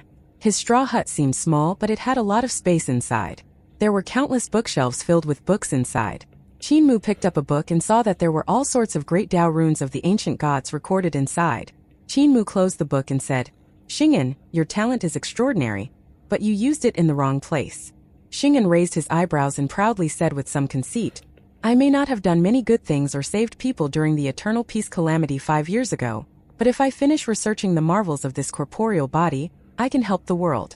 People will recognize me. Cult Master Qin, you are just jealous of me." Qin Mu shook his head. He retrieved a mirror and said, "The jade scroll in this mirror recorded down all of the great Dao runes of the ancient gods in this body of yours. Now I will give it to you." Xing'an's mind was blown as he took the mirror and examined the jade scrolls inside it. It indeed had the great Dao runes found in the divine weapon Celestial Venerable Yu. It was even more precise than his, as Qin Mu had recalculated it with microscopic algebra. He was disappointed and could hardly recover. "You are too shut off. You come into contact with the outside world too rarely." Qin Mu looked at him pitifully and said, "I gave the executives of the Eternal Peace reform this jade scroll. Although it isn't everything, it has quite a lot. If you interacted with other people more, you wouldn't have wasted 5 years here." Xing'an humphed and took the mirror. He plainly asked, "Have you comprehended the achievement of using your body as a Tao foundation to hide the ancient gods of the heavenly cycle?" Qin Mu's aura rumbled as divine light appeared around his body. 2,000 or so ancient gods appeared on his corporeal body as he asked, "Are you talking about this?" Xing'an was dumbstruck, and he found himself unable to speak. Qin Mu dispersed the apparition of the ancient gods and praised him. "You were able to comprehend hiding the ancient gods of the heavenly cycle in your own corporeal body through your own exploration. You definitely have great talent, though that's to be expected of a saint of the previous generation. You should seek Tao Master Lin Xian. His attainment in microscopic algebra is way above mine, and he has researched the great Tao runes of the ancient gods for a long time. If your wisdom is combined with his, more can be achieved with less effort." Xing'an became silent and stored the straw hut with the wave of his hand as he prepared to move. Qin Mu extended his hand to stop him, and Xing'an was confused. Qin Mu smiled. "When we traveled through here, you captured this body, which had a shred of consciousness of a celestial venerable. Is it still here?" Xing'an nodded and said, "I couldn't refine it, so I sealed it. Give it to me." Qin Mu's gaze flashed. Xing'an retrieved a jade bottle and passed it to him. He turned around to call on his box before picking it up and leaving. Qin Mu watched him leave before returning to the carriage. He played with the bottle and was visibly in deep thoughts. Xu Jun looked at it and inquired, "What's inside, holy infant?" "A shred of consciousness of a celestial venerable." The carriage set forth and Qin Mu looked at Fallen God Valley outside. His gaze was faint as he said, 5 years ago, when the divine weapon Celestial Venerable Yu was created, a Celestial Venerable came here immediately to see if Celestial Venerable Ling was really dead. Then I entered the place with Celestial Emperor's disciple, Yan Qiling, as well as Xing'an and others. Only Celestial Emperor and the Grand Emperor care this much about the fate of Celestial Venerable Ling. Celestial Emperor sent Yan Qiling here, so it must have been the Grand Emperor. He examined the jade bottle and plainly said, "Celestial Emperor only cares about his corporeal body, while the Grand Emperor cares about Celestial Venerable Ling's death." At that time I was thinking about how coincidental it was that others were exploring the Fallen God Valley at the same time I was. Now it seems that the Grand Emperor and Celestial Emperor predicted correctly that only I could open the Fallen God Valley and enter it, so they arrived here with me. It's just that the Grand Emperor failed to predict that his consciousness would one day be in my hands. "You are saying that the Grand Emperor's consciousness is in this bottle?" Divine King Lang was gaze flashed. Qin Mu nodded with a faint smile. 5 years ago, Xing'an took out Celestial Venerable Qin's token to trick him to Fallen God Valley. It was merely a way to the High Emperor Celestial Heavens, where Celestial Venerable Ling's disciple Yi Shisheng kept on trying to recover Celestial Venerable Ling's corpse. When Qin Mu arrived, Celestial Emperor's disciples, such as Yan Qiling and Mu Choubai, were there too. Dragon King Tian under Mother Earth was also there, along with a divine weapon Celestial Venerable Yu who snuck in. The floating coffin in the valley had the words, "Open when Qin Mu is here" on it. It meant that it would open when it came into contact with Celestial Venerable Mu and Celestial Venerable Qin. At the time, Qin Mu thought it was strange that when he didn't go to Fallen God Valley, no one went to explore it. However, when he did, everyone went there with him. It was too coincidental. Now, it seemed that the ancient Celestial Emperor and the Grand Emperor's plot failed. Of course, Mother Earth was also involved. 5 years ago, Qin Mu couldn't understand their scheme. Today, he understood what happened there 5 years ago. Celestial Emperor, the Grand Emperor, and Mother Earth knew that it was only when they got both Celestial Venerable Qin and Celestial Venerable Mu's tokens that they could open the passageway in Fallen God Valley. Thus, they waited for Qin Mu's arrival so they could enter. Despite their slyness, they failed to predict that the Grand Emperor's divine weapon Celestial Venerable Yu would be eliminated by Qin Mu, and that Xing'an would suppress and seal the Celestial Venerable's consciousness within it. Ultimately, Xing'an took the divine weapon Celestial Venerable Yu and ran away with it. The people under Mother Earth died, while most of the ancient Celestial Emperor's disciples died as well, except for Yan Qiling. Mother Earth suffered heavy losses, while Celestial Emperor couldn't find his corporeal body. As for the Grand Emperor, not only was he unable to verify the death of Celestial Venerable Ling, he wasn't able to take back the consciousness he used to control Celestial Emperor's corporeal body. Qin Mu got nothing out of it either. Only Xing'an got the divine weapon Celestial Venerable Yu, and suppressed the Grand Emperor's consciousness within it. The big winner of that battle seemed to be Xing'an. However, fate made a fool of everyone. After Xing'an got the divine weapon Celestial Venerable Yu and occupied the corporeal body, he wasted 5 years of his life on the great Tao runes of the ancient gods. Meanwhile, he failed to refine the most valuable prize, the Grand Emperor's consciousness, which now fell into Qin Mu's hands. Qin Mu looked at the jade bottle with a smile on his face that gradually grew. He ended up laughing loudly. 5 years ago, who would have thought that I would be the ultimate winner? He laughed as vital qi and consciousness danced around him. They manifested themselves into all sorts of runes that Qin Mu adjusted. He then retrieved all sorts of calculation spirit weapons and recalculated again and again to modify the runes. Divine King Langwa watched him and got excited. Holy infant, do you need me to help you refine the Grand Emperor's consciousness? The bit in the jade bottle is weak, and it would be easy to refine. Not now. Qin Mu was fully concentrated on his calculations, not lifting his head once. He replied, "Once I'm finished perfecting this divine art, then I will trouble you." Divine King Langwa examined the runes that his consciousness and vital qi conjured up. They were marvelous and complicated, which made her unable to comprehend them. Shu Jun couldn't understand them either, so he asked the Dragon Qilin about it. The Dragon Qilin glanced at it and said, "Cult Master is modifying the Soul Guide divine art. Soul Guide is used to lead and guide souls. Judging from his modified runes, he aims to get it to guide consciousnesses instead of souls." Guide consciousnesses? Divine King Shu Jun and Divine King Langwa were perplexed. There were divine arts that could guide consciousnesses? The Dragon Qilin thought about it and said, "Soul Guide should actually be called Soul Acquisition, as one can acquire souls from Yudu and summon them to the world of the living. After Cult Master's improvements, it can even summon broken souls.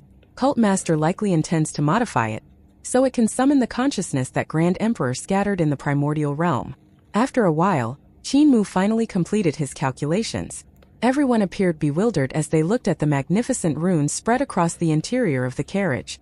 Qin Mu examined it carefully and modified several calculation errors before he felt pleased. Qin Mu retrieved the bottle, got out of the carriage, and placed it on the level ground of the Fallen God Valley. His magic power almost went berserk as he utilized the modified soul guide. Countless runes flew around and orbited the jade bottle. His primordial spirit appeared, standing on the main celestial palace of the Taiji diagram imposingly. Beneath the southern heavenly gate, dense Dao language came from him as he read all sorts of secretive Yudu languages. Countless heavenly in-world runes lit up around him. Some were bright while some were dark. The Grand Emperor wants to kill me now while I'm here. Thus, he mobilized the corporeal body of the 11th Celestial Venerable. But he met Founding Emperor on the way and was killed. After Qin Mu's primordial spirit utilized the improved soul guide, Qin Mu laughed.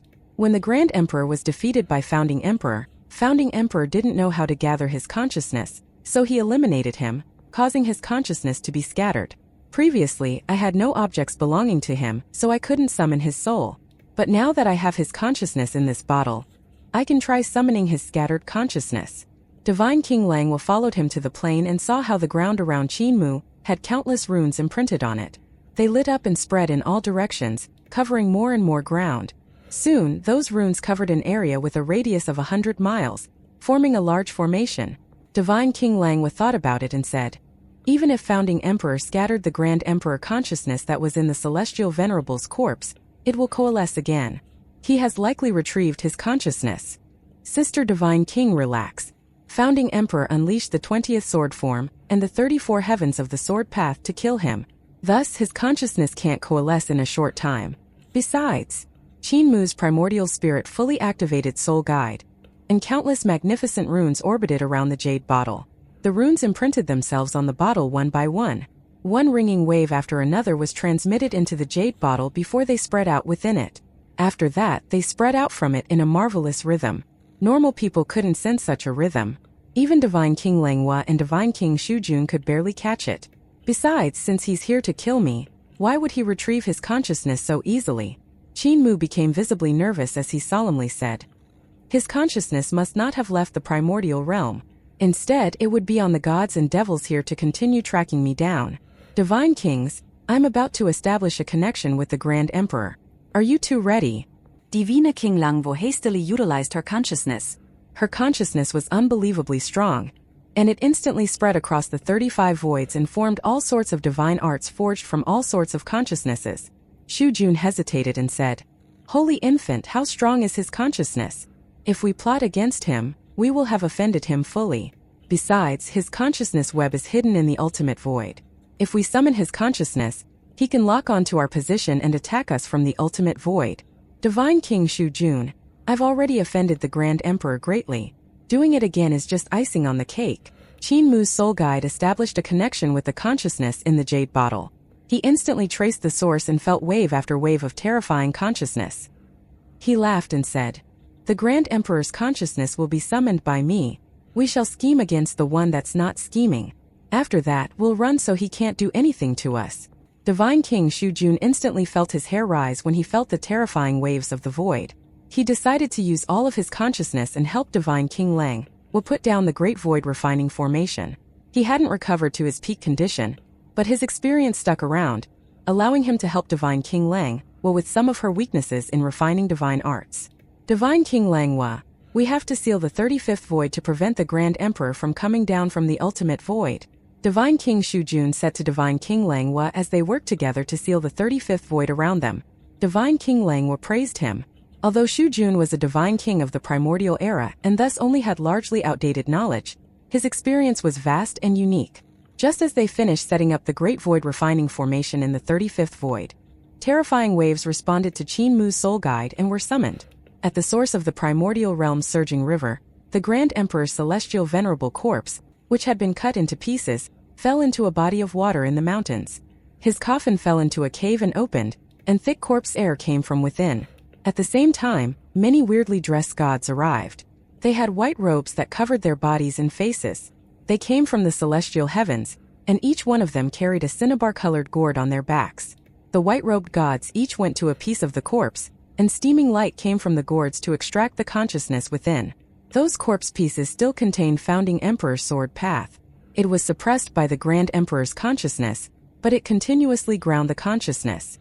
After a long while, the Grand Emperor's consciousness would be completely ground away by Founding Emperor's sword path. However, the cinnabar-colored gourds of the white-robed gods had something unique about them. They could extract the Grand Emperor's consciousness without touching the power of Founding Emperor's sword path. Even then, they had to be careful to not touch the corpse pieces in order to prevent inciting Founding Emperor's divine arts. They were just about to finish collecting it when suddenly, an unknown force came and took away all of the Grand Emperor's consciousness with it. Even the consciousness collected into the gourds was led away, with light coming from the mouth of the gourds. The consciousness became thousands of beautiful lights that ran away. Crap! The Grand Emperor's consciousness rumbled like thousands of bolts of lightning as it boomed, causing those white-robed gods to grow dizzy. Quickly seal the divine gourds of consciousness. The white-robed gods immediately capped the gourds, yet that peculiar summon was too strong, going as far as to pull the divine gourds of consciousness towards the east as well. The Grand Emperor's consciousness also flew out uncontrollably from those celestial venerable corpse pieces, being led by Qin Mu's soul guide. Many white-robed gods hugged their large gourds and utilized magic power to stay put. Regardless, many divine gourds of consciousness flew away. Useless things. Suddenly, the consciousness in one of them flew out and went into the body of a white-robed god. After his body was borrowed by the Grand Emperor, he too flew towards the east, as it was led by Qin Mu's soul guide too. At the same time, the other gourds exploded, and the Grand Emperor consciousness within flew out and went into the bodies of the white-robed gods. Only one of the white-robed gods was a true god, and he struggled against Qin Mu's summon as he was pulled flying towards Fallen God Valley. Fallen God Valley was far from there, but at that rate it would only take a short time before he was pulled there and refined by Qin Mu. "Little brat, you think you can take away my consciousness? You think too little of me." That white-robed god was furious, and he used all of his power to utilize the corporeal body's magical power, wanting to push his corporeal body down. Nevertheless, he was still led towards the east. A god city appeared in front. It was the staging ground of the army of the celestial heavens in the primordial realm. That white-robed god's eyes flashed as he opened his mouth. Light came out of it like a torrent from a waterfall and headed towards that god city. The rainbow light howled as it swept across the city. The thousands of gods and devils were drowned by the light before they could react. Like thousands of tentacles, rays of light drilled into the orifices of the gods and devils. Instantly, all of them were led by the soul guide, flying towards Fallen God Valley. The general in charge of the city was an expert of the numinous sky realm, and he immediately utilized his divine arts. However, it was of no use. The Grand Emperor flew with thousands of gods and devils that he controlled, and they crisscrossed in the air to form a grand killing formation. The sight was grand and shuddering. "Celestial Venerable Mu, you have provoked me again and again.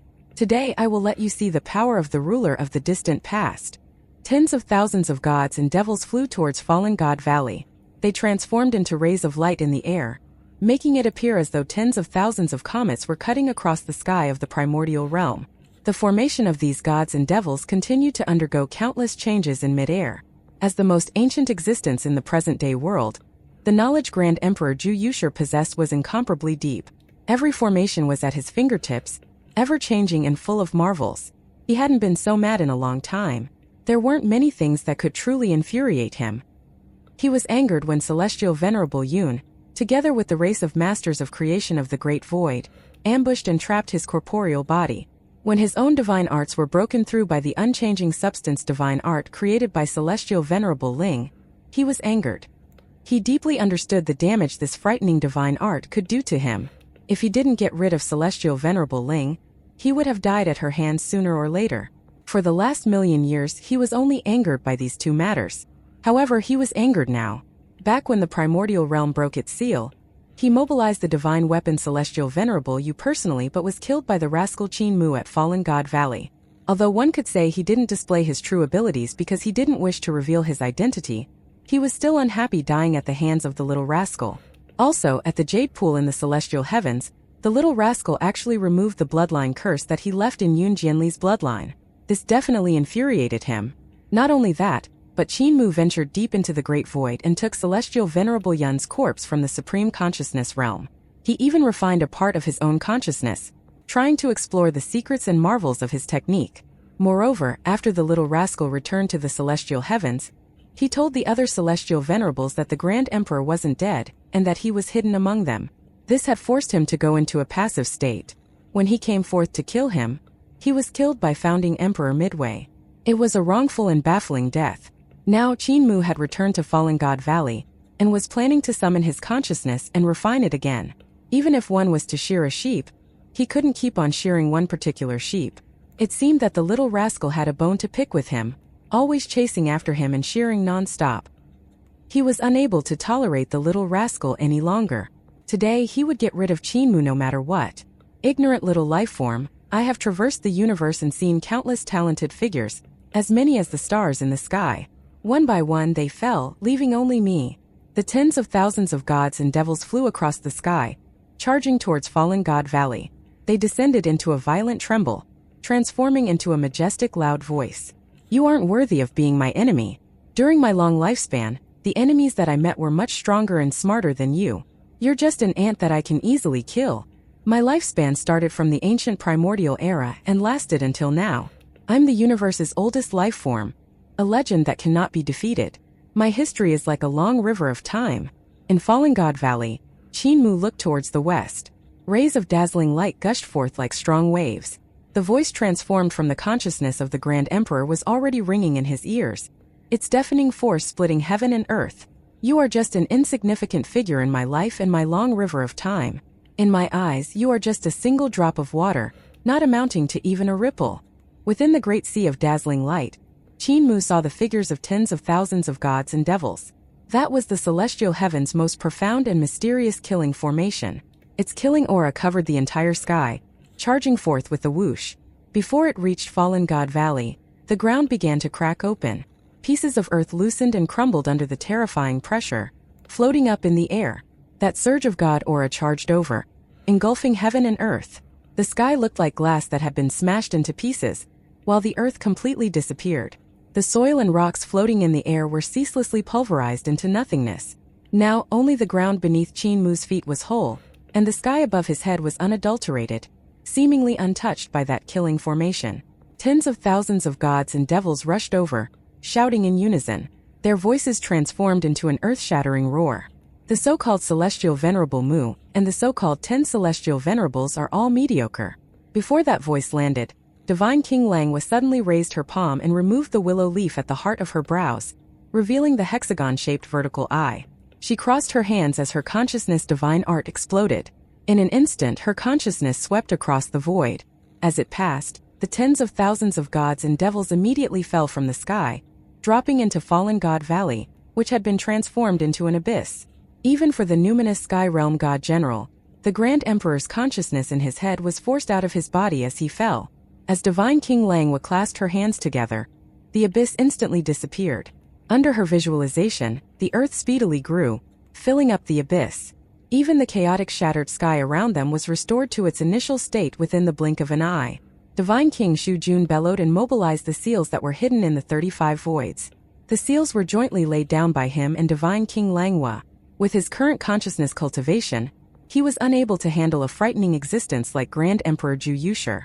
However, he had sufficient experience while Divine King Langhua had a terrifying level of cultivation. The consciousness of the Grand Emperor, upon seeing Divine King Langhua's attack, immediately came to a realization. His terrifying consciousness trembled like waves, trying its best to coagulate so as to resist Qin Mu's soul guide. Ultimately, it proved too difficult to resist Qin Mu's divine art, and his consciousness was sucked into the jade bottle beside Qin Mu's feet. Right at this moment, the seals of the 35 voids activated.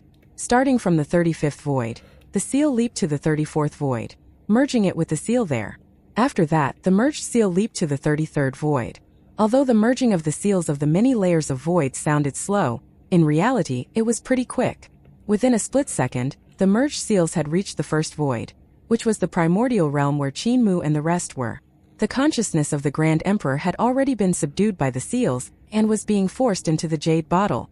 When all of the Grand Emperor's consciousness was sucked into the jade bottle, the 35 circular seals rotated around the bottle, sealing every inch of the bottle's surface, leaving no gaps. So it was you. The jade bottle trembled as the furious voice of the Grand Emperor traveled over. I recognize you, the girl that ambushed me together with Celestial Venerable Yun, the master of creation of the Great Void. And also you, Divine King Shu Jun. Divine King Shu Yun laughed heartily. Ju Yushi, it has been a long time since we met. Back then you beat me into a miserable state. Now you're in the bottle while I'm outside. The Grand Emperor roared angrily. Shu Jun, as a divine king of the masters of creation, you have colluded with outsiders and ambushed me with the human race. And you, girl, despite being the leader of the masters of creation, have schemed against me twice, ambushing the Grand Emperor of the masters of creation race. Divine King Langhua plainly said. You destroyed the race of masters of creation and haven't been our Grand Emperor for a long time. Ju Yushi, we are just collecting some interest from you today. Shu Jun had an anxious expression as he hurriedly said. Stop making idle talk with him. Watch the 35th void carefully, in case it is attacked by his great overarching consciousness heaven. Qin Mu dissolved the soul guide and picked up the jade bottle.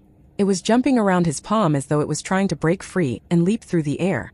It was good that Divine King Langhua and Divine King Shu Jun seals were around. Because of the seals, the force emitted from the bottle wasn't too powerful. The bottle remained in his palm. Shu Jun and Divine King Langhua both sat in a lotus position. The heart of their brows repeatedly gave off light rays that looked like twisted bubbles. They ventured deep into the void, preparing to jointly seal the 35th void in order to stop the Grand Emperor's great overarching consciousness heaven. There was an in-depth description of the void in the wisdom imparted by the masters of creation of the ancestor spirit world to Qin Mu. During the ancient primordial era, which the masters of creation lived in, souls weren't important. What was important was consciousness. In particular, how to protect one's consciousness was extremely important. When consciousness was deposited within the void, one could merge with heaven and earth, hence prolonging one's life. The masters of creation used consciousness to create things. To them, any places in which they could create things or deposit their consciousness were considered voids. Hence, the real universe was naturally the first void. After breaking through the first void, one's consciousness would reach another illusory level. That was the second void. If one was able to create things in the second void, they could try to break through to reach the third void. The third void was more illusory, vague, and insubstantial. So on and so forth, void after void was founded by the masters of creation. The deeper one ventured into the void, the longer one's consciousness was preserved. However, within the wisdom of the ancestor spirit world, there were only 35 voids. There were no records of the 36th void, which was the ultimate void. Actually, when one attained the 35th void, their consciousness would live as long as heaven and earth and would be immortal. One would enjoy eternal tranquility there, only dying if the universe was destroyed. However, during the ancient primordial era, there were masters of creation who were able to reach the 35th void, refining the consciousness of others who had deposited their consciousness there, using it to kill their enemies. Hence, depositing one's consciousness in the void wasn't entirely safe. Qin Mu had only heard of the 36th void, the ultimate void, from Shu Jun. However, he didn't know much about it. Given his current consciousness cultivation, It would be considered decent if he could reach the 10th void. The Grand Emperor was the only one who could reach the 36th void. The consciousness that he deposited there was refined into the great overarching consciousness heaven. Since the ancient primordial era, he had witnessed and survived countless calamities. One could see how powerful this ultimate void was. In the future, when my consciousness has been cultivated to the level of the Grand Emperor, I will definitely make a trip to the ultimate void. However, for now, Qinmu put away the jade bottle and shouted, "Dutian, start the carriage and get ready to flee." In the distance, Dutian Devil King immediately woke up the 9 heavenly dragons and rushed the heavenly dragon treasure carriage over as swift as the wind. Qinmu picked up the unmoving bodies of Shu Jun and Divine King Langhua and hopped onto the carriage. He said solemnly, "Run as fast as you can, try to shake off the great overarching consciousness heaven." Dutian Devil King bellowed as he raised his whip to lash at the 9 heavenly dragons. Upon feeling pain, the 9 dragons galloped forward at full speed, moving as quick as lightning. Dutian Devil King continued to lash with his whip until one of the heavenly dragons couldn't tolerate any longer. It turned its head and said, "Fellow, stop lashing. We're not beasts that are unable to understand what you are saying. You can simply tell us to gallop with our full might, and we will obey. Is there a need to lash us so severely?" Dutian Devil King got a fright. He quickly put away the whip and kept quiet. The heavenly dragon treasure carriage was moving faster and faster. On the carriage, Qinmu saw that the foreheads of Divine King Shu Jun and Divine King Langhua were covered with cold sweat. The light rays of consciousness that were gushing out of the hexagon-shaped vertical eyes at the hearts of their brows were getting thicker. They had reached the 35th void. They looked as though they were under extreme pressure. Clearly, the incensed Grand Emperor was locking onto them tightly. He was still able to find them despite the fact that the heavenly dragon treasure carriage had left their prior location. Qinmu frowned as he said, "Dutian, can this treasure carriage enter Yudu? Bring them to Yudu." Dutian Devil King quickly passed down the order. He heard a loud bang as the treasure carriage penetrated Yudu. Their surroundings suddenly turned dark as thunder rumbled around the 9 heavenly dragons, while they pulled the treasure carriage in the darkness at full speed. The 2 divine kings, Shu Jun and Langhua, suddenly looked like they were relieved of a huge burden and woke up one after another. "What a close shave." Divine King Langhua wiped off the cold sweat on her forehead and praised, "The Grand Emperor is indeed extraordinary, pressuring us until we are breathless. However, I have made use of this opportunity to discover the ultimate void." Qinmu heaved a sigh of relief when he saw that both of them were fine. Shu Jun looked around, his expression changing slightly as he asked, "Holy Infant, what is this place?" Divine King Langhua also surveyed the surroundings. Her expression changed drastically as she said with a trembling voice, "Could this be Yudu?" In front of the heavenly dragon treasure carriage, 2 long streams of blazing yellow springs descended from the sky. Those were the 2 horns of Earth Count, formed by countless annihilated worlds. The water of the yellow springs was flaming lava. In front of this colossal ancient god floated the divine weapon Celestial Venerable Yu. Although he was only a tenth of Earth Count's true body, he was nevertheless extremely huge, immeasurable. "Quickly go!" Shu Jun shouted. "Earth Count and us, the masters of creation, were sworn enemies." Qinmu was slightly stunned. He was about to get Dutian Devil King to turn the carriage around to leave Yudu when he saw the imposing Earth Count slowly turning his head, looking over with his 3 eyes. Cold sweat appeared on Divine King Langhua's forehead again. She flew out and threw herself in front of the heavenly dragon treasure carriage. "Holy Infant, you have promised me that you will take good care of the masters of creation race. Don't forget your promise," she said without turning back. "Leave without me." Suddenly, Qinmu appeared in front of her. He made a stroke with his hand and opened a gate of heaven influence. Earth Count's gaze swept over, disintegrating the gate of heaven influence. Veins were popping out on Qinmu's forehead. He roused his vital chi to open another gate of heaven influence, but it was disintegrated once again. "It's useless." Shu Jun sighed and moved to Qinmu's side. He stood shoulder to shoulder with Divine King Langhua, shaking his head as he said, "The masters of creation and ancient gods are natural enemies. Back then, when the ancient gods were killing us, Earth Count was one of their leaders. He won't let us off. Holy Infant Langhua, leave without me. I'll stay back and handle this." Qinmu gave a snort and tried to open the gate of heaven influence again. Earth Count seemed a little furious. He turned his head and refused to look at them. Divine King Langhua and Shu Jun were stunned. They wondered why Earth Count didn't make a move to kill them. Qinmu heaved a sigh of relief. He whispered, "Earth Count gave me some face and pretended not to see us. Let's quickly leave." Langhua and Shu Jun looked at each other. suppressing the shock in their hearts. As they were in a hurry, they didn't bother to think too much and entered the gate of heaven influence.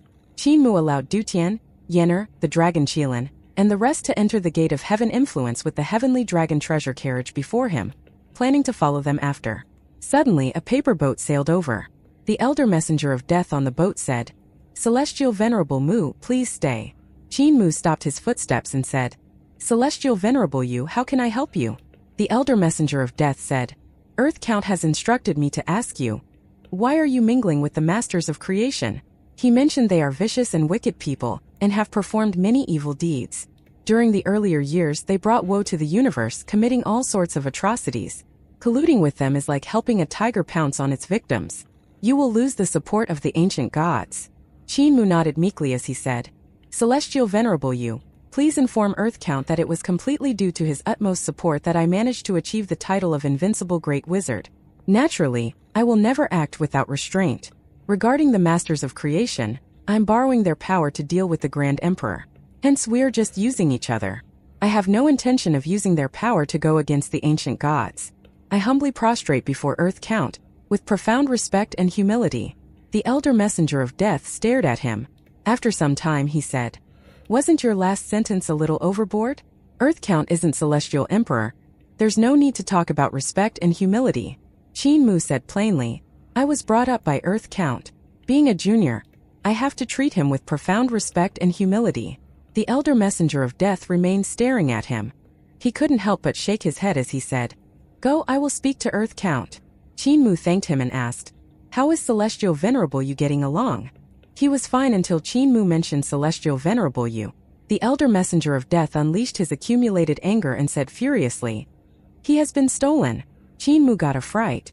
He cried, "Celestial Venerable Yu was stolen by someone? Who is so daring to infiltrate Yudu and steal Celestial Venerable Yu? Did you not watch over him carefully?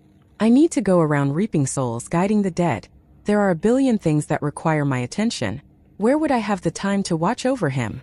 The elder messenger of death said unpleasantly, "He's my elder brother, not my son. I could only watch over him when I had time. I allowed him to roam around in Yudu, and didn't expect that a wretch would infiltrate this place to abduct him." Qinmu asked suspiciously, "Where did that wretch who stole Celestial Venerable Yu come from? Where did he come from?" "Of course he's from your family." The elder messenger of death laughed coldly and said, "You better manage the elders of your family well. This is truly audacious, coming to Yudu to commit evil. However, I won't be pursuing the matter.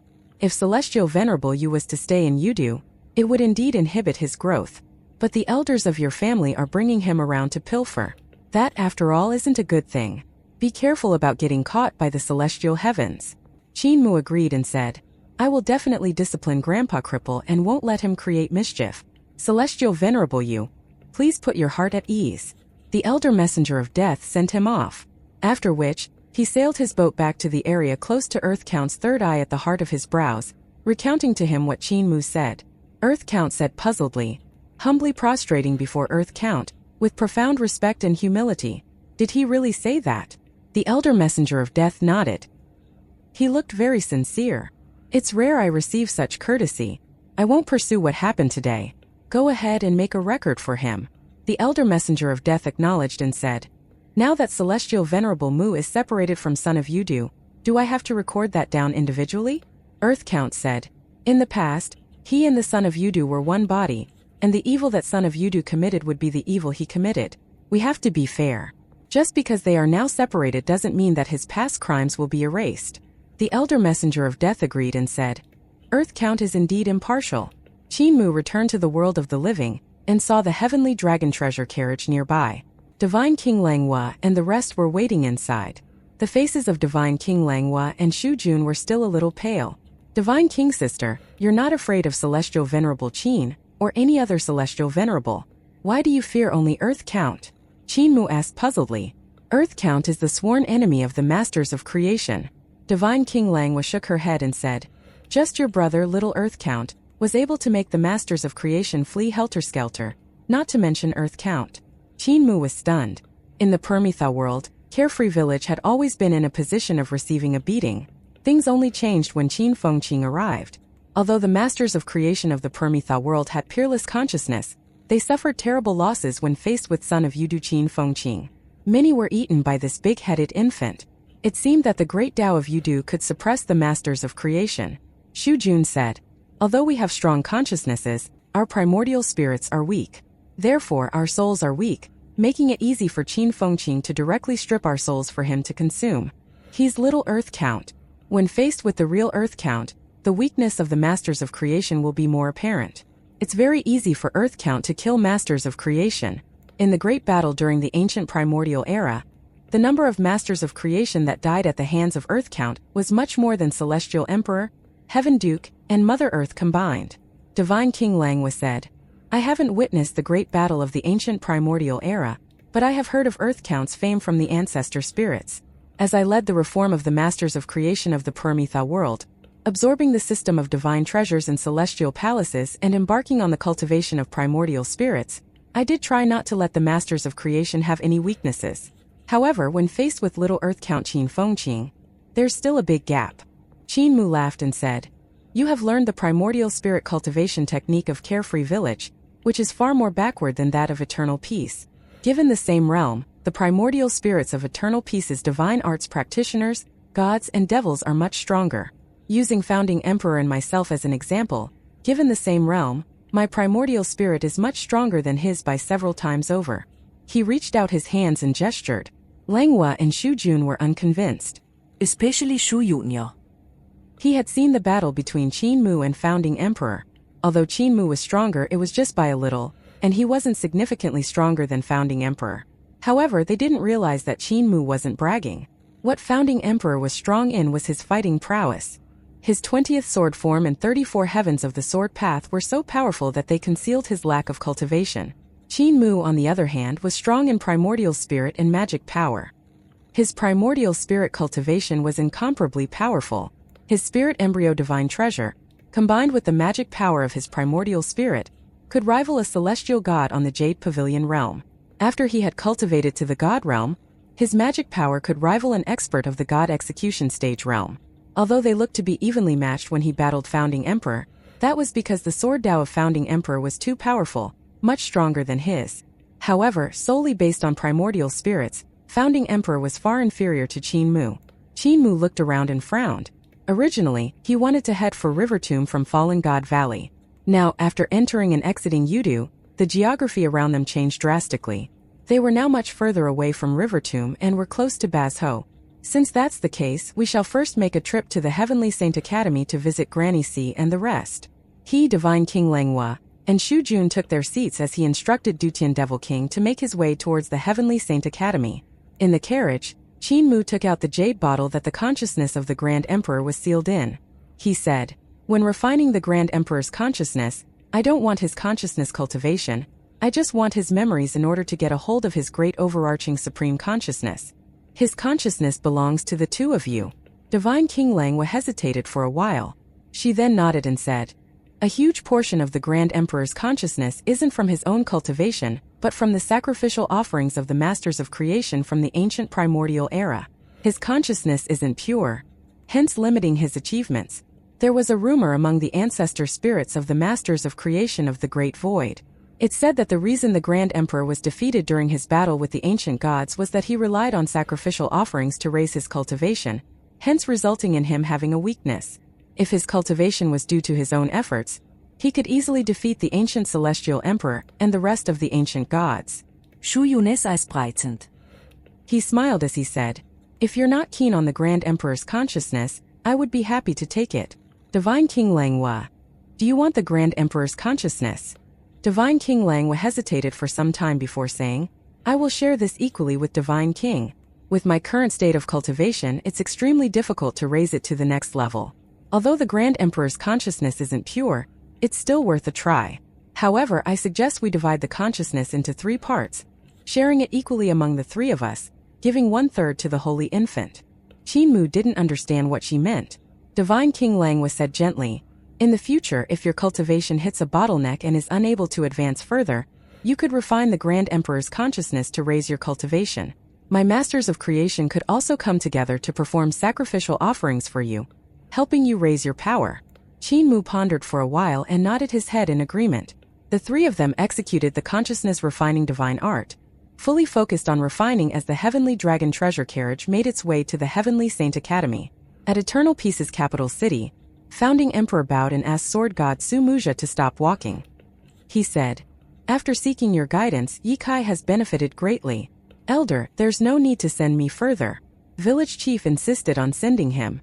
He said, "The things I learned from you are 100 times more than what I have taught you. Given Brother Ye's talents, you are one of the 2 sword Dao geniuses I have seen so far. I have to send you off." Founding Emperor was puzzled. Elder has seen someone whose sword Dao is on par with mine? Can I ask if this person is Celestial Venerable Mu? Village chief shook his head and laughed. Although Mu's sword Dao is brilliant, he's quite hyperactive and is unable to sit still to research sword Dao. His sword heart isn't pure. The expert who is able to match up to your sword Dao is the former Imperial Preceptor of Eternal Peace, River Tomb Jiang Baigui. Founding Emperor's expression changed as he said, "May I know where Imperial Preceptor is now?" He was captured and suppressed by the celestial heavens, jailed together with the Grand High Emperor in the Great Prison. Village chief said, "The sword heart of Jiang Baigui is incomparably pure. His sword Dao is as marvelous as the universe creating countless Dao. He has evolved his sword Dao into tens of thousands of Dao, and his sword heart is the clearest and brightest I have ever seen. He's also the founder of the 15th sword form, 16th sword form, and 17th sword form. If you ever meet him, you will definitely have a long and enjoyable chat with him." Founding Emperor was silent for a while before he sighed.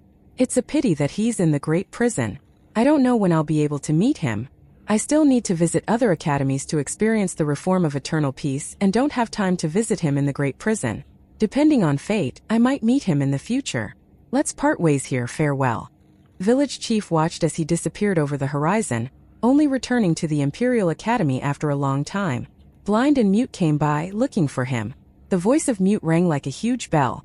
"Village chief, have you seen that man called Ye Kai? He's indeed a prodigy. A talent like him is what Eternal Peace needs. Why did you not make him stay?" Village chief shook his head. "Founding Emperor is clearly a prodigy. How am I able to make him stay?" Blind and Mute got a shock, and they looked at each other speechless. "When he came to see me, I didn't look at him but felt him through his aura. I sensed he was a sovereign of the sword Dao that stood above the 34 heavens. At that point, I knew the #1 sword Dao expert was here." Village chief said indifferently, "For sword practitioners, after one has achieved a certain level of attainment on the sword path, they always feel that there's a pinnacle in front of them that they are unable to scale and overcome. That pinnacle is Founding Emperor, forever standing by himself in front of others. The purpose of his trip here was to give the 20th sword form to Eternal Peace. Those who cultivate the sword Dao sense a pinnacle that they are unable to scale and overcome." Blind and Mute looked at each other and decided to hide the fact that they had scolded Founding Emperor to his face. Blind chuckled and said, "Lucky that there's no such pinnacle in the path of formations. I haven't seen such an existence." Mute shook his head and said, "I have also never seen such an existence in the path of forging. You people who traverse the sword path are just too pessimistic. Strange that we haven't heard Mu'er mention this." When Village Chief heard him mention Qin Mu, he became unhappy. Mu'er fears nothing and no one. He's unable to sense this pinnacle. Given his coarse and reckless character, even if he sensed this pinnacle, he would charge over to piss at it.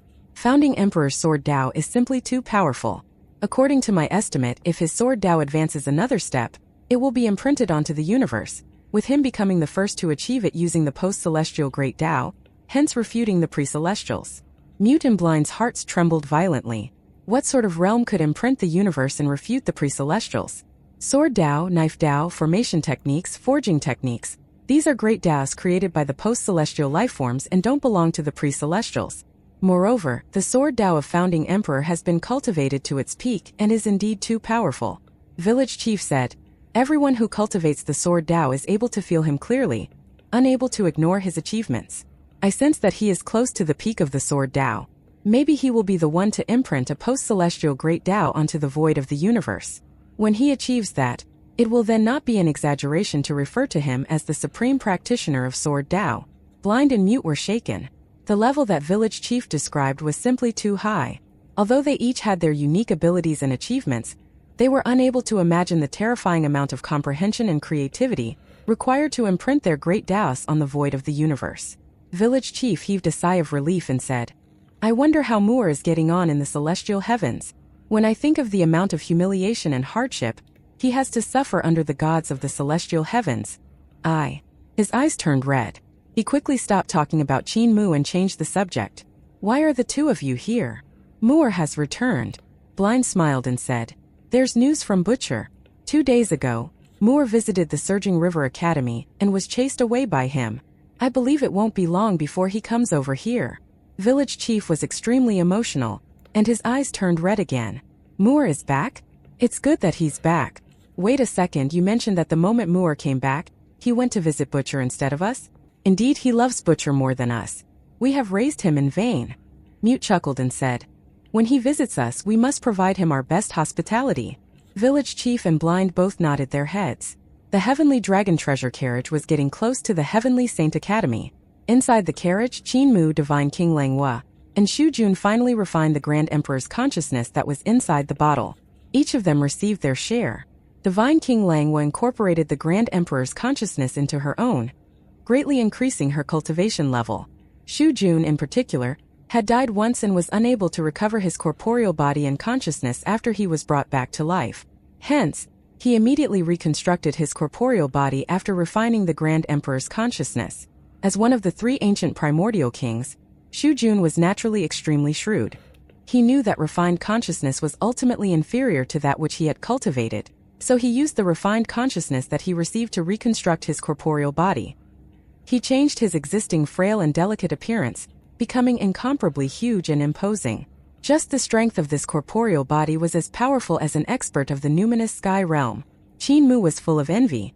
They had also tidied up the great overarching supreme consciousness that was hidden in the Grand Emperor's consciousness. Qin Mu finally filled up the missing parts of the great overarching supreme consciousness that he had gotten before, except that the Grand Emperor's consciousness was still short of the celestial heavens cultivation technique. However, with an Emperor's throne-level great overarching supreme consciousness technique, Qin Mu was pretty satisfied. Within his 15 celestial palaces, the great overarching consciousness celestial palace was unsophisticated and heavy. It weighed down on his other 13 celestial palaces, looking like it had the tendency to compete with Qin Mu's main celestial palace. When the guest supersedes the host, I worry there might be repercussions. Qin Mu frowned slightly. He examined his celestial palaces and felt a little uneasy. 8 of his celestial palaces were incomplete. Given the strength of the great overarching consciousness celestial palace, if it ended up superseding his own celestial palaces, this would mean that the path of the Grand Emperor was better than his. Superseding his celestial palaces was a small matter, but damaging his Tao heart was not. If the great overarching consciousness celestial palace actually surpassed his main celestial palace, his unrivaled Tao heart would be broken. He was worried that if he used the great overarching consciousness celestial palace as the main celestial palace to build his celestial heavens, he would end up becoming just another Grand Emperor and wouldn't outdo him. However, if his Tao heart got broken, there was a high possibility that he wouldn't ever be able to recover from the setback.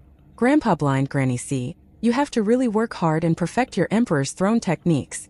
Qin Mu let out a long sigh as he thought. There are many Emperor's throne techniques gathered by the celestial heavens over the years. If I could steal them and give them to Eternal Peace, Granny C and the rest could absorb the nutrients from these techniques. By drawing parallels from inference, maybe they could end up creating their Emperor's throne techniques. It's a pity. Finally, the Heavenly Dragon treasure carriage arrived at the Heavenly Saint Academy. Qin Mu got off the treasure carriage. Before he could enter the door, he heard the sound of Maha Maha traveling over. Hundreds of flood dragons cried sweetly as they engulfed him and the dragon Qilin. Qin Mu was licked by these dragons until his entire body was covered with dragon saliva. He managed to break free after much effort. However, the dragon Qilin was still buried underneath these dragons. Yenner hurriedly took out some spirit pills and lured those dragons away. Qin Mu tidied his attire and took out a mirror to ensure his face didn't have any dragon saliva on it. Only then did he enter the academy. The Heavenly Saint Academy was now called the Heavenly Saint Cult. However, the teaching methods of the academy remained. That hadn't been changed. Granny C, Deaf, and Apothecary stayed behind to manage the academy. Hence, the place was still in good order. Moore, what a fine lady you have here. Granny C inspected Divine King Langhua from head to toe. The more she looked at her, the happier she was. She secretly gave Qin Mu a thumbs up, causing Qin Mu's face to turn red. He hurriedly left to find Apothecary. Deaf's eyes sparkled as he took out a brush, ink, paper and inkstone. He sat down, preparing to draw the portraits of Granny C and Divine King Langwa. However, he hesitated for a long time, not knowing how to start. Divine King Langwa examined Granny C. She couldn't help but praise. Younger sister is so beautiful. Granny C laughed as she said, "Why do you call me younger sister? You should call me Granny." Divine King Langwo was stund. She hesitated a while and said, "This year I am 1,050,000 years old. May I ask about Granny's age?" Granny C got a fright and said to Def, "Take good care of younger sister Langwa. I need to speak to Moor." Def didn't hear her words. He continued to hold the brush in his hand, attempting to draw Divine King Langwa. However, he still didn't know how to start. This lady was simply too beautiful. No matter how he drew her on paper, it was very easy to miss out on her grace. After a long time, Def sighed and put away his drawing materials. Divine King Langwa blinked as she thought, "Holy Infant's family is quite weird." When Def found Granny C, he saw that she was holding Chin Mu by the ear, giving him a lecture. Chin Mu nodded meekly and didn't dare to rebut her. Apothecary was beside them with his bronze mask, gathering his herbs. He made no attempt to stop them but looked at them gleefully. "I am unable to draw her," Def said confusedly. "I am able to draw beauties like Granny C and other tens of thousands of things in the world. The only thing I am unable to draw is this Divine King Langwa." Chin Mu covered his ear and asked curiously, "Grandpa Def, Granny's beauty isn't inferior to Divine King Langwa's. If you're able to draw Granny, why aren't you able to draw Divine King Langwa?" Def held his hand and said, "Come with me." They came to the front of Divine King Langwa, and each of them set up a desk and prepared their brush, ink, paper, and inkstone. They then raised their brush and filled it with ink. Granny C and Apothecary also followed over, wanting to see how these art saints would start drawing. Divine King Langwa was getting more curious. She sat there quietly looking at them. Chin Mu and Def were silent as they carefully examined the beauty in front of them. When Chin Mu was about to draw, he felt that his artwork would tarnish this beauty. Hence, he was unable to actually begin. Def was facing the same situation. Granny C and Apothecary clicked their tongues in wonder. These two art saints were actually holding onto their brushes, unable to start. "Why are you able to draw Granny C but not Divine King Langwa? Do you have an answer now?" Def let out a long sigh as he threw his brush onto the floor. He said, "Granny C is a human.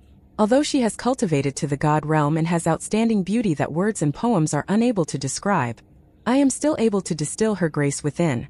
But for the girl you have brought, she isn't human. There are no human feelings in her, just god feelings. Despite that, she isn't emotionless. Hence, I find it very difficult to capture her grace, making it hard for me to draw. Apothecary, take off your mask." Apothecary was slightly stunned when he heard Def's words.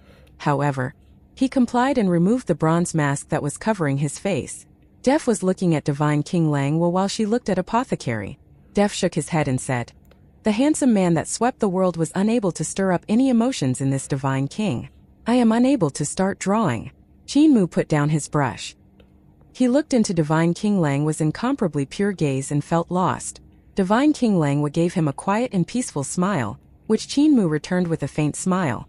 Suddenly, there was a sense of relief in his heart. Even the heavenly painting art saint would find it hard to draw this lady. After all, she wasn't the same as him. Ever since he met Divine King Langwa, he had been mesmerized by her beauty. He had never thought that the heart of such a goddess didn't have any secular feelings. He thought that Yun Chushio was an object of creation, a beauty based on Divine King Langwa's features. However, after Def's reminder, he suddenly realized that Divine King Langwa didn't have any worldly feelings or 7 emotions and 6 sensory pleasures. In comparison, the Yun Chushio that was transformed by Mistress Yuanmu was more like a sharp but eccentric person. Although she was an object of creation, she possessed human nature. On the contrary, Divine King Langwa was a goddess that stood high above the rest with an unmoving heart. She only possessed god nature, not human nature. It would be best if he simply admired her beauty quietly. He put down the desires in his heart and looked at Divine King Langwa again. Finally, he could view her with an ordinary heart. As I indulged in the fragrance of the red apricot flower in my hand, the past was like a dream when looked back upon. Chin Mu started drawing. His heart was bright and clear as he drew the beauty in front of him with great detail. Def was shocked. He stood beside him and observed carefully. The beauty in Chin Mu's painting was inferior to the actual Divine King Langwa. However, the girl looked as though she was a real person. Her eyes were limpid and full of affection, looking lively and captivating, and there was shyness in the corners of her mouth. Def raised his eye to look at Langwa as he thought to himself, Moore is drawing the woman he loves, not her. He felt something in his heart as he emptied his state of mind. He then picked up his brush and started drawing. He was using God nature to draw Divine King Langwa's God nature. Chin Mu and Def painted. One painted to put down his feelings in his painting. The other painted to put down his mortal heart to depict another god with the state of mind of a god. Chin Mu was painting Divine King Langwa, but not really, for it was his ideal lover. Def wanted to finish the transformation of his painting path, so he could use painting to carry his Tao. His aura became more and more discernible as his god nature became denser and denser. The brush in his hand became more than a brush.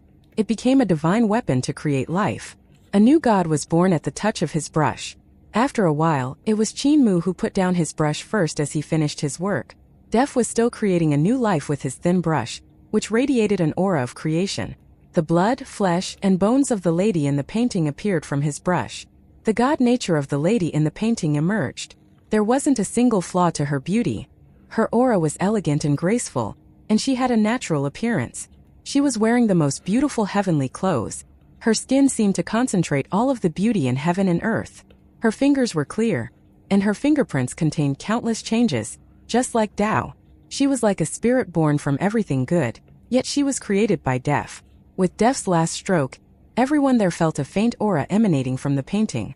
It was a post-celestial great Tao's gradual growth, not from the painting but from Def's brush. He gave the lady in the painting a god nature, a shape, a soul and a life. Chin Mu watched the scene and was touched. He opened the eye in the heart of his brows and saw that Def's Tao was like an illusory mist that emanated at a seemingly slow speed. It was imprinted into heaven, earth and the void. This wasn't a reform, nor was it changing people's hearts. It was the creation of a new technique, a new Tao. Def was silent. With the end of the stroke, the Langwa in the painting had a life and a soul. He had his own Tao too. Finally, he put down his brush and finished his painting. At that moment he cried joyfully with a smile. He was flooded with peace and great joy at the same time. He felt his own Tao. As one of the 2 weakest elders out of the 9 in disabled elderly village, he cared little about techniques and divine arts. If not for Chin Mu's pressing and the supervision of those in disabled elderly village, Def wouldn't have even tried to get rid of his divine bridge to open the celestial river divine treasure nor increase his cultivation. Yet now, he felt his own vital chi and energy flowing on a marvelous route that was the technique that he formed naturally. The so-called techniques and divine arts were just a presentation of Tao. He had cultivated the techniques of others when he sought his own Tao, so he was uninterested in his cultivation. And now he found and opened his own Tao. With Tao, techniques, and divine arts, everything was complete and would begin to flow naturally. In writing, even for the best and most experienced, one still needed occasional inspiration to write something brilliant. It was the same for the painting path. It was mysterious, marvelous, and incredible. Granny C and Apothecary came forward to look at their paintings. They praised them plenty. While Granny C had a smile on her face, she subtly poked Apothecary and whispered, "Do you understand it?" Apothecary had a large smile as he whispered back, "No." "Same." Granny C continued to smile. Divine King Langwa walked forward as well and examined the paintings. The subject of Def's painting was like another her, elegant and clear. He painted her inner feelings with nothing extra. That lady was peaceful yet distant. She was beautiful like her and moved like her. Another of her was in another world with her own ideas and thoughts. She even had her own cultivation and divine arts. They looked at each other despite being in separate worlds. Divine King Langwa praised, "Although this painting path isn't creation, it's quite like it. I can't differentiate whether it's her or me in the painting." Def said, "Moore's painting isn't bad either." Divine King Langwa looked at Chin Mu's painting. He couldn't capture her god nature, so she was different than the her in the painting. Compared to Def's technique, Chin Mu's technique paled in comparison. Divine King Langwa looked at the subject of the painting. The Langwa inside was a peaceful girl who sat on a large snake's head, while smelling a flower that she placed on her lips. She carried with her some shyness and smiles. The holy infant's subject is like me, but it's not me. He probably put in his own romantic ideas. Divine King Langwa's gaze turned and she asked, "Can I have these 2 paintings?" Def nodded and said, "Sure." Chin Mu nodded too. Def pulled him over again and they began to paint again. While painting, Def imparted his comprehension of the painting path. He opened to Chin Mu. Divine King Langwa took the paintings and rolled them up. She thought for a while, took one of them out, and incinerated it to ashes. Divine King Langwa's gaze was ghastly as she looked at the extinguished flames. She waved her hand and the ashes dispersed. Granny C whispered, "Apothecary, which painting do you think she burned?" Apothecary thought about it and said, "I think it was Moore's painting. Moore made her look ugly. If it was me, I would burn Def's painting if it made me look ugly." Granny C spat and said, "I think she burned Def's painting." Apothecary was confused. Def's painting resembles her too much. As a person with unrivaled looks, she doesn't need another her nor Def's painting. If she retained it, she would have the idea of pinning herself in the painting. If she suffers a setback, she might feel that her life in the painting world is more wonderful. She doesn't age and is tough, so she doesn't need another her. Granny C continued, "If she wants to admire her looks, she can just take out a mirror." In contrast, Moore's painting allows her to see the feeling she lacks. Although it isn't perfect, she can admire it and feel a different kind of emotion. Apothecary smiled. "Granny, this is but your speculation. If she doesn't say which painting she burned, we will never know." Granny C was quite confident. "I feel that the technique this Divine King Langwa cultivates should be something unique, where one experiences fewer emotions as one reaches a higher cultivation level. This is because of how emotions seem more precious. When one reaches a higher realm, one is no longer in full control of oneself. One becomes forced to give up feelings to retain one's God nature. Thus, she wants to treasure precious things." She couldn't help but think about her own experiences. She was visibly dim as she said, "We only realize how precious something is when we lose it." Qin Mu and the others stayed in Heavenly Saint Academy. Divine King Langwa and Shu Jun went to read the books inside the academy to study the results of Eternal Peace's reform and various techniques and divine arts. Divine King Langwa had already opened the divine treasures in Celestial Palace. To modify the Celestial River Divine Treasure, one had to get rid of one's Divine Bridge Divine Treasure. However, her cultivation was just as high as that of a Celestial Venerable, so it would be very dangerous for her to do so, causing her to be hesitant. Shu Jun had no such worry, so he opened the Spirit Embryo Divine Treasure. However, he soon found out that he couldn't open a divine treasure in his corporeal body, because he had used the Grand Emperor's consciousness to elevate his corporeal body to the standard of a god in the numinous sky realm. His vital chi and soul were too weak, and his consciousness wasn't strong enough to open the spirit embryo in this corporeal body. The so-called 7 divine treasures were opened in one's corporeal body, and his corporeal body was so strong that he couldn't open them. The folks of Eternal Peace are split into people who can cultivate and those who can't. That's decided by the spirit embryo divine treasure. Apothecary was wise in the ways of medicine, so he prepared a large barrel of fishy-smelling medicine that he refined. He wanted Shu Jun to jump in. In the past, Eternal Peace's divine arts practitioners only had 4 spirit bodies: green dragon, white tiger, vermilion bird, and black tortoise. People without them could, at best, be a martial arts practitioner, as they couldn't open the spirit embryo divine treasure to become a divine arts practitioner. Afterward, Moore abolished the divine bridge and opened the celestial river divine treasure. Although he didn't go in depth on the issue of normal people being unable to cultivate, I did, and I know how to solve it. Apothecary smiled and said, "Those with the 4 spirit bodies can cultivate because they inherited their ancestors' spirit embryo divine treasure, so they have it naturally. Thus, by opening it, they can cultivate. Those who can't cultivate had no divine arts practitioners in their ancestry, so they didn't have the spirit embryo divine treasure within them. However, that doesn't mean they can't cultivate. They just have to understand the way to open the spirit embryo divine treasure, and open one themselves so they can cultivate and become a divine arts practitioner." Apothecary was excited as he explained it all to Shu Jun, who was in the barrel filled with medicine. "This is the product of my research. One can use spirit medicine to train vital chi after confirming the exact location of the spirit embryo divine treasure, in accordance to one's corporeal body structure. By doing this, normal folks can gather enough vital chi to open the divine treasure and become a divine arts practitioner. However, your corporeal body is too strong, so it must be softened via medicine." Shu Jun watched him pour poisonous things into the barrel and asked shockingly, "These things are poisonous, no?" Relax. Apothecary smiled. "I noticed that your soul is weaker than a normal person's, so I used some little treasures to help you nurture your soul. Moore did this too. It will be good for you, it will be good for you." Shu Jun instantly felt pain to his soul and sweated a lot after those poisonous things entered the barrel. Apothecary examined the poison in the barrel and said, "I have helped many normal people become divine arts practitioners. You will also become one with my help. Your corporeal body seems to be too strong. More of these little treasures need to be added. After a while, Apothecary took out a silver needle and put it into Shu Jun's skin. Shu Jun's skin was broken through. Now that your corporeal body has been softened, you can try to open the spirit embryo divine treasure. Apothecary felt relieved and glanced at Shu Jun in the barrel. White foam came out of his mouth as he stopped breathing. He ran out and shouted, "Muur Muur, come quickly.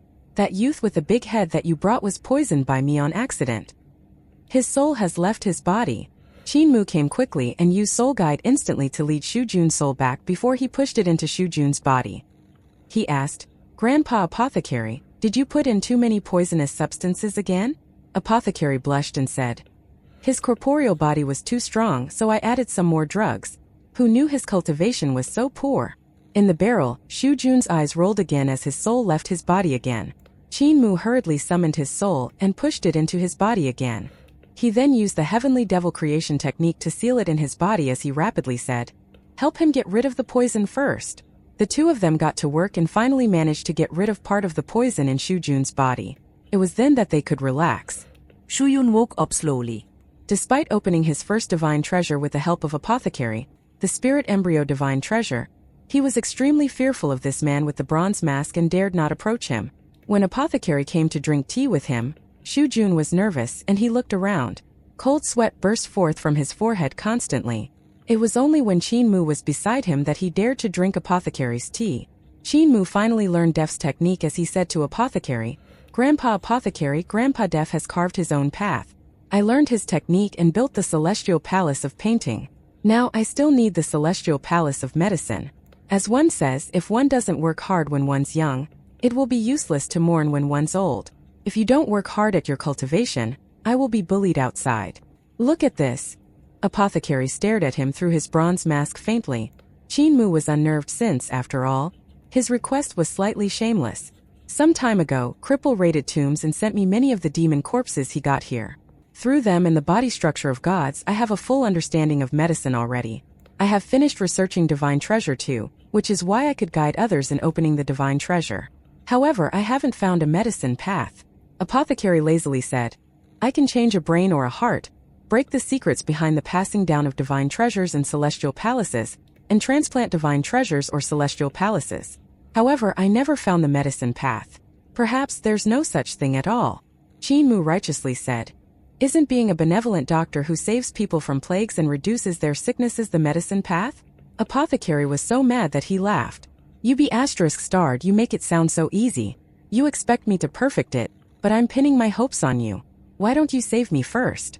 I raised you in such a bitter fashion, so you can repay me in the future when I'm old by opening some 180 Emperor's Throne techniques for me to choose from.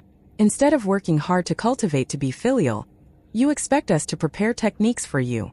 Qin Yi blushed and mumbled, "Grandpa Apothecary isn't old at all. Compared to gods and devils, you're still in your youth. As one says, every profession has a direction of research. Your medicine skills and poisoning skills are the best. Your title of Jade Face Poison King isn't for nothing. I'm barely at number 2, and I don't dare fight with you for this chance to make my mark on history." Apothecary heard what he said about making a mark on history and was touched. He conceded, saying, "Although I have deciphered corporeal body structures to the extreme, I haven't solved the primordial spirit, which involves the circulation of vital qi. Vital qi flows in both the corporeal body and primordial spirit, and understanding its secrets will allow one to understand the existence of the medicine path." Qin Mu's words were filled with the power to inspire people. "Grandpa Apothecary, a path is created by humans. There was no painting path, but Grandpa Def forced one out and became its master. There was no sword path, but Founding Emperor created one and fought for glory with the celestial venerables. Grandpa Apothecary can create a medicine path too, becoming the best in it. Your story will become that of legends." Apothecary became passionate because of him, but after some thought he said, "However, outside of understanding the primordial spirit and vital qi, I need to understand consciousness too. It's too difficult, way too difficult. Cripple gave me many demon corpses, and I can understand corporeal bodies and divine treasures from them, but they lack primordial spirits and consciousnesses. Do you need a test subject that can never die even when tortured?" Qin Mu probed. Apothecary nodded. "I thought about it. The best candidate is Xing, and since he can withstand torture, but his consciousness attainment is low." He looked at Shu Jun. Qin Mu looked at Shu Jun too. Shu Jun shrunk his head while holding his tea in the rocking chair like a bored vulture. His soul is too weak. Apothecary shook his head. He was poisoned to death twice by me. His soul flew away too. Shu Jun shed tears of gratitude that landed in his tea. Jinmu smiled. You can relax, Grandpa Apothecary. My heavenly devil creation technique was taught by Granny. With Granny here, his soul can't fly anywhere. Shu Yun stared at him furiously. Jinmu ignored it and tempted him. Think about it, Grandpa Apothecary. Where else can you find such a strong master of creation, who is just beginning to cultivate his divine treasures and primordial spirit? He's a primordial divine king too. His consciousness is just as strong as mine, and he has a stronger corporeal body that is filled with a strong life force. A soul grows from a weak stage slowly. The eyes behind Apothecary's mask grew brighter and brighter as he nodded while looking at Shu Jun. Shu Jun trembled as he hoarsely said, "My corporeal body still isn't strong enough, did you forget about that? You poisoned me to death twice." Apothecary plainly said, "Divine King, you may have opened the spirit embryo divine treasure, but you haven't opened the other 6. You can only dream about opening them without me softening your corporeal body. Even if you left with Moore today, you would still come back to beg me for help." Shu Jun was visibly bothered. After a while, he suppressed his frustration and nodded. Apothecary was happy, and he looked at Qin Mu.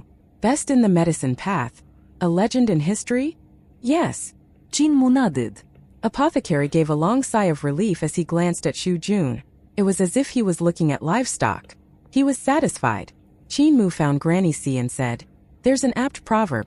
If one doesn't work hard when one's young, it will be useless to mourn when one's old." Qin Mu was beaten up by Granny C. She was likely triggered by the word old, so she beat him up while tugging on his ear. Apothecary and Def laughed for a long time at this. When Qin Mu left, Granny C's eyes were still red.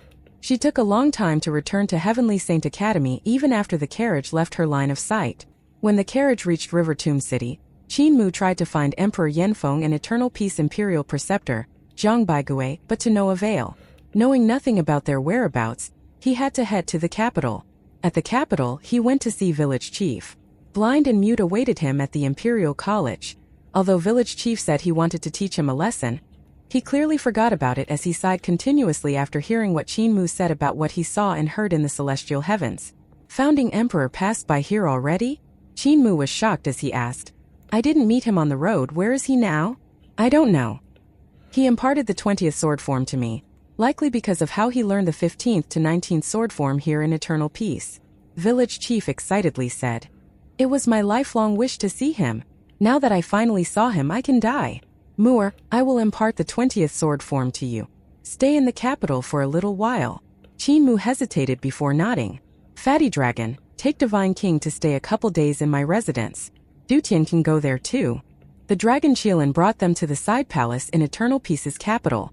It had a spectacular-looking and verdant primordial tree, which had beams of light hanging from it that safeguarded the capital. It was the most glorious sight of the capital. Emperor Yanxiu titled this place the Imperial Preceptor Residence. She often sent people to clean up the place. There was a lady inside named Gong Sun Yen who had close ties with Emperor Yanxiu. Occasionally, Hu Linger and Si Yunxiang stayed there for a couple days. The Dragon Qilin came to Qin Mu's Imperial Preceptor Residence and saw Gong Sun Yen drinking tea with 3 other ladies. He instinctively felt a chill down his spine. Dutian Devil King also received a shock. One of the 4 ladies looked exactly the same as Divine King Langhua. The only difference between them was their clothes. It was Yun Chuxiu. Yun Chuxiu held 2 horse whips and was visibly energetic. The other lady was Lian Hua Hun. The Dragon Qilin thought, could Mistress Yuanmu have made another Yun Chuxiu? Is Master back? Gong Sun Yen was joyful when she saw the Dragon Qilin. She stepped forward but didn't see Qin Mu. Yenner became a little green sparrow that flew into the primordial tree bushes above to find her nest, and she was cheerful that it was there. She squatted in it as she spat out small flames. Soon she took a nap leisurely. Emperor Yanxiu came forward and glanced around. She couldn't find Qin Mu, so she asked, "Fatty Dragon, where is the Imperial Preceptor?" "He's at the Imperial Academy." The Dragon Qilin looked up at the nest and said, "Emperor Cultmaster is learning the 20th sword form. After he's done, he will return. Have you seen Yun Jianli?" Emperor Yanxiu was stunned as she asked, "Do you mean Yun Aiqing?" High official Yun went to the south a couple of days ago to check on the shipyard there. "I don't know whether he has returned," the Dragon Qilin said. Emperor, could you see whether Yun Jianli has returned and invite him? Yun Jianli is that lady's brother. Emperor Yanxiu glanced at Yun Chuxiu and smiled. You mean that Sister Chuxiu is High Official Yun's sister? I even swore to become sisters of different surnames a couple days ago. How coincidental. You have sworn to become sisters of different surnames with Mistress Yuanmu? The dragon Qilin felt his head becoming 3 times as large as usual. That was Mistress Yuanmu, one of the 10 celestial venerables of the celestial heavens. I can't settle this, I have to get Cult Master here personally. The dragon Qilin looked up at Gong Sunyan's nest. He was envious as he thought, if only I could hide in it. Divine King Langwa came forward and swept her gaze on the ladies. She smiled. Emperor, you became sworn sisters with Sister Chuxiu? What about Sister Lian and Sister Yener? It's a day filled with such coincidences, so why don't all of us become sworn sisters together? Her vibe was overwhelming, even more so than Lian Huahuan's, which made Emperor Yanxiu admire her too. She smiled. I saw that you look exactly the same as Sister Chuxiu, so I was wondering whether you two were twins. Now that you want to become sworn sisters with her, I know that's not the case. Could there really be 2 flowers that look exactly the same in this world? Divine King Lang was gase fläschet. Perhaps. Sisters, what do you all think about my suggestion? Yun Chuxiu applauded and said that it was a good idea. Lian Huahan hesitated before nodding. Gong Sunyan had no opinion of her own, so she nodded upon seeing the others nod. Divine King Langwa looked at Emperor Yanxiu, and she had to nod too. She smiled. It's my fortune to become sworn sisters with you all. Yener cheered and flew down from her nest. She was rambling about becoming sworn sisters with them too. The dragon Qilin called her back hastily and whispered, Don't join in the fun, naughty girl, there's already too much commotion. Why? Yener was perplexed. She listened to the dragon Qilin anyway, standing on his head to watch the 5 girls become sworn sisters of different surnames with tea instead of wine. Yun Chuxiu laughed and said, Let's make an oath, everyone. We may not have been born on the same day, month and year, but we shall ask to die on the same day, month and year instead. Does that sound good? The dragon Qilin felt his heart aching as he thought, Please return quickly, Cult Master. This scene is becoming more unpredictable. Yun Jianli, it would be great if you came too. In the Imperial Academy, Qin Mu learned the 20th sword form from Village Chief. When he fought Founding Emperor, both of them got injured. Qin Mu left bearing an injury, but all he cared about was looking confident and good, which he had a lot of, so he didn't ask to learn the 20th sword form from Founding Emperor. Village Chief's cultivation in the sword path was extremely high. Founding Emperor had a hidden motive in imparting it to him.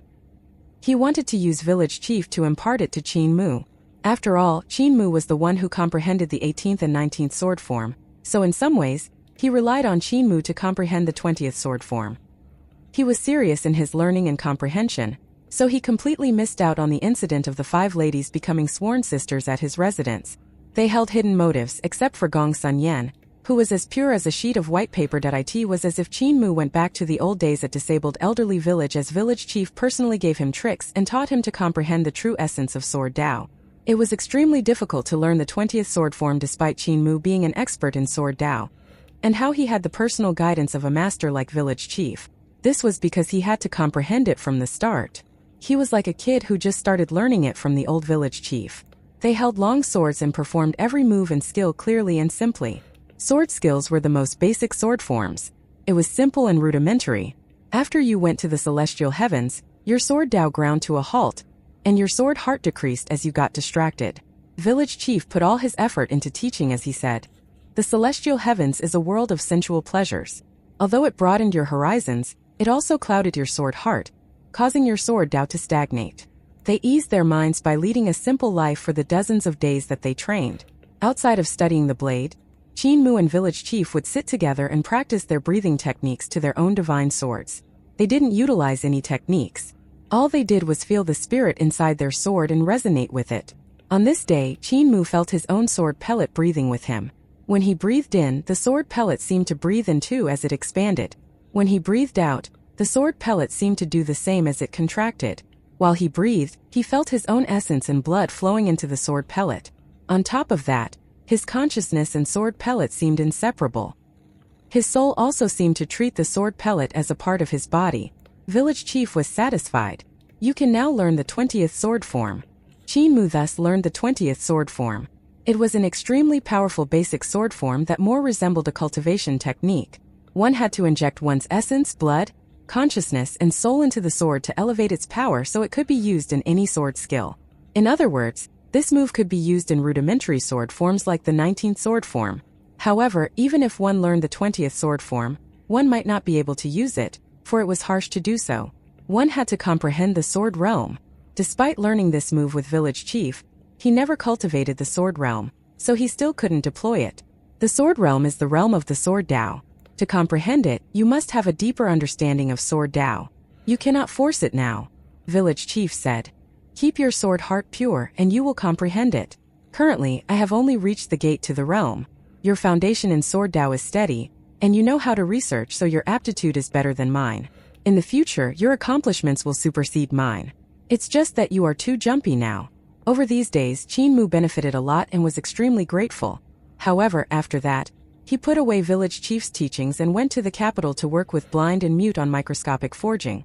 Village Chief couldn't do anything, so he let him.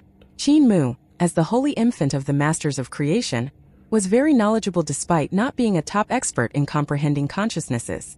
Thus, his attainment in consciousness made him a rare strong practitioner. As such, he was able to quickly solve the problem of microscopic forging that troubled Mute and Blind. Under the leadership of Mute and Blind, Eternal Pieces forging had reached its peak. It was almost impossible for them to improve. However, microscopic forging required changing physical structures, which was impossible given Eternal Pieces' current technology. Physics referred to the principles hidden in physical objects that determined their properties. Studying such underlying principles would allow one to understand physics. Microscopic forging meant changing physics.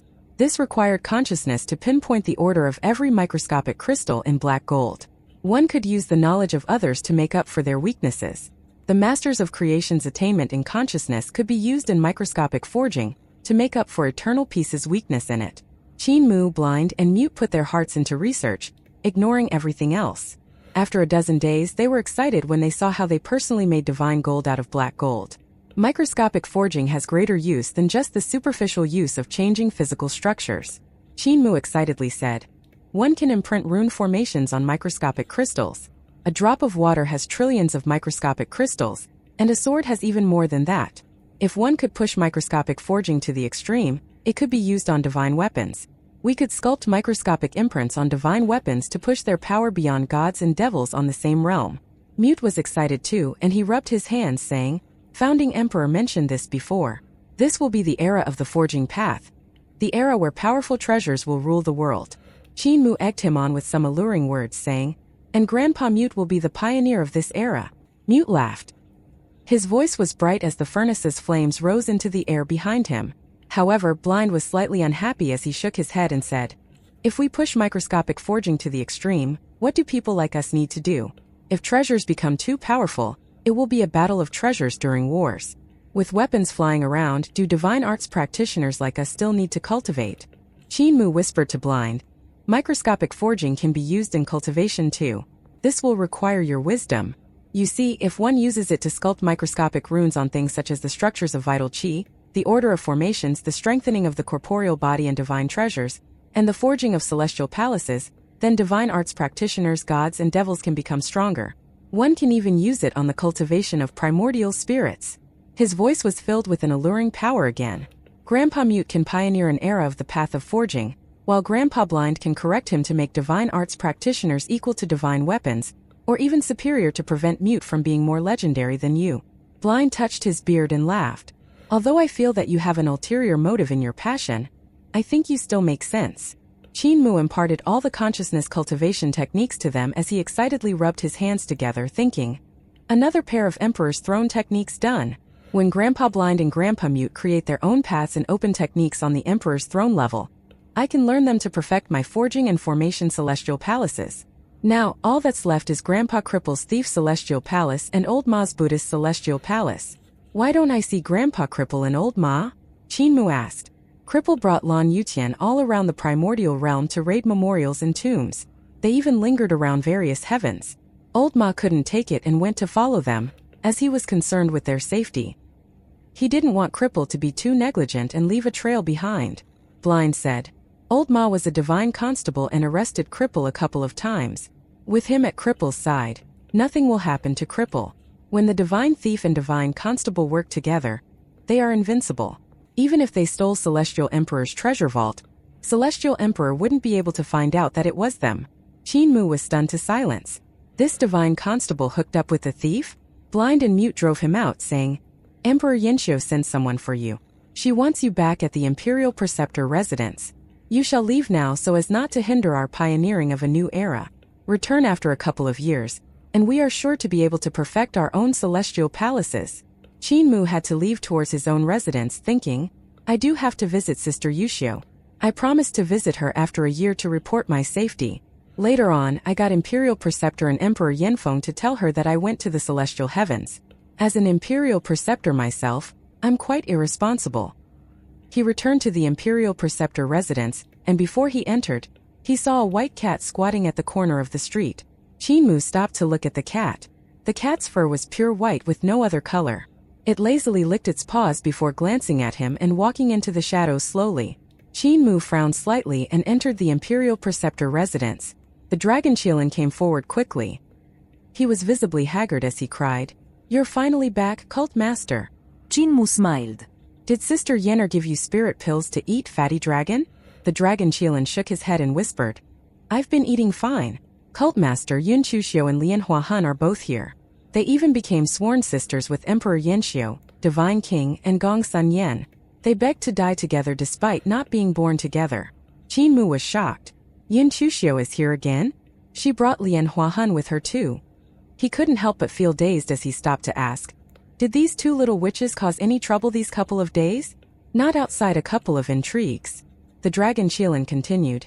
Yun Jianli came by once, but he left quickly after seeing the sight. Where's Yun Jianli's loyalty? He should have at least pulled his sister away. Qinmu calculated and said, Lian Huahan is Celestial Empress, and Yun Chuxiu is Mistress Yuanmu. We have to kill these two little maidens. Yuxiu Divine King, and Yenner can't die while these two sisters must. We could use Mother Earth for that last time, but who can we use now? It's unfortunate that Luo Wushuang isn't here. Also, that white cat outside looks like the cat named Xiaoqi in Heavenly Lady Yan's embrace. He was thinking about it when Emperor Yanxiu's voice came. Imperial Preceptor is back. Qinmu went forward and bowed. I hereby greet you, Emperor. Emperor Yanxiu took his hands quickly and smiled. It's my fault that Imperial Preceptor ended up working so hard outside to the point that he lacks the time to return home and rest after returning to the capital.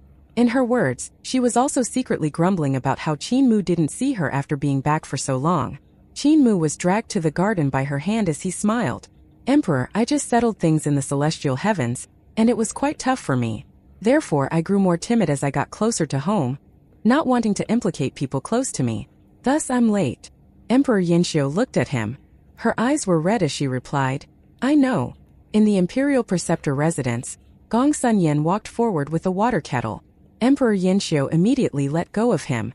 Gong Sun Yen seriously watered Qinmu's head and observed it solemnly. She sighed when she saw how Qinmu hadn't sprouted. Qinmu was used to her antics and smiled. Yenner, I got you something good while I was out. It's called primordial liquid, and I shall water you later. Gong Sun Yen was delighted. Emperor Yanxiu's gaze landed on him as she smiled. Did you bring me any treasures, Imperial Preceptor? Thousands of universes and a grand empire is what I brought for you, Emperor.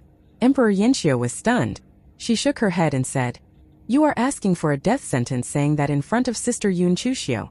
Although she didn't know her real identity, she could guess that she must be one of the people in charge of the celestial heavens. That was because on the day that the Spirit Energy Mutual Shift Bridge connected Eternal Peace and the celestial heavens, she was the one who walked out of it. To be able to build a Spirit Energy Mutual Shift Bridge in the celestial heavens, the person must have great authority. This was why she immediately agreed to Yun Chuxiu's suggestion of becoming sworn sisters. She was smart. She knew Yun Chuxiu's high status in the celestial heavens. Regardless of her motives, she had to agree to it. This was how Eternal Peace survived. The truth was that the reason that Eternal Peace was able to work with the Patriarch Creation Palace was Yun Chuxiu's influence. Yun Chuxiu is the sister of Celestial Empress, Mistress Yuanmu.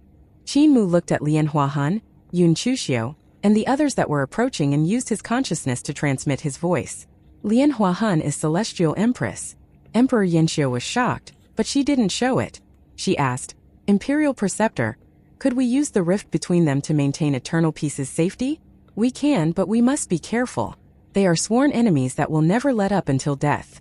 We must not be too close to them nor too far. When Qinmu said that, he laughed and walked towards Yun Chuxiu and Lian Huahan. Inside he was crying. I gave Yun Chuxiu to Mother Earth. I wonder whether she'll make a ruckus over it. Yun Chuxiu didn't mention it at all as she pulled him over and told him about them becoming sworn sisters. She smiled. If I die, they will have to die with me. Isn't that right, Sir Qin? Qinmu's eyes jumped. Yun Chuxiu was threatening him. If he struck out against her, she would eliminate Ling Yuxiu, Gong Sunyan, and the others. All that she would lose would be a created body, and it wouldn't hurt. However, for Qinmu, his loss would be great. Ling Yuxiu was the heir to Emperor Yanfeng's reform and Eternal Peace's pillar. She wasn't like Emperor Yanfeng, as she was able to go with the flow. She was a lady, so she wasn't guarded against or valued by the celestial heavens. Thus, she could lower her status and negotiate business with the Patriarch Creation Palace. She was reliable and successful in mediating the relationship between Eternal Peace and the celestial heavens, preventing the former from being the latter's eyesore. Emperor Yanfeng was a mighty ruler. Yet, he would only do worse when faced with Ling Yuxiu's situation. At the very least, Emperor Yanfeng couldn't become sworn sisters with Celestial Empress and Mistress Yuanmu. In addition, Gong Sunyan was just a small Mother Earth guarding Eternal Peace. She had a lot of potential and couldn't be lost. I should leave Eternal Peace quickly. The longer I stay here, the more danger Eternal Peace faces. Qinmu calmed himself down and chatted with the girls. He saw the night coming, so he yawned and returned to his room to rest after claiming to be tired. At midnight, Emperor Yanxiu visited him and they talked a lot. When morning came, Emperor Yanxiu rose and left. The stars were still up as she returned to the palace with the starlight on her. Qinmu sat silently and smiled. Dao friend, it's quite cold outside, why not come in here for warmth? My door isn't closed. A light creak came from the door as a white cat came in through the gap. It sat in front of Qinmu and spoke like a man, saying, Celestial Venerable Mu, you can lie to the 10 Celestial Venerables about stealing Celestial Emperor's treasure, but you can't lie to me. Hand over that piece of the eggshell, and I shall leave without hurting you. Qinmu curiously asked, Does Heavenly Lady Yan know about you being here? The white cat replied, Of course, I'm here to retrieve it on her behalf. There are less than 3 feet between us. Such a distance it's easy to kill you. I can cut open your throat with my claws and execute your primordial spirit without alerting anyone. After that, it will be easy to take back the treasure. You can also give Celestial Emperor's eggshell to me, and everything will end peacefully. I will leave after getting it. Qinmu smiled. I heard Heavenly Lady Yan calling you Shaoqi. How am I supposed to address you, Dao friend? The cat shook its tail and solemnly said, Are you stalling for time, Celestial Venerable Mu? I have already examined the entire capital of Eternal Peace. No one here is my opponent, though if you were to stretch it, maybe that Yenner person is. Even if you call your friends, I can kill them too. However, by then you will have died. Qinmu leisurely said, Do you know that there are 2 ladies here that are Celestial Venerables? The fur on its tail puffed up as it lowered its body to make threatening purrs. He wasn't threatening Qinmu, however. Instead, it was a natural response of fear to what Qinmu said. Qinmu smiled and said, You really are loyal to Heavenly Lady Yan to sneak over here with 2 Celestial Venerables watching. There are more than 2 Celestial Venerables here too. Celestial Venerable Shao is watching over as well. You will die once you get out of Eternal Peace's capital if you take Celestial Emperor's eggshell. Do you believe it? The cat's pupils became vertical as it hoarsely said, You're lying. Qinmu leisurely said, Yun Chuxiu is Mistress Yuanmu, while Lian Huahan is Celestial Empress. Why would I lie to you? Celestial Emperor's eggshell is in my third eye. If you don't believe it, I will dig it out for you, and you shall see whether you can walk out of Eternal Peace alive. He actually dug out his third eye and gave it to the white cat. The cat stared at it and slowly raised its claws. It was hesitant. At the same time, a chicken crowed as the sun gradually rose. The cat gritted his teeth, picked up the eye and left. Qinmu smiled. His real third eye was still in the heart of his brows. The eye the cat took was merely the eye he visualized with his consciousness. The cat snuck out of Qinmu's room and glanced around. There was no one there, so it leaped onto the walls. It then leaped away on the walls to exit the capital. At the same time, Yun Chuxiu, who was holding a horse whip, snuck out and followed the cat. The white cat felt it and turned around. Yun Chuxiu was suddenly engulfed by a deep abyss, however, so the cat failed to detect her. Yun Chuxiu continued to stalk the cat quietly outside the capital. However, She felt someone behind her, so she suddenly turned around. She failed to see anyone. Yun Chuxiu turned around and continued to follow the cat. A flower bloomed in the air. Lian Huahun sat on it and quietly watched them exiting the city. In the Imperial Preceptor residence, Qin Mu woke everyone up. He took out a dozen bottles for Gong Sun Yen and said, "Yenner, these are bottles of primordial liquid. Mother Earth relied on the liquid to have such grand cultivation. It's very beneficial for you. However, you can't overwater yourself. You can only use a drop at a time. You must also be careful of Mother Earth coming over to steal it."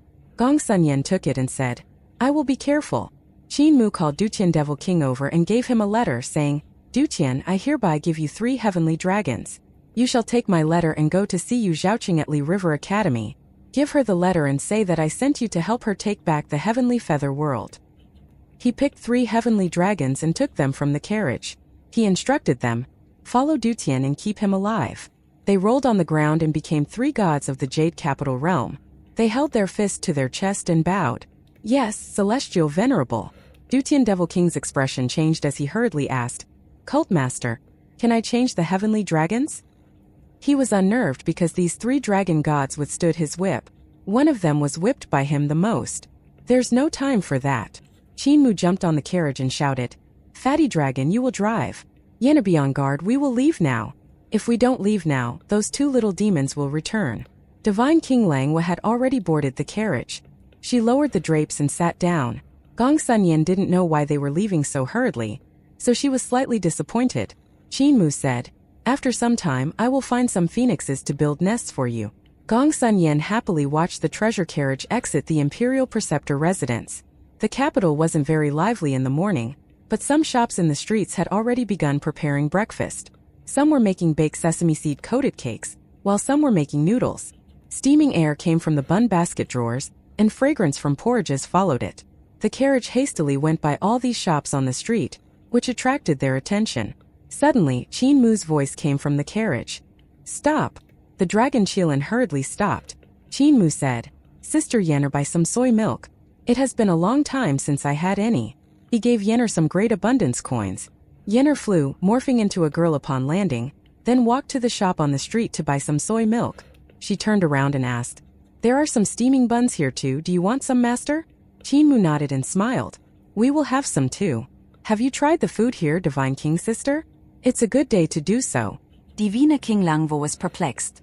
"Just now you wanted to leave and were afraid of not leaving early enough. Why did you stop now?" Qin Mu explained, "It has been 5 years since I ate food from my home, so I must stop no matter what." Divine King Langwa thought about it and shook her head. She didn't understand such weird feelings. Yenner bought soy milk and buns, saying, "The owner wanted to give me his shop. He gave me a lot of things for free." Qin Mu smiled. "Let's hurry, Fatty Dragon." The carriage went out of the capital. Instead of letting it fly immediately, Qin Mu got the carriage to continue on the road. He looked outside while eating his bun, nervously observing his surroundings. Suddenly, a terrifying commotion came from the west. Qin Mu's hands trembled as the bun fell.